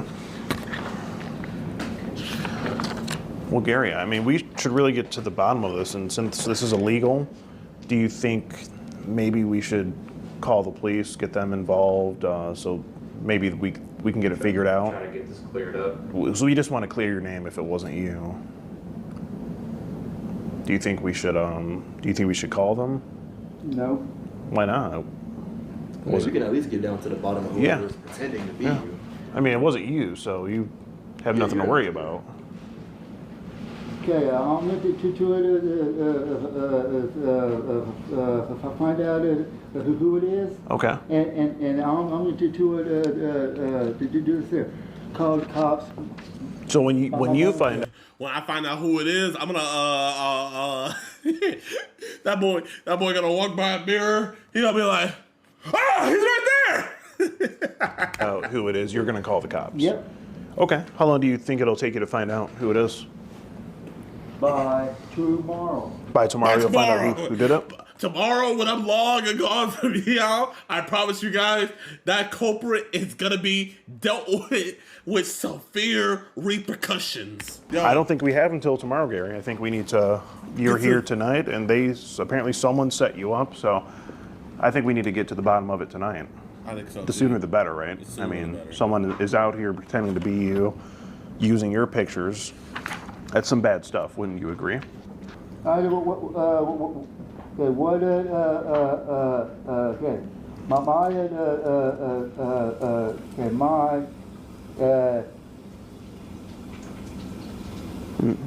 Andrew, what you looking at?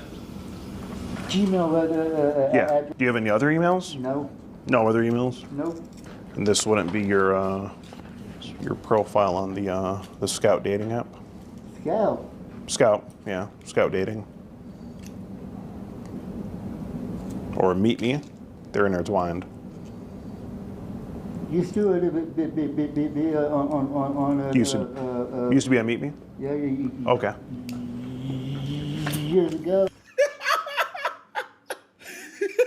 Well, this might be the funniest one from Skeeter I've ever seen. This might actually be the funniest one from Skeeter I've ever seen. Oh my gosh! Years ago. But Okay. I'm a band. You're banned on there now. Been Okay. banned for So. God. Got abandoned because it called this a person this person stupid bitch. Oh, it was a stupid bitch that did it to you? Wow. Because she was like, I wanted I want Yeah, she must be. Okay. Bro didn't even finish what he said, and then just said type shit. You must be one of the stupid bitches. Yeah, she must be if You she's. put that on God, huh? Yep. Yeah, if she's asking stuff like that, she must be one of those. Okay. So just want to specify again. You said on God, this wasn't you? Right. Could you just say it one more time? On God. Say on God, it wasn't me. On God, it was not me. Okay. Man, why would he's using the Lord's name? All of a sudden, that just shows the power in our God. Can I get an amen? Oh, it was a stupid bitch that did it to you? Wow. Because she was like, I wanted I want Right. login. Okay, showing your login. For Facebook. And it's like, Okay. You must be one of the stupid bitches. Yeah, she must be if she's. You put that on God, huh? Yep. Yeah, if she's asking stuff like that, she must be one of those. Okay. So just want to specify again. You said on God, this wasn't you? Right. Could you just say it one more time? On God. Say on God, it wasn't me. On God, it. Yo, nah. In all seriousness, though, Satan had hold of those vocal cords. Satan had a hold of those vocal cords. Bro, why every time he puts it on God, this man, oh my God. It's like when the demon holds on tighter to him. This man speaks perfect, fluent English.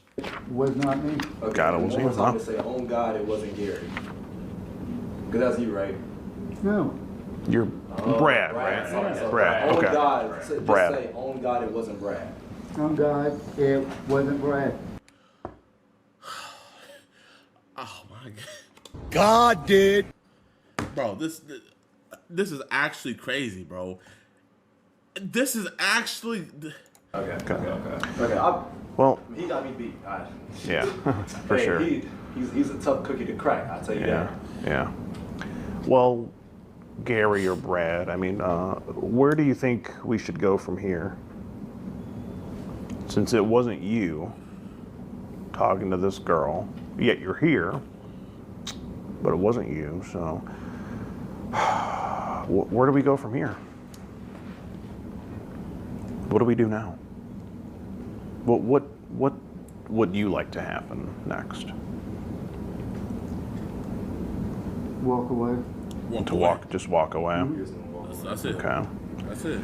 But I think, we should probably report this to the police since it wasn't you. Well, but he's not taking care of it. Don't you think, Gary? Because He's not taking care of it. or Brad, I'm sorry. It's because it is illegal. Skeet, he's gonna take care of it. Yeah. It's illegal cybercrime, really. Someone's pretending this is a borderline identity fraud. I'm just curious on how you ended up here, though. Yeah, At the that's- spot that the person was supposed to show up Yeah. to. That's the craziest That's part. the craziest part of it all. I just that he's can't here. wrap my head around that. Yeah. Go I ahead, see you Gary. raising your hand. You can go ahead. William texted my friend. Okay. Who's your friend? Who's your friend? Just so Rick. you know. Rick? Rick. Okay. Oh, damn. Okay. That's like 5 names. It's a lot. And asked if was there. Okay. Yo, I'm not gonna lie. When he lies, he stutters. But when he puts it on God in the name of Jesus, it's clear. This is a tough He case. said yes. Okay. So you're here to meet William, right? Yes. Okay. Okay. Is William here? Yeah. Apparently not. Is this William's house? Yeah. Did he say it was his house? He said it's okay.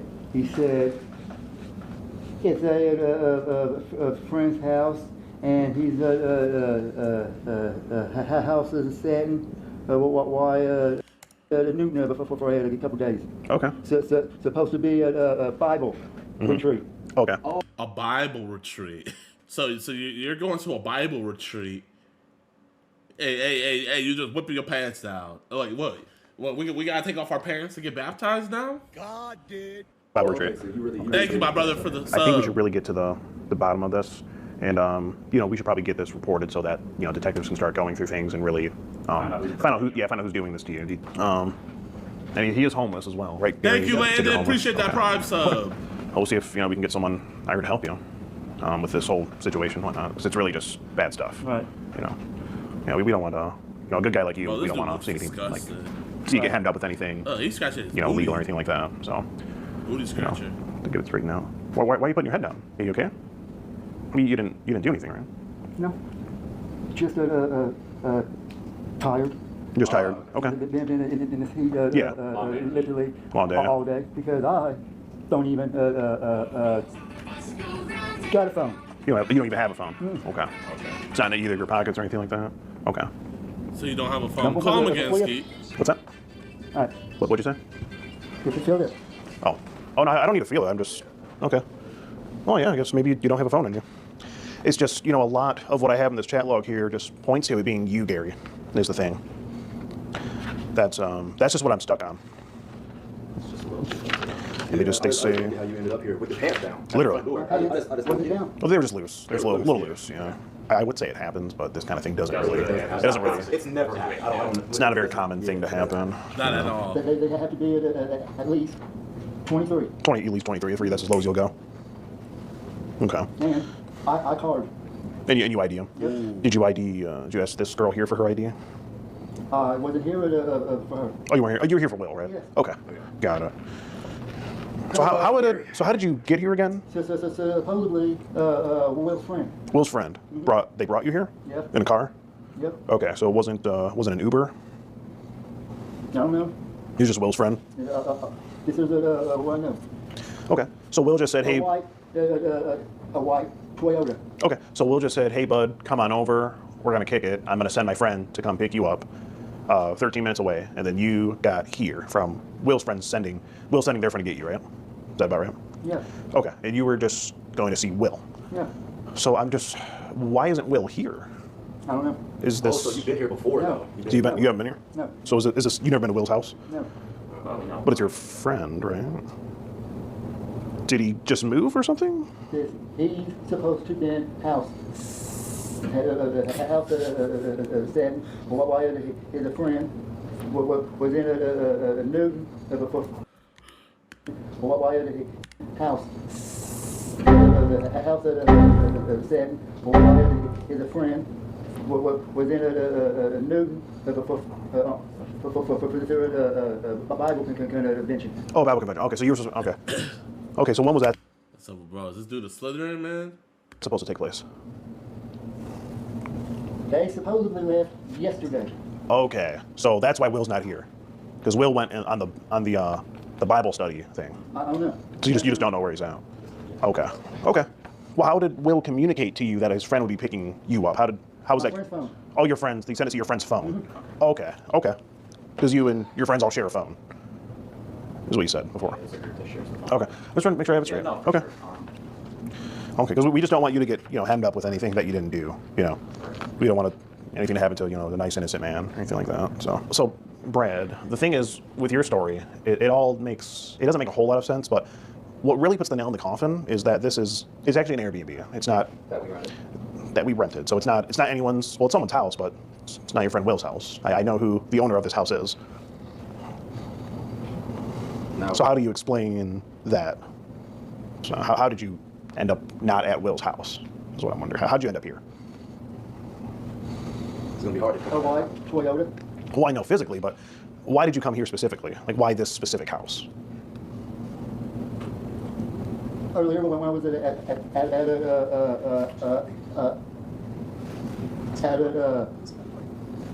Open Doors. Okay. I had asked Will if he had a chance knew where you could shower at. Oh, where to take a shower at? Yeah. You're looking for someone to take a shower? Yes. Okay, well, that makes kind of sense because I'm kind So of that's why getting he a whiff, and dropped it's his just it's not a good smell. Let me tell you. I don't know if you can That's smell why it all, he but dropped. okay. So you were here to take a shower. Yes. And so not to see Will. To see Will? But this isn't Will's house. We just told you that. I didn't know. Did someone play a prank on you then? Did Will tell you this house and is he pulling your leg, do you think? Not pulling his third leg. This here's address that he had texted. He texted your friend this address. Okay. It's just so weird that someone would text your friend an address to an Airbnb. And that's your story. So Gary, that's your story and you're sticking to it. Just so we know. It's the truth. It's the truth. Okay. He's here. He already put it in the Bible. So okay. He did put it on. Okay. Oh gosh, he's telling the truth. I also put that on my dad's mother. Wow. Why? We know why she did. We know why she did. We know why. Oh my. Oh my. We gotta run that back. He did put it on. Okay. Oh gosh, he's telling the truth. I also put that on my dad's mother. Wow. Wow. That's crazy. Would you? Gary, take that back. Hey, no way. No, Gary, stop playing. Stop playing. Take that back. Would you put it on? I don't know. Your children too? Yeah. You put it on children? Oh yeah. Oh man, family got no value. Oh, go ahead. Put it on your children. Raise your right hand. Put it on your children. Then I'll believe him. Gary, Raise your right hand. If you put it on your children, and put it on all three of your kids. I'll believe you. Yeah, that means he has to be telling the truth. He has to be. You brought them into this world. You brought them into this world. You can't swear on your children on something. Yeah. And on your mom, R.I.P. You might as well go 3 for 3. Might as well, yeah. At this point, Gary. You're pooping right now. Yeah. Are you not really feeling it? I don't think he might Go not ahead, put it on it your kids, Gary. You straight, bro. I think those stakes. Oh, you don't. Yeah, that was. Sticks are a bit too high there, maybe. Okay. It's not sitting the right way. Yeah, that's. I mean, you got to be a certain type of person to put something that isn't true on your children. That's just nasty work. You know. He just can't bring himself. Look, you can tell he just can't bring himself to do it. Ryan, yeah, I wouldn't be able to either if I was lying. I forget. They call the kids, man. Yeah, but if you can't play it by the kids, you really that's probably why can't. he likes him. I mean, that's why I we're put here. that on my 3 kids.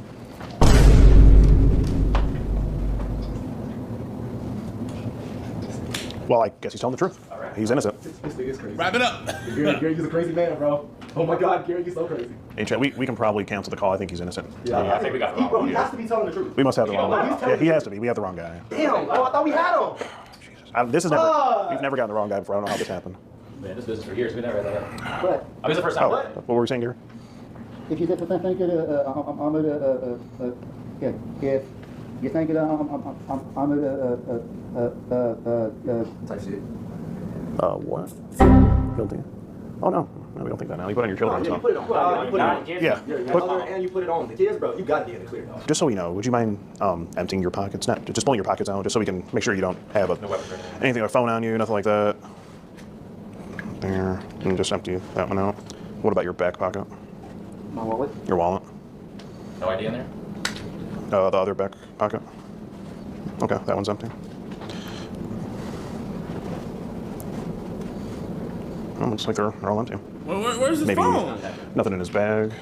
Then he put it again on his mom. John and his kids. So. Personally, I don't really know, but I think that's excessive for him to put it on that him. You know what I'm saying? A lot. So Yeah, you're right. Yeah. Well, I'm just trying to understand why you have a charger there, Gary. Did you maybe leave your phone in the Uber? Did you forget it? Yeah, that's a doozy. He could. Yeah, I'm not seeing a phone here or anything. Didn't his phone just phone anybody be using? You said all your homies use that phone. That's disrespectful, bro. The phone's not on me. Well, it's not. When you arrived, though. Yo, thank you for that raid, my brother. Thank you for that raid, my brother. Thank you.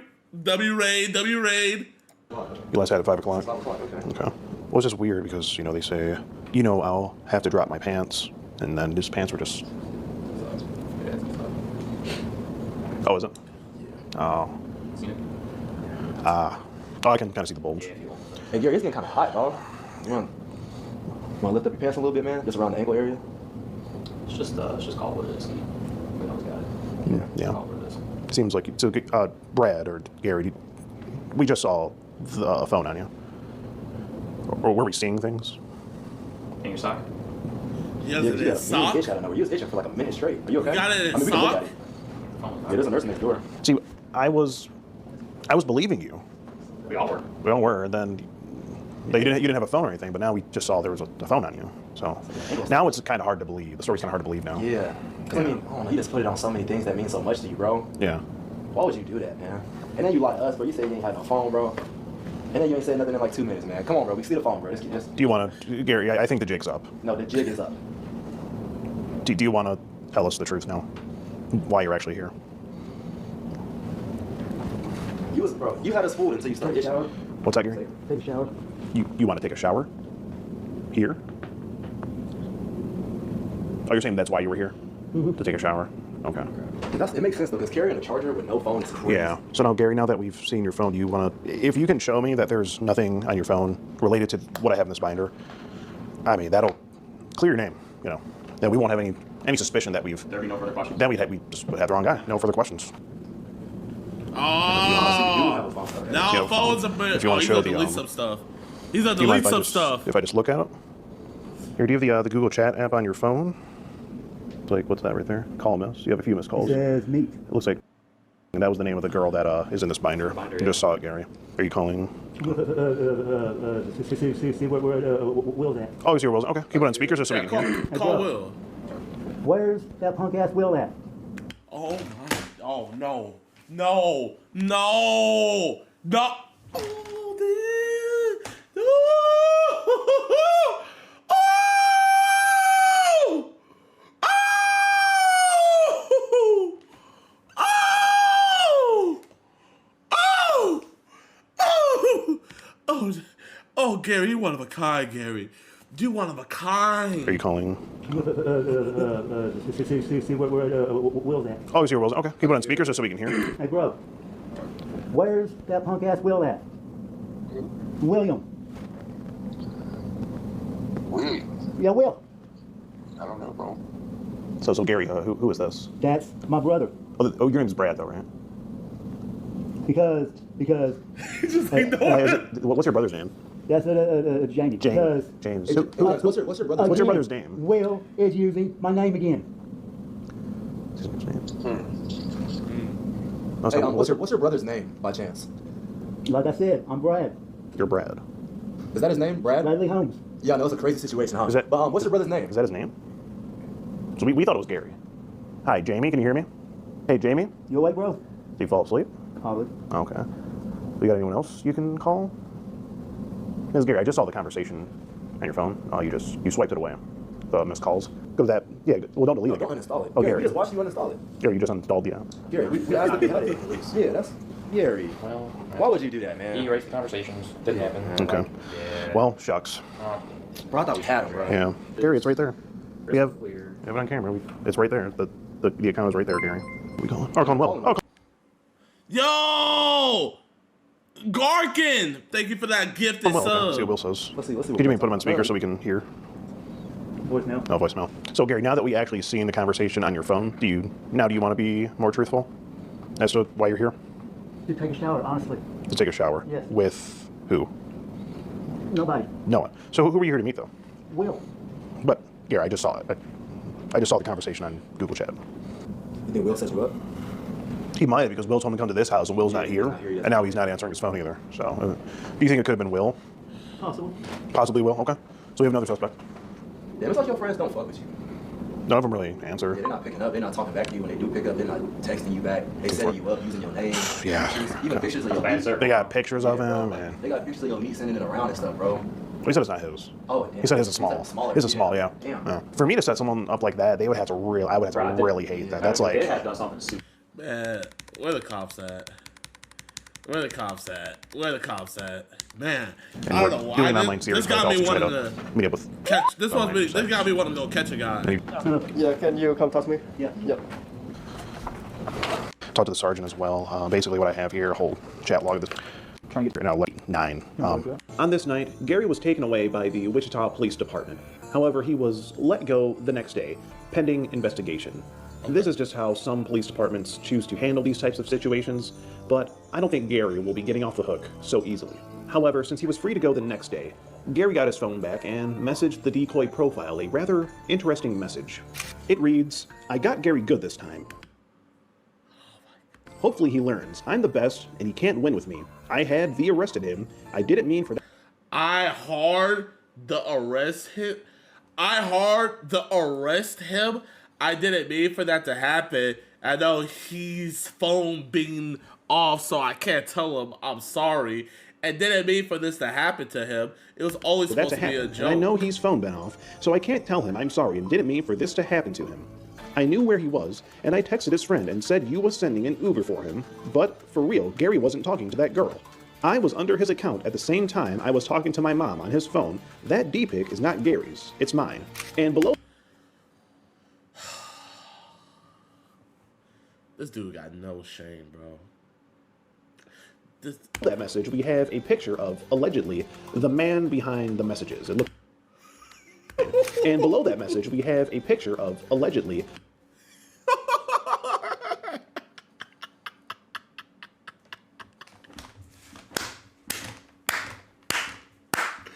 oh my gosh. Oh my gosh. This man set someone up. This man set someone up. No, bro. So chat, man. He put it on God. He put it on his dead mom. He didn't put it on one of his kids. He didn't put it on 2 of his kids. He put it on 3 of his kids. That wasn't him. He messages the account saying, oh, that wasn't me. That wasn't Gary. That was me. And he sends a random picture of another man to set him up. Where do you want me to stand? No, out! You have delivered your message now. I'm allowed to stand here. You sent your penis to, dude. I don't know. A lot. A lot, yeah. What's? Look at mom. Yeah, man. Look at mom. I'm just going. Just seriously, mom. I'm so sick of you people defending these monsters. I hope the cops come and see me like this. I really f***ing hope so. I'm losing my. Yeah, because you're. Yo, what's good, YouTube, man? Welcome back to another video, and today we will be reacting to Predator Poacher's Karen mom get psychotic on me for catching her son. That's right, y'all, man. We are watching another Alex Rosen special. That boy Alex Rosen has finally started editing his videos down. It's not a 2-hour movie no more. He brought it down to 28 minutes. So we're gonna be watching this. This one's gonna be fire, man. Hope you guys sit back, relax, enjoy, and let's see what Alex did. Is this you? It's your property right here, ma'am. These monsters. Oh my gosh. My ears. Hey, can you go in? Is it Colleen or Colleen? I don't want to be on your property, but I'm waiting for the cops to come. Well, where is your property? Is the sidewalk your property? Tell me where it is. I'm losing my. I want. Oh my gosh, bro. All that hooping and hollering, getting mad at him when your son's a pred. All that hooping and hollering, and you're the one who raised the pred. All right, what's up, guys? We're about to be catching Richard Solis in Leesburg, Virginia. Now, he was supposed to meet up with our decoy, but I guess he got cold feet, got very spooked. And this totally was not filmed after this video was made. This is totally the intro, and I totally don't know what's about to happen. But I have a feeling that he's going to have a really crazy family. And, you know, this is one of the few catches that we have where I'm like, I don't feel bad for the pred because he was caught. I feel bad for the pred because his parents are psychos. Like, I've never seen a catch where the pred is the most level-headed one in the family. But this is one you're about to see. And, Mom, thanks for making this a super viral video, because without your help and without the mother's love, and I mean batshit crazy love, this would not have been possible without you. Anyway, enjoy this video. Wait, leave a like.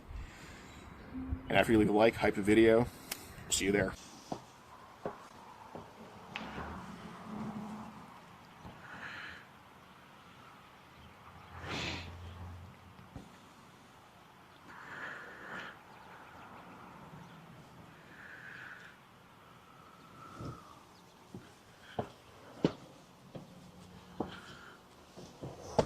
Bro, it's not. Oh my god. Alex, man, you gotta fix your audio, bro.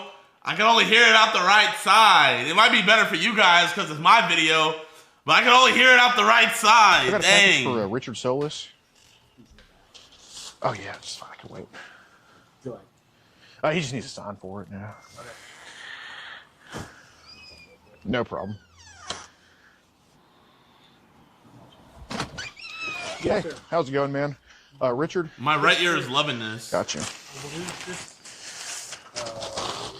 Got some messages to Emily we should probably go over. The girl that's talking to you. Just want to talk outside about it, dude. I just want to talk to you, man. You're good. Oh, no. Just let me handle it, John. Special needs. Is this something? A lot of you guys need to talk to? Oh my gosh. He has special needs. Oh, well, no, I'm not a cop. No, but it's just Trust me, I mean, this is not the first time it's happened. I mean, it won't happen again, I promise. I won't do it again. Somebody just showed up at the door with messages or something. He said this is the first time this happened, and they're still babying him? No. If it's ever found out that a child was hurt, his parents need to be found liable. Yeah, man. I just want to talk about it, man. That's all. Just let me talk about it. Yeah, it's good. I'm not a cop. I just want to. It's Alex's video. It's not it's me. just a relative thing. Yeah. You just want to walk down there? Yeah, sure. Okay. What's up, guys? If you like the fact that we can do all these videos nationwide and get arrested in literally all 50 states, then be sure to join Logan. To be out here, I'm a sponsored No, residential John, provider. let me talk to him, please. No, I know. I need to hear. He's not. I've been sending pics inappropriately because hey, so just. Yeah. I just don't want the neighbors over here. If you want to come down and talk down there too, you certainly can, ma'am. I mean, Which neighbor? Well, I just don't want neighbors right there to overhear anything. That's why I'd rather just talk down there. Okay. Yeah. Oh, you can just tell she's a psycho. Go down the stairs there. He's not gonna hurt me. Bro, she's more thrown off than her son. Not at all. Oh my gosh. Well, I mean, you just want to tell her what we've been doing, or? I mean, okay, well, dude, I just lost my grandmother, so it's been really stressful on me. Yeah, no. My name's Gordon, by the way, man.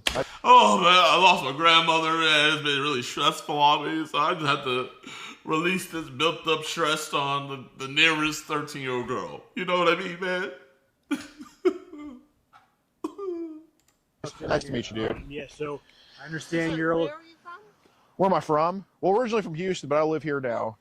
Which department are you from? I'm not a cop, ma'am. No. How do you know all this? I think you should just, if you want to just go ahead and tell them. So it's okay. I made pics. To who? I don't know. Well, I mean, you want to tell them how old the girl is? No, I really don't, because they're just gonna. We just need to know. They're a minor. There you go. They're a Okay, minor. but I She think doesn't there's a care. difference between 17 and how old? I mean, we're not mad at you, dude, I'm but over 18. But how old's the girl? Just be honest with them, dude. That's all I'm asking. I don't know exactly. Well, what did she tell you, dude? She told me 11, but I don't know if that's true. So that's what's been going on, and she still don't care. How many pics did we send her? I don't know. Multiple? Yeah, it was a lot, man. Who and where, and how did you meet her? We have no idea. You're right. No, I know that. I know. Who I'm representing is obviously the big concern here. So it's just a group called Kid Protectors USA. We just make sure that kids don't talk to adults, adults don't talk to kids and stuff. And, parents reach out to us about certain messages to their children. Just to have a preconversation with people. I think my organization is called Kids Protect America. I think the funniest thing was we were in Australia, and I told the president, we called it Australia, yeah, I'm part of an organization called Kids Protect America. And then, I was like, oh, crap, I'm not in America anymore. And then I was like, well, in this instance, Kids Protect Australia. And then we decided where to go from there. But, I think he's a good enough guy to just have a conversation. You work in Loudoun County Public Schools? Or? No, I do not work. Did you used to work there? Mom, can you just please go inside? Yeah, Mom, please. I'm my own guardian, so please. I'm sorry about this, sir. Yeah. But trust me, I mean, you have my word, bro. It won't happen again. Because I just... Same acronym? Hilarious. No, I understand. I don't know what to say. I need to talk to him. Mom, go inside. Well, ma'am, I promise you, I need to explain. He has special needs. He heard. Hey, I need to explain. I don't care that she's an 11-year-old girl. He has special needs. Okay, is that not clicking? Oh my, you know what? We need to make her famous, chat. We need to make famous that she cares more about her special needs grown adult than she cares about him talking to little kids. If she had a grandbaby and he was touching the grandbaby, you need to understand, he has special needs. Bro, she needs to get embarrassed, bro. I love when moms gave these reactions when we caught them, because it would show the problem. It would show the problem right on screen, bro. You want to know why a lot of these predators get away? It's not just the law. It's that their families, especially their mom, they just baby them. They just, oh, my baby. I don't care that you're touching babies. You're my baby. Okay. He heard Jonathan. Right, ma'am. My name's Gordon, by the way. I'm sorry to meet you like this, ma'am. You must be a private investigator. Well, no, ma'am. I don't work for any. We're just simply a concerned citizen. That's all. And you know, But ma'am. you're wearing wires and everything. I'm not wearing wires. What is this? This? Recording device? No, it's just... Bro, I'm not gonna lie though. Alex be wearing like 5 different mics. He be wearing 5 different mics. He was like, I'm not wearing one. He's like, what is that? This? Bro, he got caught up like the breads. What is this? This? Bro, that's why, chat. Bro, one thing I brought new to this pred catching community is, oh, that's just my hearing aid. Anytime you hear someone say, hey, is it cool if I put my hearing aid on you, I have some problem? Chat, that's me. That's me. That's how I left my mark on this. I invented the hearing aid method, and I didn't create the Uber method. I wish I created the Uber method, but I did create the hearing aid method, and it's unpatched. Recording device? No, it's just, I'm not working. We need like some. Bro, she caught him up so bad. Chat, listen, that boy. You would think he's a special needs son. Wires and everything. I'm not wearing wires. What is this? This? Recording device? No, it's just, I'm not working. We need like some kind of representation or something. Yeah, that's the concern. So, ma'am, I'm not recording on anything here. I can literally turn my phone off. I don't care. I'm not saying that he didn't do anything, but I need this family to know that he is cognitively impaired. He has a very, very rare genetic condition. 500 people in the world have it, and he is his own guardian, but this is a progressive disease. And he doesn't know how to make judgment calls. So this is not a predator. So what is he? What is... Oh my gosh. She just heard him say that he was talking to an 11-year-old. And...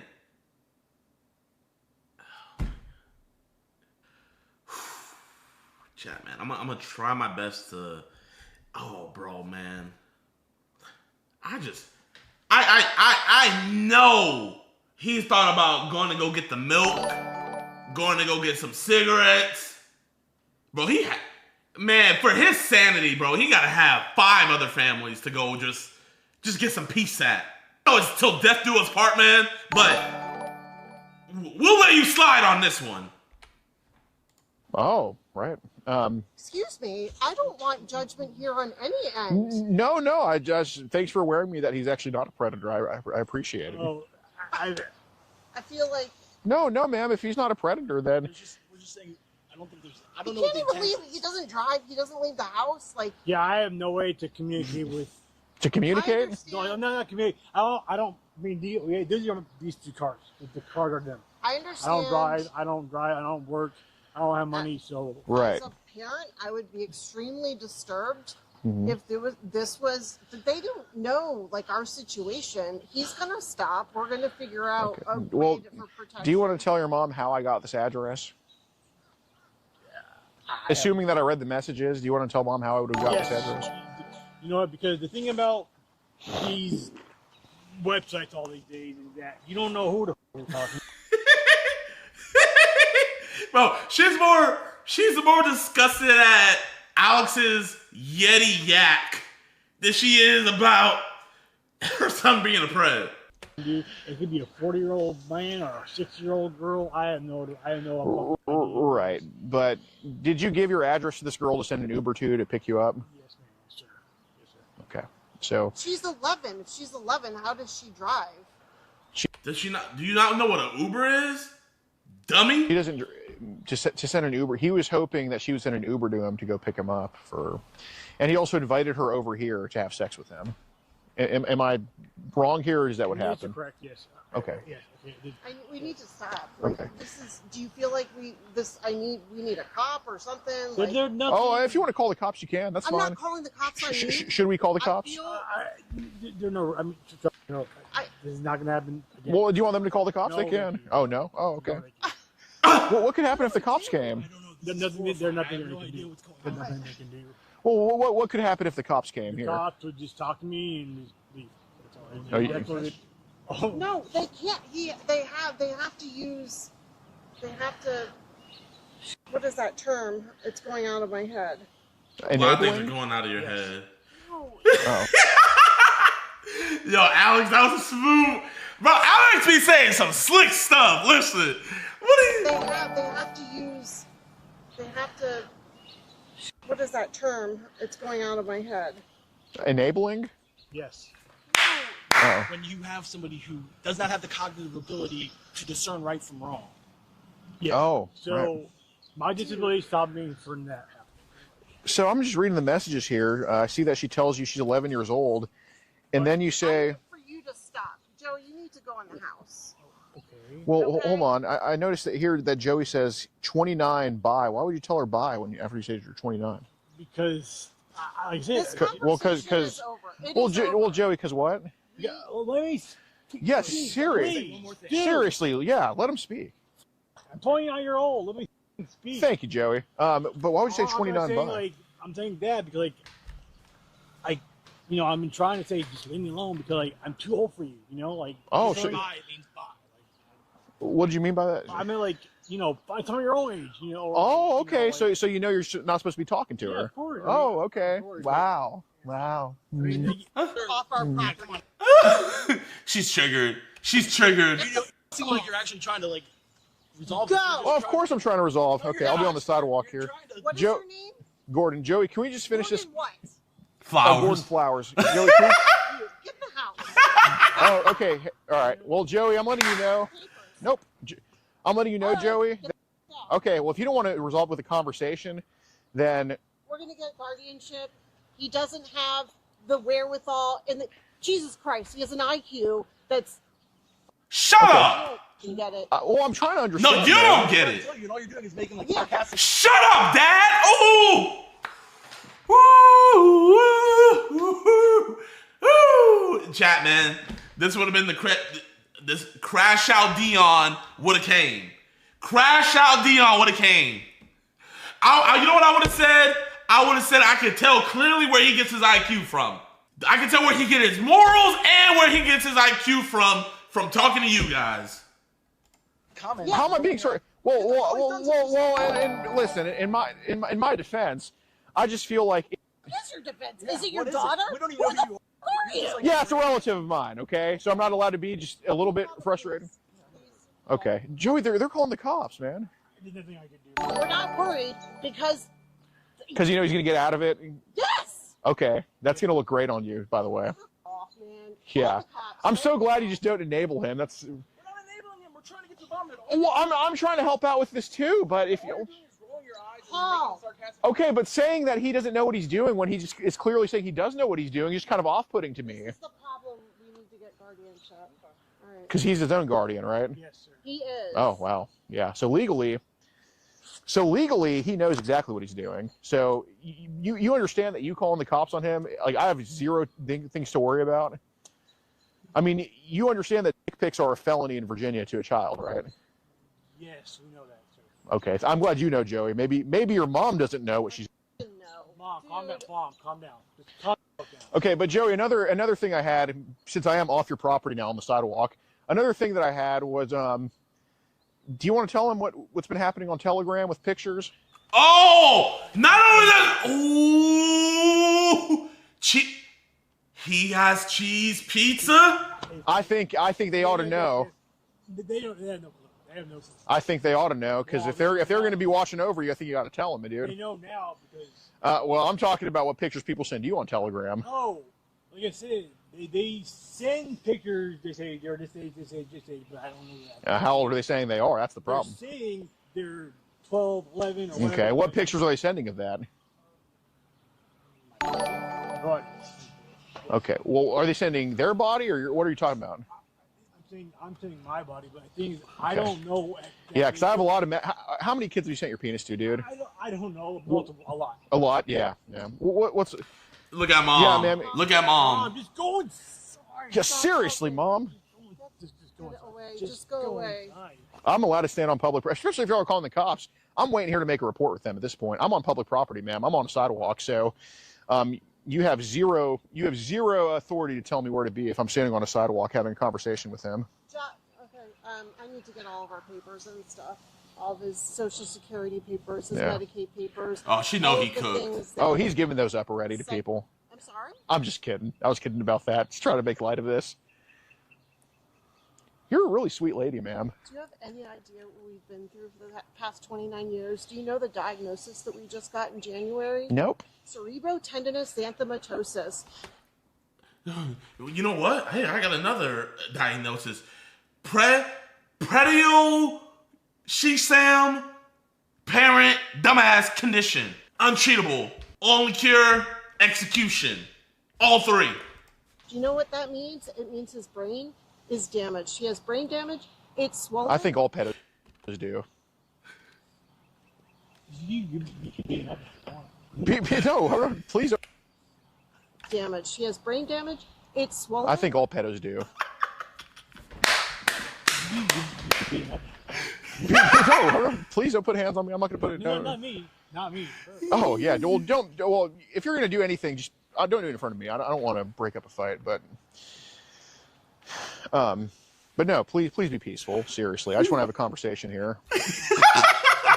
She's just having a nice, simple conversation. Thank you, Joey. Man, it's not many times, ma'am, I go to a house and the pedophile is the most reasonable person in the household. Oh, he raised chat.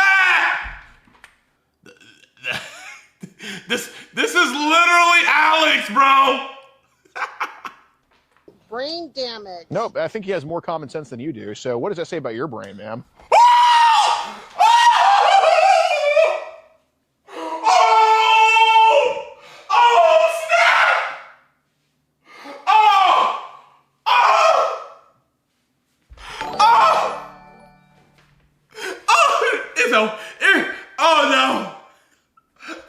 GG's. It's GG's. Thank you, Joey, for being the voice of reason. Look, he's finally putting hands on someone over 18. God bless. Yo, I'm back! Stream's over! Stream's over! Stream's over! Stream's over, chat! Man, I love you guys, bro. This is the end of stream. We're done. We're done. We're done. I'm sorry. Yo! Bro! I've never seen this high a level of rage baited in my life. Chat, we gotta run all of that back. We gotta run all of that back. But no, please be peaceful. Seriously, I just want to have a conversation here. Oh my God. He's just having a nice, simple conversation. Thank you, Joey. Man, it's not many times, ma'am, I go to a house and the pedophile is the most reasonable person in the household. Because he has brain damage. Nope, I think he has more common sense than you do. So what does that say about your brain, ma'am? Thank you, Joey, for being the voice of reason. Look, he's finally putting hands on someone over 18. God bless him. Ma'am, I think you ought to still accept that accountability is like key to this. I think you have to accept responsibility. Now, I mean, it's not your fault specifically, ma'am, but instantly saying he's going to get out of this. Oh, he doesn't know. That's a horrible look on you. Bro. Chat. Bro, this gotta be up there with just one of the most goated pred catches just off the comebacks alone. Instantly saying he's going to get out of this. Oh, he doesn't know. That's a horrible look on you. I mean, you ought to be ashamed of yourself for that. Go to jail. He will get murdered. Explain how that's a bad thing if a pedo gets hurt. I'm not going to, I don't endorse any of that, but explain. What about the parents of this child. Huh? Where have they been? Where the f have they been? Wow. So now, wow. I don't feel bad at all, chat. I don't feel bad at all. No. No, no, no, no, no, no, no, no, no, no, no, no, no, no. No, no, no, no, no, no, no, no, no, no, no, no, no, no, no, no, no. You know what I would have said? I would have been like, where have they been? They reported all this to me. You know where you're going to be? You're going to be sitting on the other side of a glass talking to your son through a phone, and he's going to be telling you how he just got violated by Tyrone, Jamal, and the whole Black Squad, Cell Block 1. Oh, right. Yeah, so rather than hold your child accountable, let's just talk about this abstract thing that you don't even know called the parents of the child. Yes. Uh-huh. Yeah, ma'am. And he doesn't know that Okay. much about All right, ma'am, take some fucking responsibility. Seriously. Just knock it off. He knows it's illegal to send pics to a fucking child. That's why I had him articulate why I said bye in his first message. Look, I feel bad that he's diagnosed with this rare genetic condition. It's not fair. It sucks. You didn't ask for this. But do not use that to sugarcoat child abuse. Ma'am, you are. It's a horrible thing that was done. But he's not going to jail for this. He's going to have remediation. Well, maybe not in Northern Virginia he's not, but you are very lucky. You're lucky he's in fucking liberal land right now. I'll tell you that. Okay. I think we should start the mediation now, Joey. What pictures have people sent you on Telegram? Get upstairs. Oh, please. You whatever you want. Hey, Joey. Do you mind coming here for a second? Mom, go inside now. And that's explosive, intermittent explosive Because he disorder. doesn't listen. No, you're rage baiting your son. 30-year-old man fighting his battles. So he has no He sense. doesn't listen. He can make sense 1 second, and within a split second, you'll see. Mm. Go ahead. And you are expressing SID right now, sassy idiotic disorder. It's. I hate this man. I hate him. I hate him. I hate him. I hate you. I hate you. I hate you. Somebody help this poor woman. I hate you. I hate you, Alex, bro. Somebody, ref! Throw a flag! Eject him! And you are expressing SID right now, sassy idiotic disorder. It's typically when you cross your arms and go like this and do that. Yep. So go and the horse that you rode in on, you know. Hey, Joey. Hey, man, look. Go! Get the fuck out of here! Now! I'm ready to stand here. I'm on my property. Get I'm on the sidewalk. Hey, Joey. Guess who's going to jail tonight? Hey, well. Go! Get out! I'm allowed to stand on the sidewalk. I'm allowed to stand on the sidewalk. I'm allowed to stand on the sidewalk. I'm allowed to stand on the sidewalk. I'm allowed to stand here on the sidewalk. Get out! I'm allowed to stand here on the sidewalk. Am I not? Where's your property line, ma'am? Tell me where it is. I'll move. No! With my family. Oh, yeah. I will protect them to the We day know. Get out! We know you're protecting pedophilia. We understand, ma'am. No! This is, ma'am, your son's penis was sent about 20 times. What's... He doesn't know any better. Yes. I think I know where he got that disease from. That's all I'm going to say. I think I see what side of the family he got it from. He doesn't know any better. This was sent about 20 times. What's... He doesn't know any better. Yes, he does. What's your problem? You! I wish your kids had this! I wish they did, and you know what we have been through for the past 29 years! I hope the cops come and see me like this. I really hope so. Yeah, because you're used to just no accountability for him. Bro, chat, why is she like moving like a rapper? Like, I hope the cops see you. I hope the cops see me like this. I hope they know what I went through. Bro, she looked like she like, bro, if this was muted, chat, I'm thinking, like, bro, I put your hands up in the 2, 1, 3, everybody follow me. Like, bro, she looks like Eminem from 8 Mile. So, I'm allowed to stand here. I'm waiting for the cops to come. I'm allowed to stand. Ma'am, let me know where your property line is. Is this your property here? Go away! Is this... Please, get with us! Get the... Is this your property right here, ma'am? What the fuck's wrong with you? I'm so sick of you people defending these monsters.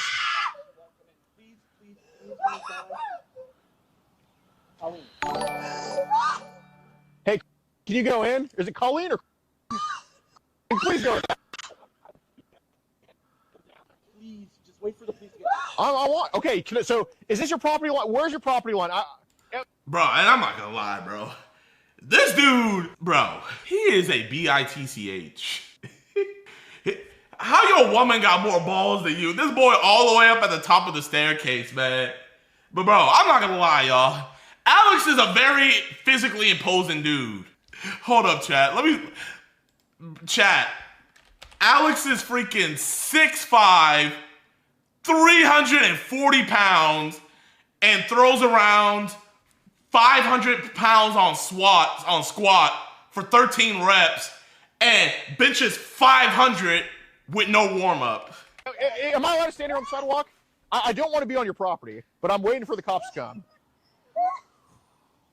You keep saying that he's not on our property. And Well, where is your property? Is the sidewalk your property? Tell me where it is. Losing my... I want to literally just... Where do you want me to stand? No, down! You have delivered your message now! I'm allowed to stand here and wait for the cops. I'm making a felony police report, ma'am. What? Their son's a pedo. What's going on? Challenge! Oh my God, okay. So this could have been resolved with a conversation, but, you know, you decide to instantly start shielding him and just scolding everyone else but him for this. I don't understand. I'm just standing here. I mean, I'm waiting on the cops to come.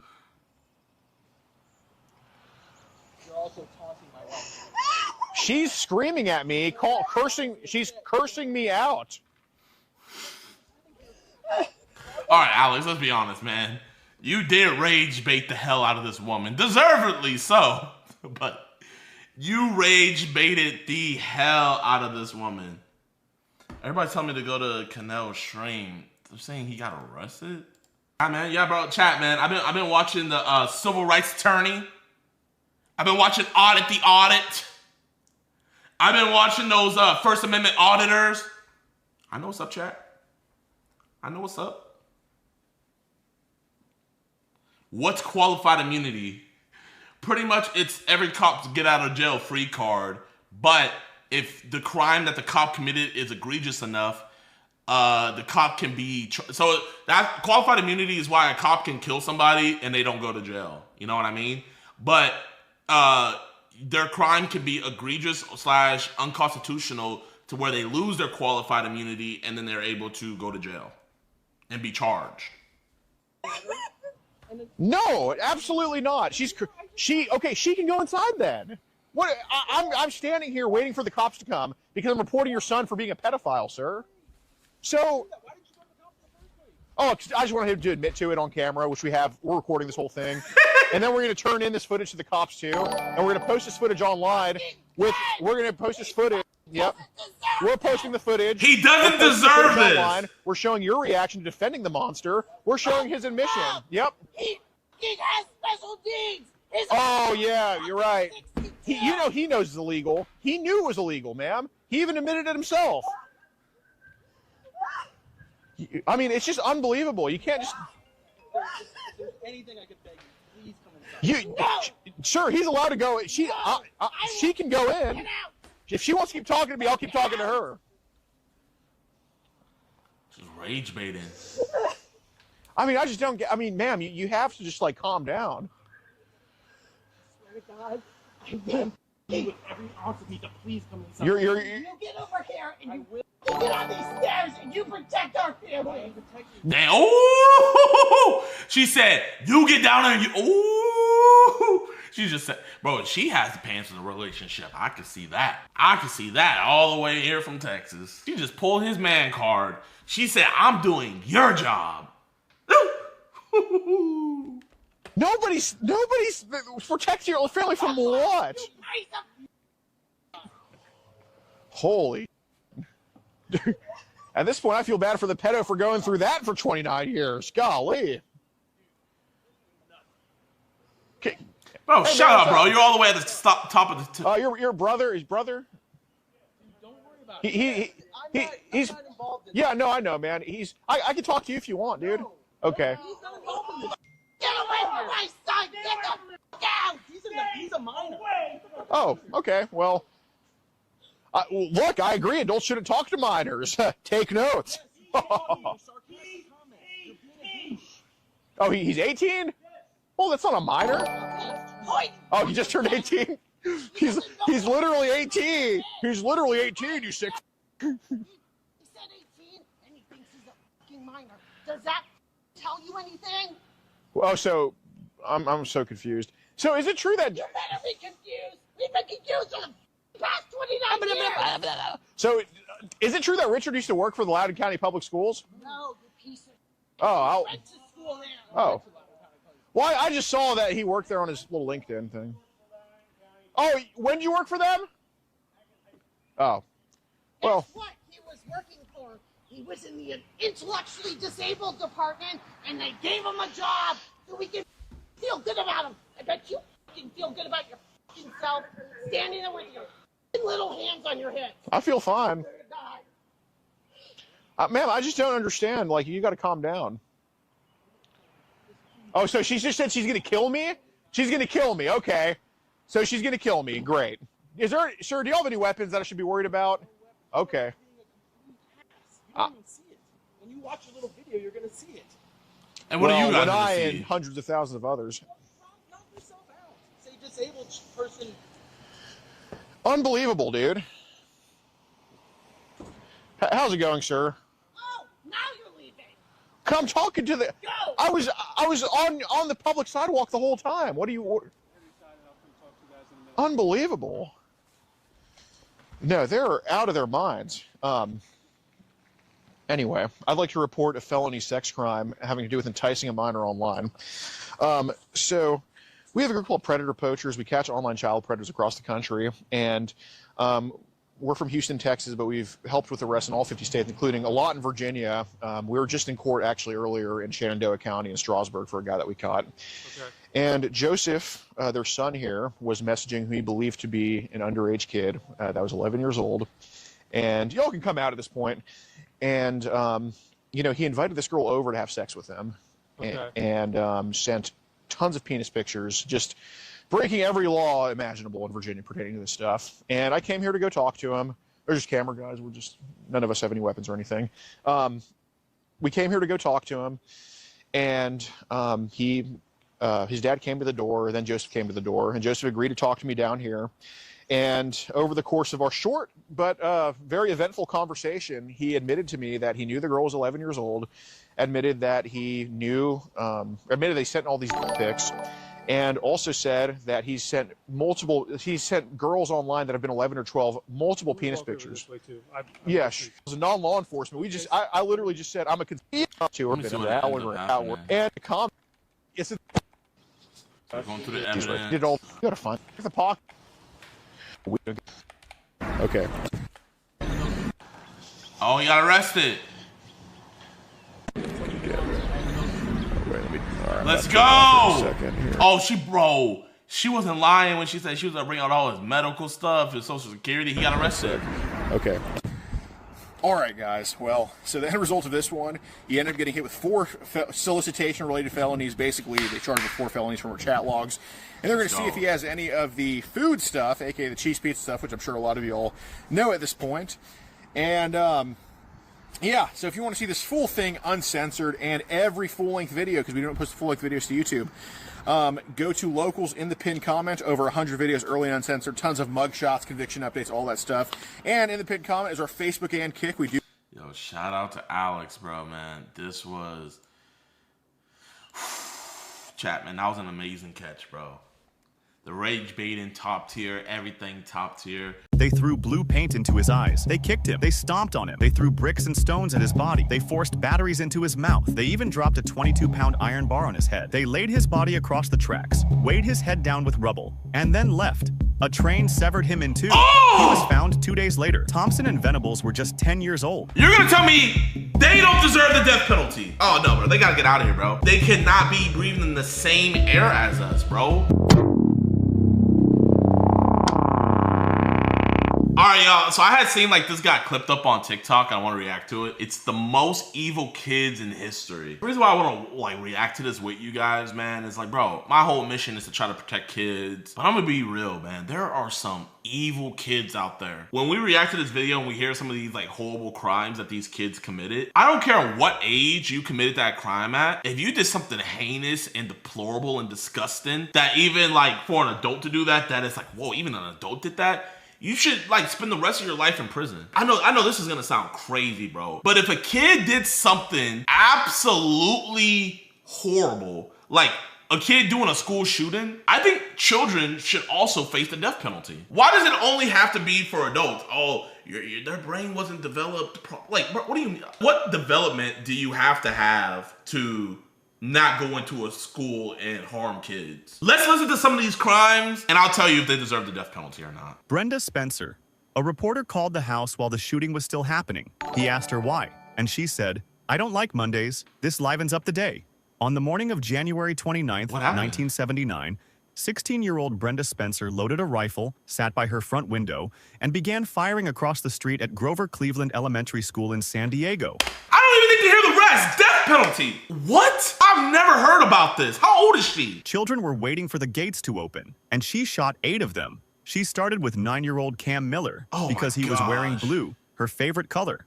Principal Burton Ragg ran outside to help, but she killed him. Custodian Mike Sucher tried to drag Ragg to safety. Oh my She killed him too. A police officer was hit in the neck. 36 rounds, 15 minutes. Then she barricaded herself inside. The phone rang. A reporter from the San Diego Tribune had been calling houses near the school looking for witnesses. Spencer picked up the phone. He asked her if she could see the shooting, and she said, "Who do you think's doing the shooting?" Spencer lived with her father in a house littered with empty bottles. They shared a single mattress on the floor. Staff at her school had flagged her as suicidal. A psychiatrist recommended she be admitted to a mental hospital, but her father refused. That Christmas, she asked for a radio. Instead, he gave her a Ruger semi-automatic rifle with a telescopic sight and 500 rounds of ammunition. He deserves the death penalty as well. I'm so happy. There was a school shooting not too long ago where a guy gave his kid the weapon, and I think they gave the dad life. Majority of the times, it really isn't the parents' fault. But like, you're over here giving a 13-year-old an assault rifle? Before the shooting had happened, the police came to his house to talk to him because the kid made a threat about doing something to the school. And then after you know your son made that threat, you buy him a rifle? Yeah, you should definitely spend the rest of your life in prison. How old is this girl, Brenda Spencer? 16 years. No, JiDion, she doesn't deserve the death penalty. Yes. Yes. She later said, "He bought the rifle so I would kill myself." She surrendered after a 7-hour standoff. Once negotiators promised her a Burger King meal. Spencer pleaded guilty to 2 counts of first-degree murder. She was sentenced to 25 years to life, denied parole 6 times. She's still in prison. She is considered the first modern school shooter in American history. At her 2001 hearing, she said something no one expected. "With every school shooting, I feel I'm partially responsible. What if they got the idea from what I did?" Lionel Tate. So chat, what do you guys think, man? Death penalty, yay or nay? You're shooting elementary school kids? I think that's death penalty. I know she had a horrible upbringing and all of that, but no. He was 12 years old, and he said he was just copying what he saw on TV. On the night of July 28, 1999, Lionel Tate was left alone with 6-year-old Tiffany Unick in his family's living room in Broward County, Florida. His mother was upstairs. The TV was on. Professional wrestling. She called down and told them to be quiet. 45 minutes later, Lionel came upstairs and said Tiffany wasn't breathing. She wasn't just not breathing. Her skull was fractured. Her liver was lacerated. She had a broken rib, a swollen brain, and bruises across her legs, feet, and neck. Over 35 separate injuries. Doctors compared the force to being hit by a car. Tiffany was just 6, and Lionel was 12. He said he was imitating wrestling moves from television. He didn't mean to hurt her, but no wrestling move fractures a skull, no accident lacerates a liver, and no 12-year-old inflicts 35 injuries on a 6-year-old without knowing exactly what he's doing. The jury convicted him of first-degree murder. The judge called his actions cold, callous, and indescribably cruel. Lionel Tate became the youngest person in modern American history sentenced to life without parole. He was only 13. The sentence was overturned in 2004. His mental competency had never been evaluated before trial. He took a plea deal for second-degree murder, time served, and 10 years probation. Then he walked free. But 1 year later, he held up a pizza delivery man at gunpoint. He was sentenced to 30 years. Listen, man, in this case, maybe not the death penalty, but life in prison. Like, I don't know why people can't fathom the fact of like, oh, they're a kid when they made this decision. We were all children at one point. We never made any decision like this. When I was 12 years old, if I was watching over a 6-year-old or something, I would never hurt a 6-year-old, let alone my sister. In that way, no. Bro, I'm gonna say life for this case. Life. I think kids should get the life penalty, bro. Some of these fuckers are evil. Like the kids that led the girl with the Slender Man. Bro, that was horrible, Chad. The judge told him, "You've run out of chances. You do not get any more." Tate is still in prison. The wrestling defense made headlines around the world. But Tiffany Unick, the 6-year-old with 35 injuries who never got to grow up, barely made a footnote. Thompson and Venables. 38 people saw them walking with the toddler, but nobody stopped them. On February 12th, 1993, 2 10-year-old boys walked into the New Strand Shopping Center in Bootle, England. They were skipping school. They spent the afternoon shoplifting sweets, batteries, and a can of blue paint. At some point, they started watching children. One of them later said they had a plan. Find a small child and lead him to the busy road outside. At 3:42, CCTV captured them, taking 2-year-old James Bulger by the hand and leading him out of the shopping center. His mother had let go for a few seconds to pay at the butcher's counter. Thompson and Venables walked James 2.5 miles across Liverpool. He was crying. They told anyone who asked that he was their little brother. 38 people saw them, but almost nobody intervened.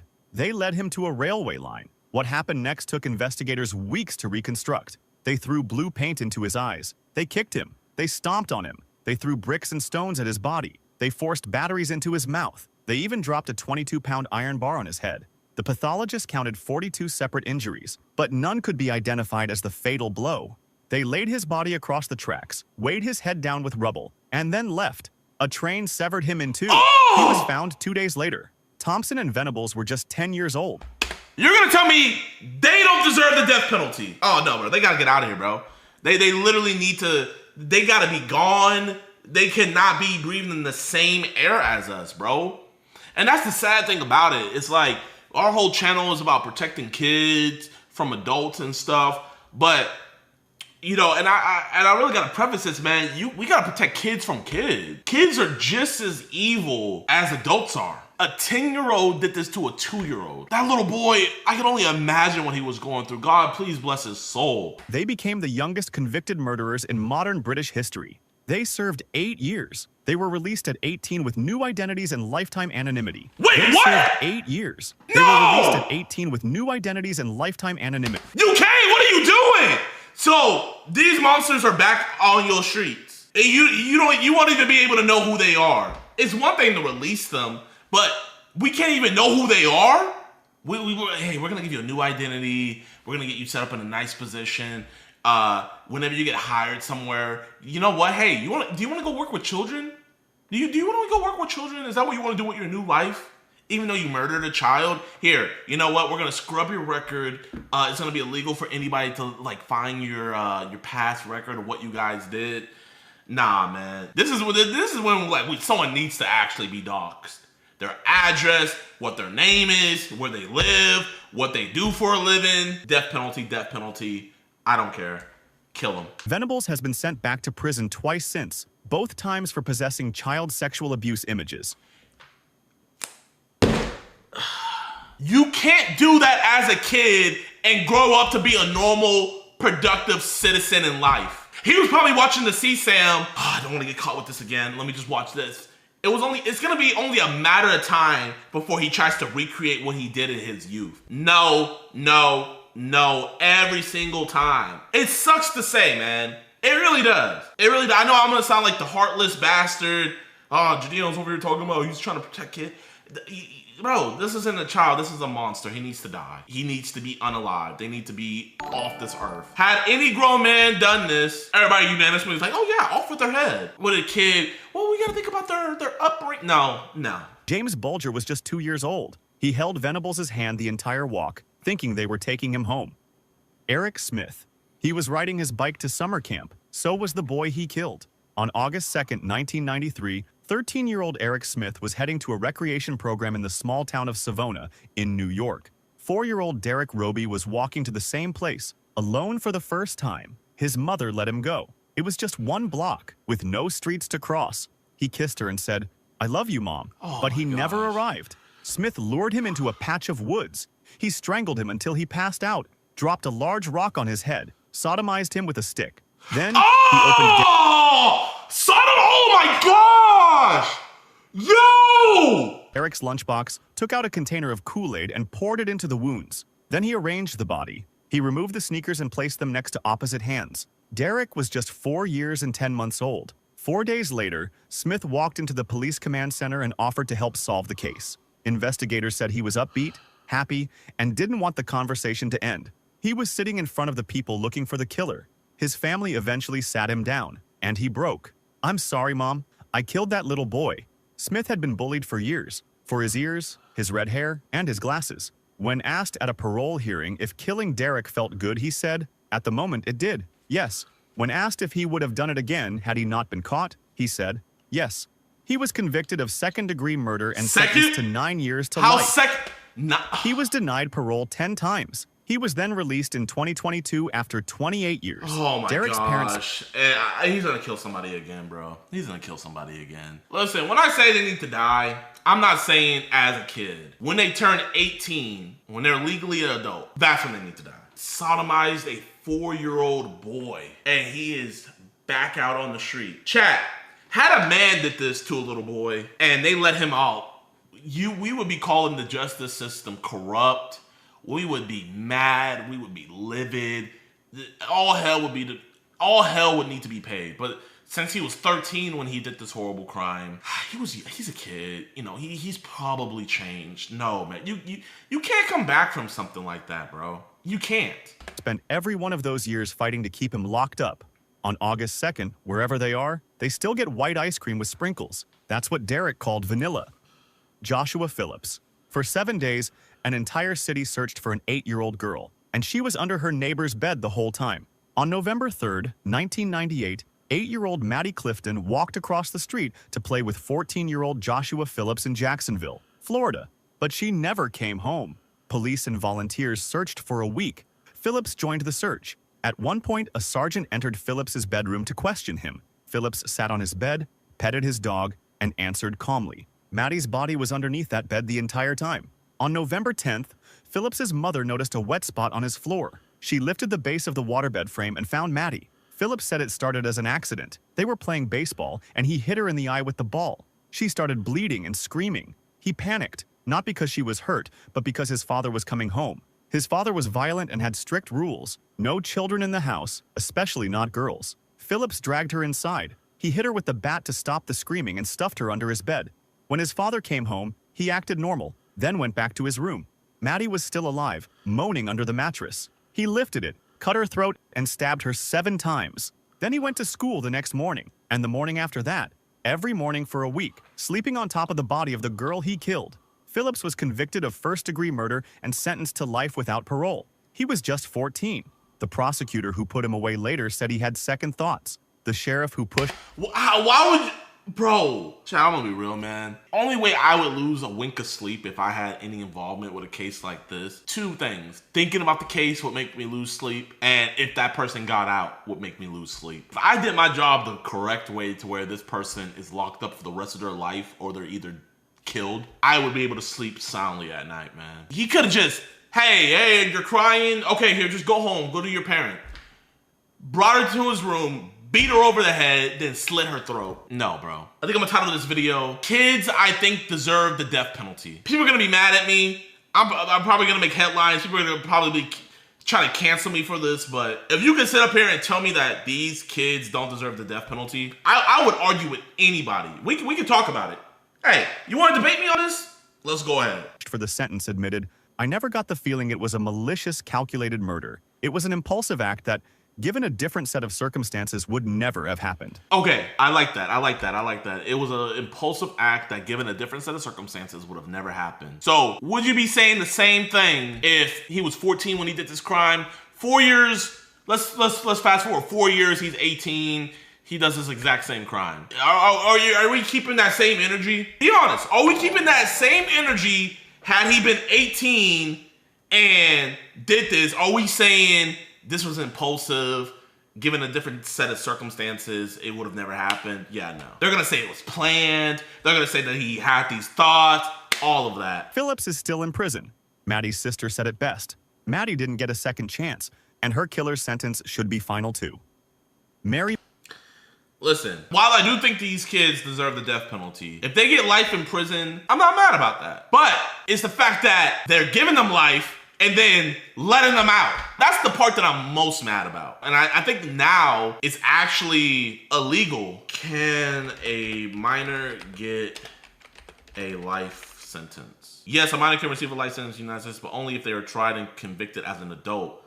Okay, so as a minor, they can't get life. Her mother tried to kill her before she could walk, and by the time she was 10, she was killing other people's children. Mary Bell was born in 1957 in Scotswood, one of the poorest neighborhoods in Newcastle, England. Her mother was a teenager who sold her body to survive and told nurses to take the thing away from her the moment Mary was born. She dropped her from a window, fed her sleeping pills, sold her to a stranger through an adoption agency. And what happened to Mary inside that house, behind closed doors, starting at the age of 4, was something the courts would later describe as among the worst child abuse ever documented in Britain. Mary never told anyone, but something inside her was building. At school, she tried to strangle classmates, stuffed sand into a girl's mouth, stubbed a cigarette on another child's cheek. The teachers noticed. They called the police, but nobody did anything. On May 25, 1968, the day before her 11th birthday, Mary strangled 4-year-old Martin Brown in a derelict house. Police couldn't determine a cause of death and ruled it an accident. The next day, she broke into a nursery and left notes. One read, "We did murder Martin Brown, you bastard." Police dismissed them as a prank. 2 months later, she strangled 3-year-old Brian Howe on a patch of wasteland. She carved the letter M into his stomach with a razor blade. She even mutilated his body with scissors. At Brian's funeral... Oh my gosh! Yo! A detective watched Mary standing outside as the coffin was carried out. She was laughing, rubbing her hands together. He later said, "I thought, my God, I've got to bring her in. She'll do another one." She was convicted of manslaughter on grounds of diminished responsibility. She was just 11. She was diagnosed with psychopathic personality disorder. She served 12 years and was then released at 23 with a new name and lifetime anonymity. I'm never going to the U. No wonder you guys got Schoolboy Q, man. No, I said Schoolboy Q. Smart Schoolboy. If Smart Schoolboy, or whatever his name is, got arrested, they would just give him a new identity and he'll be cool. I said Schoolboy Q. Yeah, if Smart Schoolboy 9 got arrested, he would be chilling. Listen, man. This is definitely a different case. You feel me? I think with cases like this, you got to take into account like maybe what abuse that they went through. But even with the abuse that she went through, man, that in no play, in my opinion, gives any right to what she did to those other kids. So this case, me personally, maybe not the death penalty, but 12 years and a new life, no, you can't see life again. I'm sorry you were dealt a bad hand, but we cannot trust you to be back in life. We can't. You have to just die in prison, you know? It just is what it is. Man. She has a daughter now, and a granddaughter. Neither name has ever been made public. The courts decided that the child who killed 2 boys deserved a second life, one that no one would ever be allowed to find. I'm happy Added for that the her. child who I hope everything's well with her family and all that. But had I been in charge, she wouldn't have. No. You would not have gotten a. Because those little kids don't get a second life. They're never gonna have kids or grandkids. Their parents are only ever going to be able to remember them as 3-year-olds for the rest of the parent's life. You mutilated a little boy. Oh man, this video pissed me off, chat. And I'm sure I'm going to piss a lot of people off with this video.